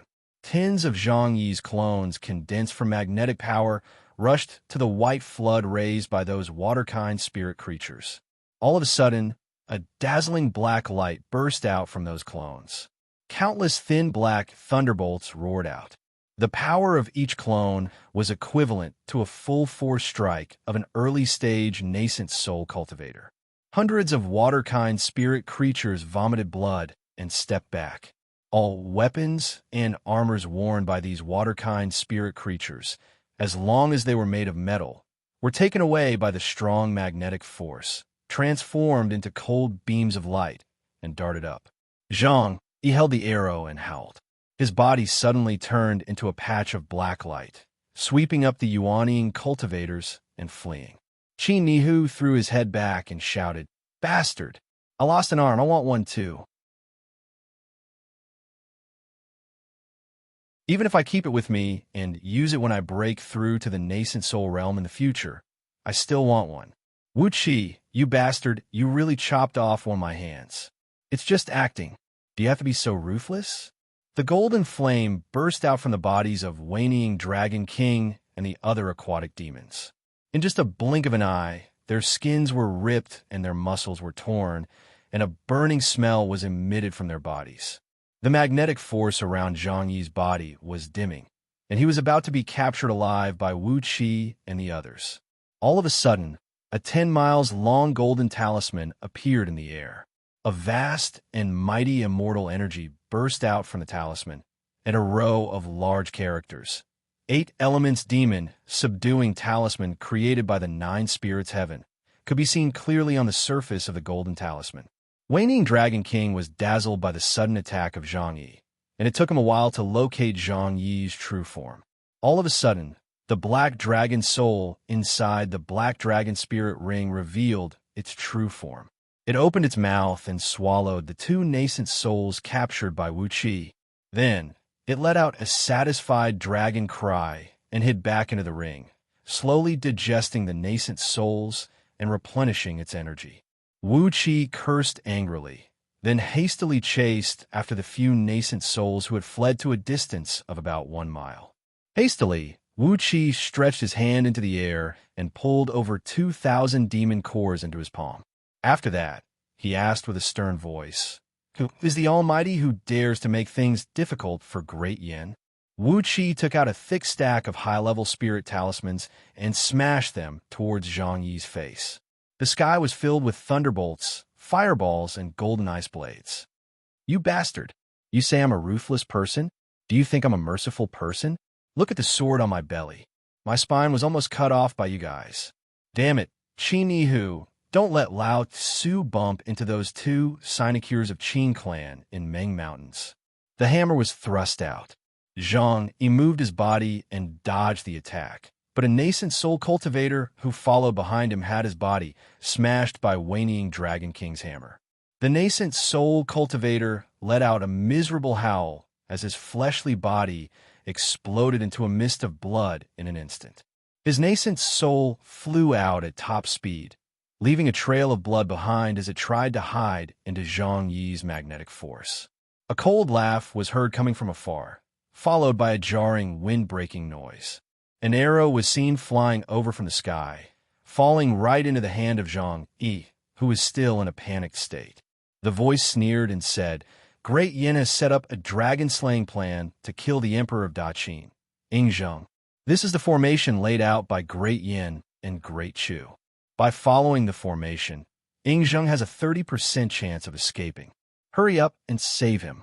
Don't delay." A spirit talisman created by a heaven immortal, Lord Xianxia and the other aquatic demons were cursing aloud as they plunged into the river with their bodies shrouded in raging flames. Although they had fled quickly, among the several thousand aquatic demons present, nearly half of them were burned into ashes. Over 2,000 demon cores, each the size of a water tank, were wheeling chaotically in the air and were about to be burned into ashes by the golden immortal energy. Wuxia thrust out the sword of Greedy Wolf and left a deep wound on Xianxia's body. Grinning coldly, Wuxia said, "Old Mr. Gizi has the most marvelous technique of yin and yang divination under the heaven. But over at Great Chu's side, His Majesty Chu Ping is leading 36,000 ghosts and deities to lay out the shrouding sky formation, which has covered the entire heavenly secrets within 10 million miles of Meng Mountains, disrupting the circulation of stars and energies in the underground energy veins. Unless one has the cultivation base of Heaven Immortal, no one can find out anything." In the blink of an eye, the dark beam broke through the interception of the white water and shot several miles up into the sky. While Xianxia was about to exercise his divine ability and flee, Wayne Dragon King had already teleported in front of Xianxia while laughing loudly. Two large hammers were smashing viciously towards Xianxia's escape beam. Wayne Dragon King cried out sternly, "Little fellow, you still want to escape from my hands? No matter how strong your Tao, magic, and divine ability is, you have to stay here obediently." A strong black light flickered in the air. While foaming at the mouth, Wayne Dragon King had exerted all his strength and forcefully smashed both golden hammers onto the protective magnetic force around Xianxia. Buzzing noises of explosion kept ringing out. Xianxia had exercised the magnetic grand magic, connecting the surrounding underground energy veins and natural energies into one with a magnetic force. When Wayne Dragon King's hammers smashed down, it was as if he was smashing the heaven and earth several hundred miles in circumference at the same time, causing the surrounding void to tremble violently. Xianxia roared furiously. The shrouding sky formation created by those barbarian ghosts and deities? If I can escape from here today, I'll definitely lead an army and invade Great Chu in the future, killing all those barbarian ghosts and deities. Xianxia, don't you dare run away. Leave the formation map behind." Wuxia cried out sternly. Then, he too stepped onto a sword beam and chased after Xianxia. Xianxia was so anxious that his face turned purple. He threw his head back and cried out at the top of his voice, Xianxia, have been a wise man all my life, but I'm going to die here today." Oh, my master, your yin and yang divination technique is extremely magical, but why didn't you predict today's dangerous situation? Usually, even if there were any natural or man-made disasters happening in Qin Kingdom, Master would be able to sense it a few years in advance. But why didn't I see any sign today? Xianxia's cultivation base was just a tiny bit away from forming his nascent divinity, while Wayne Dragon King was just one step away from transcending his thunder tribulation and becoming a heaven immortal. The gap between their cultivation base was too huge. Even though Xianxia had seized all the natural energies within several hundred miles in circumference, he still could not withstand the tremendous force of Wayne Dragon King, which came like a thunderbolt, pressing down like Mount Tai. Wuxia had a very close relationship with the aquatic demons from Longyuan River, and they dared not to bump into Wuxia in the depth of Meng Mountains in the future. This young man was a cruel and merciless man. Perhaps he would really kill them, seize their nascent souls and concoct pills, or consume them directly.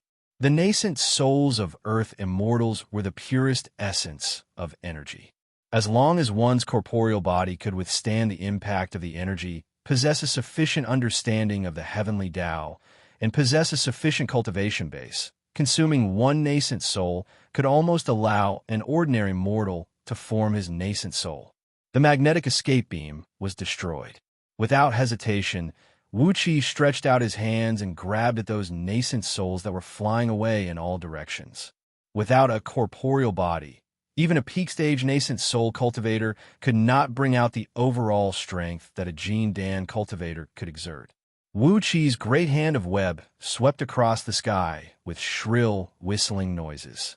The acquired energies of 5 elements turned into 5 colored torrents, sucking one nascent soul after another into Wuxi's palm.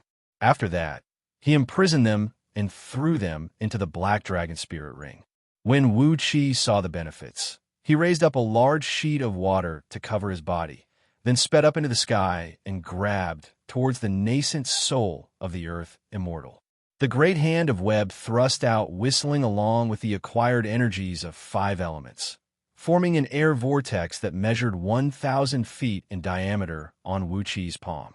A tremendous suction force coiled around the nascent soul, reducing its flying speed at an incredible rate. Wuxi flew into a rage. He glared at Xianxia and roared, "Among these nascent souls, I want at least 3 of them. Otherwise, I'll never let you go." Crack! The protective magnetic force around Zhang Yi's body was destroyed by Waning Dragon King with a violent force. The golden hammer brushed past Zhang Yi's body at a slanted angle, causing half of his shoulder to collapse and nearly shatter his body. Zhang Yi let out a miserable howl. Suddenly, his body swayed, and the magnetic force quickly gathered in his body. Layers of illusions soared into the sky. Using the magnetic force, Zhang Yi formed several hundred illusions of himself, shooting them out in all directions while cursing furiously. In just a blink of an eye, all of Zhang Yi's subordinates were killed.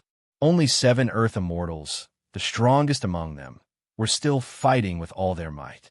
However, when faced with the joint attack from Lord Xianxia and the 3 great demons, as well as the countless water and thunders that blotted the sky, the 7 Earth Immortals were coughing out blood. It seemed that they would not be able to hold on for much longer. Quickly, together with the remaining cultivators around them, they chased after the arrows in a flustered and exasperated manner. The void talisman had vanished soundlessly, and a mountain ridge in the distance was completely empty. Not even a shadow of a ghost could be seen. The formation of the aquatic demons was thrown into chaos. Zhang Yi waved his sleeve and rolled up his subordinates, as well as the nascent souls who had escaped after their bodies were destroyed. Then, he transformed into a dark beam and sped up into the sky. Zhang Yi had given up the thought of chasing after Wuxi, retrieving the Black Dragon Spirit Ring, and seizing those innate and acquired treasures. Since Wuxi and his company were a trap, could it be that Ing Zheng, who had gone to find Yu Ji and Li Yueyin because of the words spoken by Wuxi and Qin Shui, was also a trap? At the thought of the blow Da Qin would suffer if something were to happen to Ing Zheng, Zhang Yi was so scared that he broke out in cold sweat. Qin Nihu and Qin Shui exchanged a glance. Suddenly, they jumped to their feet in exasperation and cried out, "Who leaked the military secret? Capture that man and chop him into 1,000 pieces." Waning Dragon King kept smashing Zhang Yi with his heavy hammer as if he was swatting a fly. The attacks disintegrated Zhang Yi's escape beam, while Zhang Yi himself was coughing out a mouthful of blood. The difference between a peak-stage nascent soul cultivator and a peak-stage nascent divinity cultivator was like the difference between a peak-stage Jin Dan cultivator and an ordinary infant. If not for Zhang Yi's magical magnetic grand magic, which allowed him to absorb the natural forces for his own use and replenish his energy, he would have been beaten to death by whinnying Dragon King. Qin Xing Shui burped contentedly, laughed out loud, and said, "I'm not going to argue with you. My patriarch has used 3 inner cores of strange beasts to stimulate my beast soul, allowing me to break through to nascent soul realm. I can no longer generate beast soul for the next 3 years, or else I'll most likely turn into a nether python. Hee hee, how many nascent souls can you grab today? Ugh, most of them will be yours."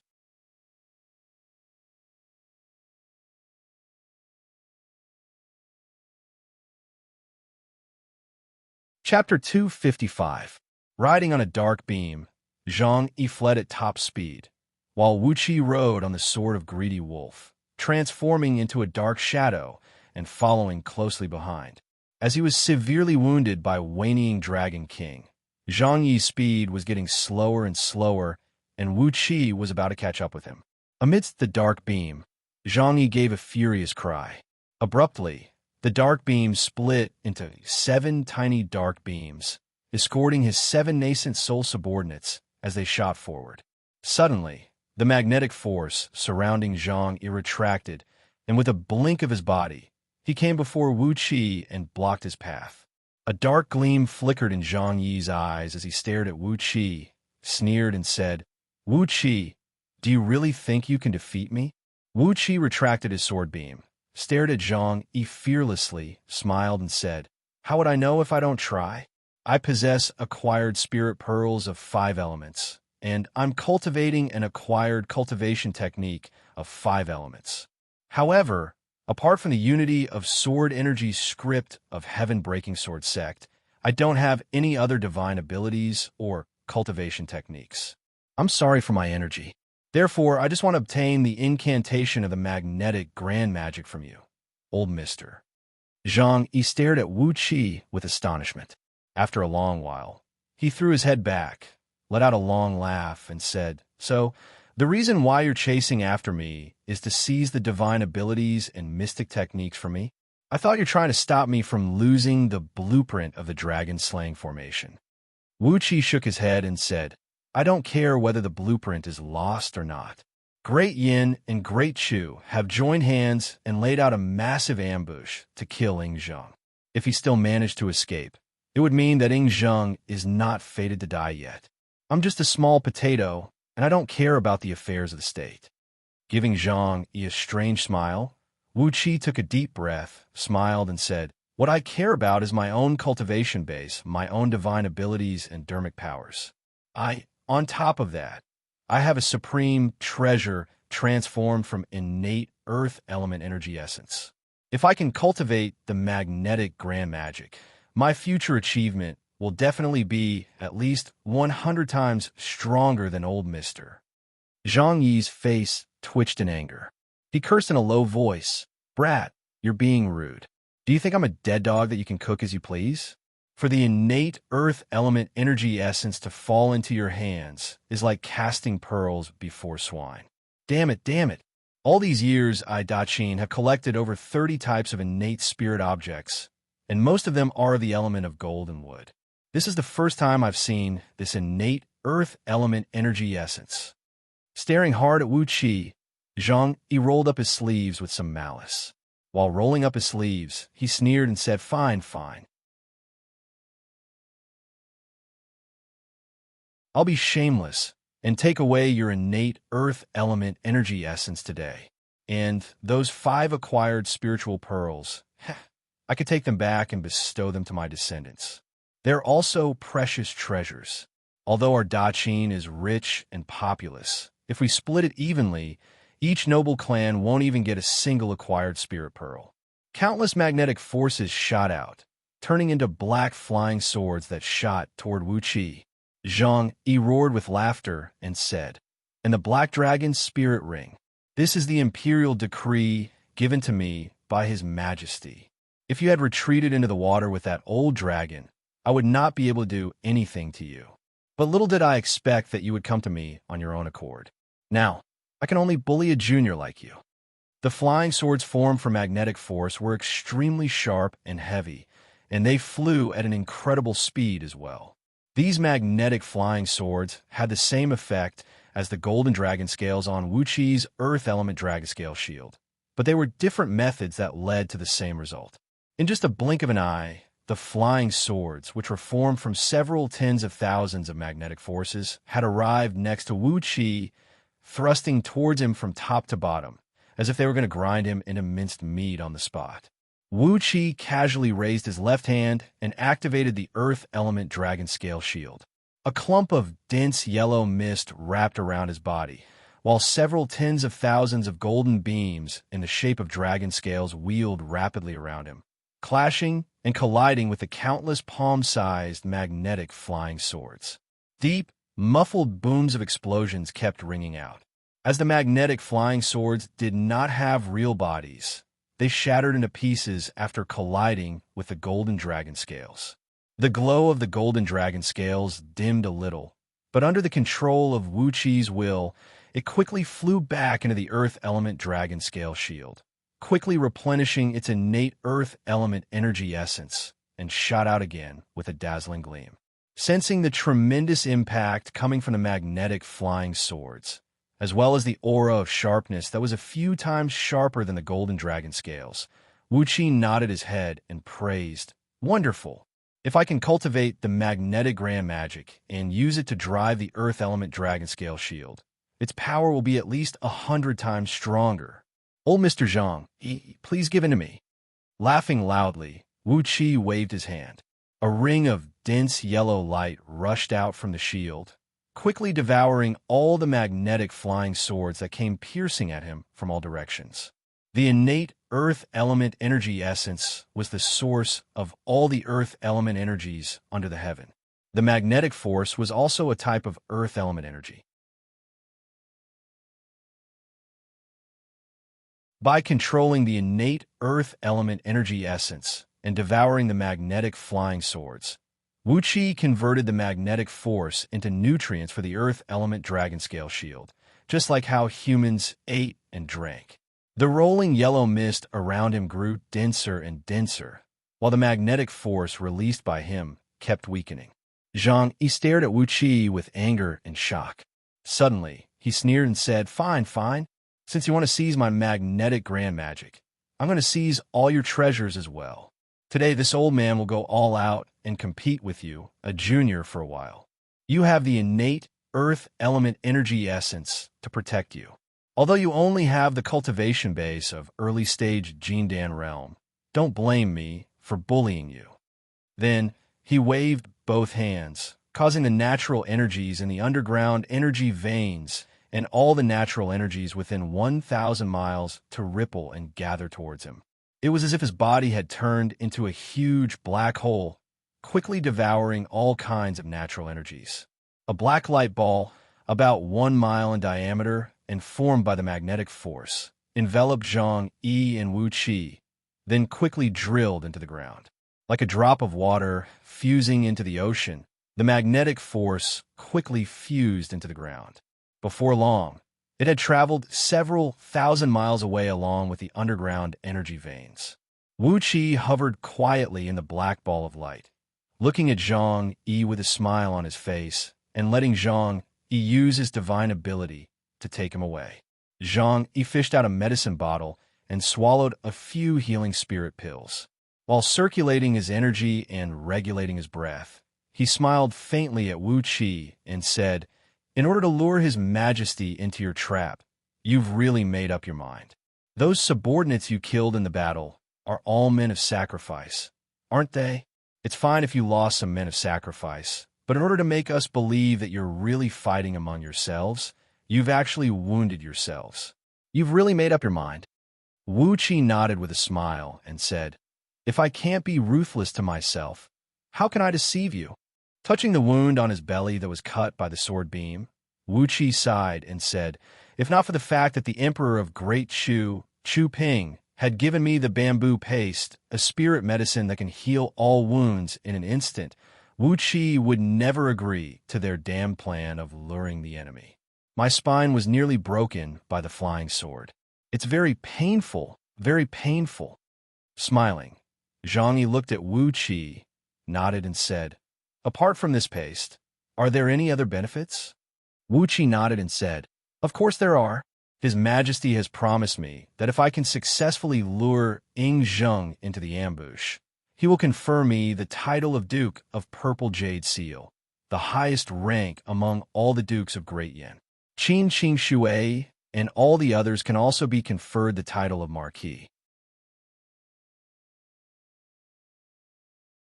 After all, this is a mission with the risk of being beheaded. Breathing out a deep sigh, Wuqi said, "Men die for wealth, and birds die for food. Apart from the reward from His Majesty Chu Ping has also promised me that as long as we can lure Ying Zheng into the ambush, regardless of the outcome, he will reward me, Qin Nihu, and Qin Qing Shui with a precious treasure." Rubbing his palms happily, Wuqi smiled and said, "The precious treasure mentioned by the Emperor of Great Chu should not be too shabby, right?" Zhang Yi's expression flickered. He pointed his finger out, and the black ball of light abruptly emerged from the ground, bringing both men with it. It was a swamp amidst a group of mountains, about 100 miles in circumference. The sky was filled with miasma, and stinking poisonous gases were drifting in all directions. Countless venomous bugs were swimming in the swamp, and there were some withered trees and grasses growing sparsely in the swamp. They looked strangely shaped, and obviously they were not some kind creatures. Zhang Yi glanced around and smiled satisfyingly. He turned to look at Wuqi and said, "Duke of Purple Jade Seal, a first-grade Duke of Great Yin, and the precious treasure promised by Chu Ping? But have you ever thought that if you were to be captured alive by me, or even killed by me, how would you be able to enjoy that illustrious title and precious treasure? You've come to pursue this old man, to seize this old man's magnetic grand magic." He raised his hand, and a black-yellow seal shot up into the sky from the top of Zhang Yi's head. Immediately, the surrounding mountains and rivers trembled violently. Zhang Yi pointed at the seal and said with a smile, "This is the seal of 1,000 mountains. It can suppress underground energy veins and draw the forces of mountains and rivers within 10,000 miles for my use." With a wave of his hand, a dazzling golden bell in the shape of a bell appeared in Zhang Yi's hand. He looked at Wuqi, smiled, and said, "The name of this treasure is the mountain-moving bell. It can control the earth and mountains and rivers to move according to my will. If my cultivation base reaches the realm of heaven immortal, I can even turn the mountains and rivers into divine beings, controlling them to fight against the enemies." Staring at Wuqi, Zhang Yi let out a long laugh and said, Wuqi, even though you are protected by the innate earth element energy essence, your cultivation base is far weaker than mine. On top of that, I have an extraordinary ancient treasure with me. What do you do to me?" Zhang Yi snorted deeply, then snapped, "Hand over all your treasures and submit to me, Da Qin, and I can still guarantee you a bright future. Da Qin is destined to sweep across the world and unify the world. You have no future in Great Yin." Wuqi chuckled and waved his left hand. A large sheet of white light burst out from the spirit breeding ring, from which came 100 longbow men with silvery hair, bodies as fair as jade, and eyes that flickered with a silvery gleam that looked like a raging flame. They roared thunderously and dashed out from the white light. When Wuqi bought them, these longbowmen were only 100 feet tall. But after consuming the ancestral awakening and body-tempering soup and forming the Jindan, in just a few months, these longbowmen had grown to a height of 1,000 feet. Especially the first Long Yuan who formed the Jindan, his height had reached 1,500 feet. These huge longbowmen only had a large piece of hide wrapped around their crotch area, exposing the rest of their bodies. There were complicated golden runic patterns on their faces, extending all the way down to their arms. On their necks, the golden runes seemed to be extending toward their bodies. A few of them had branched out from the main runes, vaguely enveloping half of their bodies. Relying on their innately strong fleshly bodies, the amount of energy stored in their bodies was thousands of times greater than that of ordinary human cultivators, and their innately strong souls, longbowmen could always fight with human cultivators who were one realm higher. Longbowmen of Jindan realm could fight with human cultivators of nascent soul realm. Longbowmen of nascent soul realm could fight with human cultivators of nascent divinity realm. And longbowmen who had formed their nascent divinity realm could fight with lower-grade heaven immortals. This was a race with incredible innate talent. Right when the 100 longbowmen who formed the Jindan rushed out, Xianxia gave a strange cry with fear, spun, and fled without saying a word. But no matter how fast Xianxia fled, these huge longbowmen were even faster. As soon as they jumped out of the white light, they instantly teleported into the air, where they set up a mighty and mysterious grand formation, the Heavenly 100-Spirit Warring Formation. Teleportation. Right after these longbowmen formed the Jindan, they had mastered the divine ability of teleportation, which only nascent divinity cultivators could use. At this moment, their innate divine ability and innate strength were completely revealed. Xianxia, who had transformed into a dark beam and fled, did not expect that these giants could actually teleport when they were still in the Jindan realm. Therefore, he decided to send himself to the Heavenly 100-Spirit Warring Formation. Wuxia gave 3 loud laughs, then stuck out his chest and cried out, "Capture them alive. Just don't kill them." A thunderclap echoed out, and the formation was immediately activated. Countless thunderbolts and flames that looked like flood dragons burst out from the huge bodies of these longbowmen. Behind these giants, strange signs of Jindan emerged one after another. All of them looked exactly like these longbowmen, except that they were about 10,000 feet tall. You're tuning into the Eternal Immortal Ballad YouTube channel. Don't forget to subscribe and join us on this journey to catch the most captivating stories.